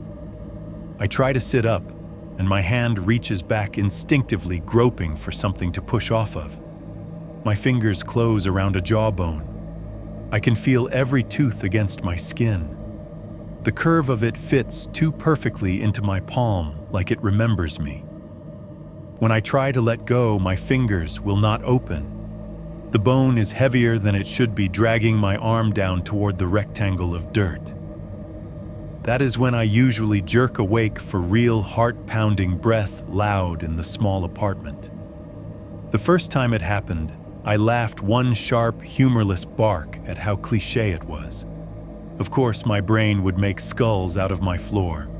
Of course. The thing that stopped the laugh was the grit. Every time I wake up from that dream, there is a half second where I can feel a fine, powdery texture between my teeth. Not dirt, not sand, something finer. It is there just long enough for my tongue to try to scrape it off the back of my molars, just long enough for my throat to tense like it is about to swallow it. By the time I sit up fully, it is gone. My mouth is just dry like everyone's mouth is when they sleep with it open. But for that half second, I am sure, absolutely bone-deep sure, that while I was out, I had been grinding something brittle down to dust between my teeth. And it always tastes like the hill, Malmerney Fornter. The demolition, the photo, the envelope. Which brings me back to where I started this whole thing, sitting in this crappy apartment in this different city with my laptop open and that article glowing on the screen. The headline is cheerful in that civic, bloodless way only local government can manage. City to modernize hillside memorial space, consolidation of remains to begin this month. They talk about it like it is a construction project, like they are opening a new sandwich shop. There is a paragraph about bringing aging infrastructure up to code, another about ensuring long-term structural stability, and then the part that actually makes me feel physically sick even now, in an effort to respect the dignity of the deceased and provide a more welcoming space for families. Remains interred at the older hillside chapel site will be carefully consolidated and reinterred within a new landscaped memorial featuring benches, shade trees, and interpretive plaques. Respect the dignity of the deceased. I have crawled belly down over my grandmother's skull in a hole full of strangers. I have watched a man in a funeral home hoodie get his chest crushed by something wearing her hardware like jewelry. Whatever dignity was left on that hill got stripped away a long time before anybody decided to plant benches. My cursor blinks next to the line I have already written to you about it, like it is tapping its foot, waiting for me to get there in the story. The little blue share icon at the top of the article offers to let me post the news on social media, as if there were people I could tag who would understand. The photo is what I cannot stop staring at. It is a wide shot taken from the Walmart side mid-demolition. The excavator's bucket is frozen in mid-swing teeth, sunk into the chapel roof. The wood is splitting under it, shingles and rotten beams tearing away in a jagged line. Behind the machine, you can see the pile of what used to be the front half of the building, splintered pews, sections of railing, shards of stained glass that catch the winter light in dull reds and blues. The chapel's bell tower is already gone in this frame. There's just a fragment of it leaning like a snapped neck behind the main heap. I should have clicked away. Close the tab. Instead, I do what I always do when I am looking at something I know is going to hurt. I zoom in. The grain breaks apart as I scroll the wheel pixels turning into squares. The excavator's arm becomes a jagged diagonal across my screen. The cabin glass reflects the bright smear of the sky. I zoom past the operator whose face is a blur anyway. I pan down, dragging the image with my trackpad. Dust hangs in the air around the ruins, frozen mid-billow. Sections of wall lie in messy stacks, plaster and lath exposed like pale cross-sections of bone. Near the bottom edge of the frame, where the machine's treads have churned the slope into mud, something bone-white catches my eye. At first I think it is just a piece of timber bleached by the weather. But as I keep zooming, it resolves into a shape my brain knows too well now. A forearm bone lying half buried in the churned earth. Not cleaned and wired, not polished and labeled. Raw. The end closest to the camera disappears into the mud, but the other end is visible, and attached to it is a hand. The fingers are splayed palm down, like whoever it belonged to had thrown their arm out to break a fall and never got back up. The joints are all wrong, some dislocated, some broken, but the overall shape is unmistakable. The excavator's tread marks run right past it, inches away. Nobody moved it before they started tearing the place apart. Nobody draped a cloth over it. It is just there in the open, caught in the corner of a newspaper photo, like an accidental confession. I sit back for a second, my chair creaking, the fridge in the kitchenette kicking on with its little hum. Outside my window, a car door slams and someone laughs. It all feels too loud. That picture is not the first one I have seen of that hill in a long time. About a week before I started writing this email to your channel, I got something in the mail that finally shoved me off the edge between trying not to think about it and writing it all down. My mailbox in this building is one of those cheap metal grids in the lobby, 12 little doors with 12 little locks, half of them busted. People's junk mail ends up on the floor all the time. Pizza coupons, credit card offers, political flyers for races I cannot vote in anymore because I moved counties too many times. That day, wedged between a grocery circular and a past due notice for someone who used to live in apartment 3B, there was an envelope with my name on it. No return address. No company logo. Just my full name and current address written in block letters that leaned a little too hard to the right. The ink had bled a bit, like whoever had written it pressed down too much with a cheap pen. I took it upstairs into my kitchen and set it on the table next to my half-finished gas station coffee. For a few seconds, I just looked at it, trying to decide if it felt more like a bill or more like a prank. The flap was not even glued down properly. It came open with one thumb, not even the satisfaction of a rip to mark the moment. Inside, there were only two things. The first was a photo printed on thin, cheap, glossy paper, the kind you get from a drugstore machine. The colors, or what should have been colors, were off enough that the whole thing had that greenish tint of night vision. Whoever had taken it had either used some kind of IR mode or doctored it afterward. The second was a small object wrapped in paper towel.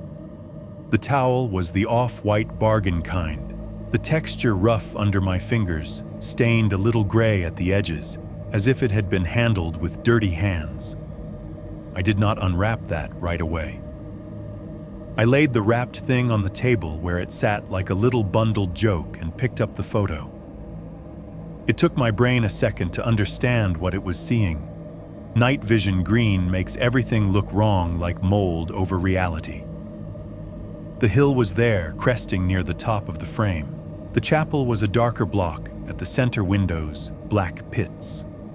The stones below it were pale smudges under the artificial glow, each one fuzzed out by distance and the quality of the lens. In the foreground, closer than I like to think anyone had been there, was a figure. Me. Or rather me 7 years ago. I was lying on my back across a grave perpendicular to the stone arms, slightly out at my sides, like somebody had just lowered me there and stepped back to admire their work. My head was tilted a little to the right. My mouth was parted. My eyes were closed. In the night vision tint, my skin looked almost the same color as the marble, just a softer, more light-absorbing version. My hoodie was darker, my jeans a mid-tone gray. The grass around the grave glowed an eerie pale. For a second, I thought it might be a still from some security footage. But the angle was all wrong.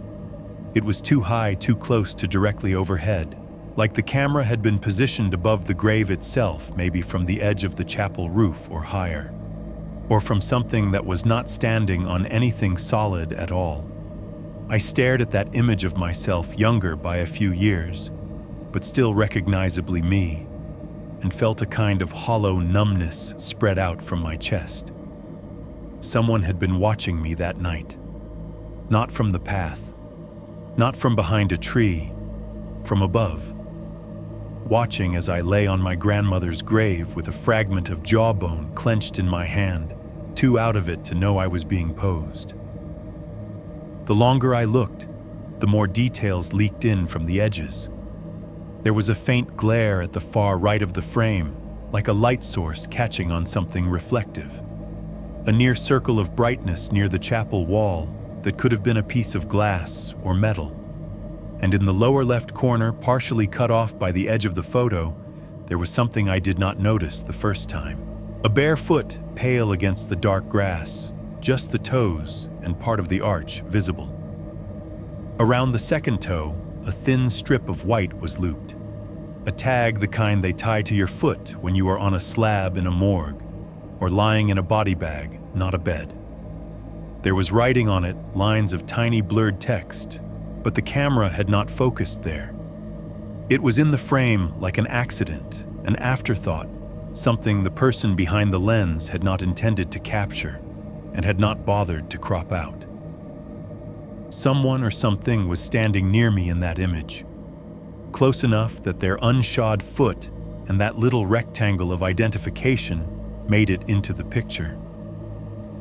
I was lying on the grave like I was the subject, but that little tagged foot in the corner makes it pretty clear I was not the only thing up there that night that had a reason to be counted. 7.3, time of death. The wrapped thing sat there between my hands for a long time before I had the nerve to open it. It was stupid in a way. I had already seen the photo. I had already recognized the curve of my own cheekbone in that sick green tint, the way my arms were spread like I was waiting on someone else's decision. Whatever was in the paper towel could not be worse than that, I told myself. My brain, of course, took that as a challenge. The kitchen light over the sink buzzed softly, the fluorescent tube stuttering like it could not decide how much power it wanted to draw. The only other light came from my laptop on the table, the article about the demolition still opened the excavator's frozen teeth halfway through the chapel roof. The paper towel was folded over itself twice, corners pressed in like someone had taken a moment to wrap the object carefully, the way you do when you are packing something fragile. It was stained along one edge with a faint brownish tint that had seeped into the fibers and dried there. My fingers did not want to cooperate. They shook just enough that the towel slipped once, landing on the table with a soft, damp-sounding thump. I swallowed, told myself it was just old coffee that had dripped on it at some point, and tried again. The first fold came open easily. The second stuck a little like the paper had glued itself where some liquid had dried. When I peeled it back, the smell that came up was faint but familiar, like the ghost of a morgue I had never actually been in. Inside was a toe tag. Not a movie prop. Not some Etsy novelty thing. A real one, slightly stiff cardstock corners, rounded edges curled just a bit from having been bent around something. The string was still attached, threaded through the small punched hole at one end, tied in a simple loop that had clearly been cut off something in a hurry. The end of the cord was frayed fibers splayed out like a tiny exploded flower, stiff with whatever had dried on it. The same dry brown stained the top third of the tag, not in one neat blot, but in streaks and thumbprints. I picked it up between my thumb and forefinger, trying not to think about where it had been, what it had touched, before it got to me. It was heavier than it looked, the paper saturated just enough that it had a little sag when I held it up. The writing on it was neat. That's what hit me first. Whoever had filled it out had good pen control, the kind you get from writing the same information over and over until the muscle memory does most of the work. Black marker, fine tip block letters. Name, my full name, DOB, my real date of birth, place of birth, my hometown. Under that, the stamped field for time of death. The line beneath was blank. No time, no date.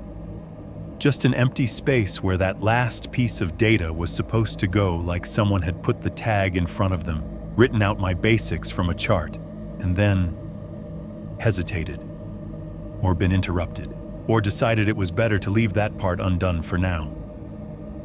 My hands started shaking harder.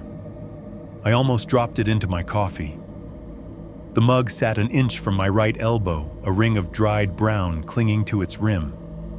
For a second, I imagined the tag falling in the writing, bleeding into the liquid, my name dissolving into dark swirls. I set it down carefully on the table instead, far away from the mug, and just stared at it. I tried to be rational. There are ways someone could have gotten that information. Social media, public records, old-school friends who like to talk. But nobody outside my immediate family and a handful of people from that town knows my exact date of birth and my place of birth. Nobody in this city. Nobody in this building. My brain snagged on another detail, the little printed line of text at the very top of the tag above the handwritten stuff. Property of funeral home name.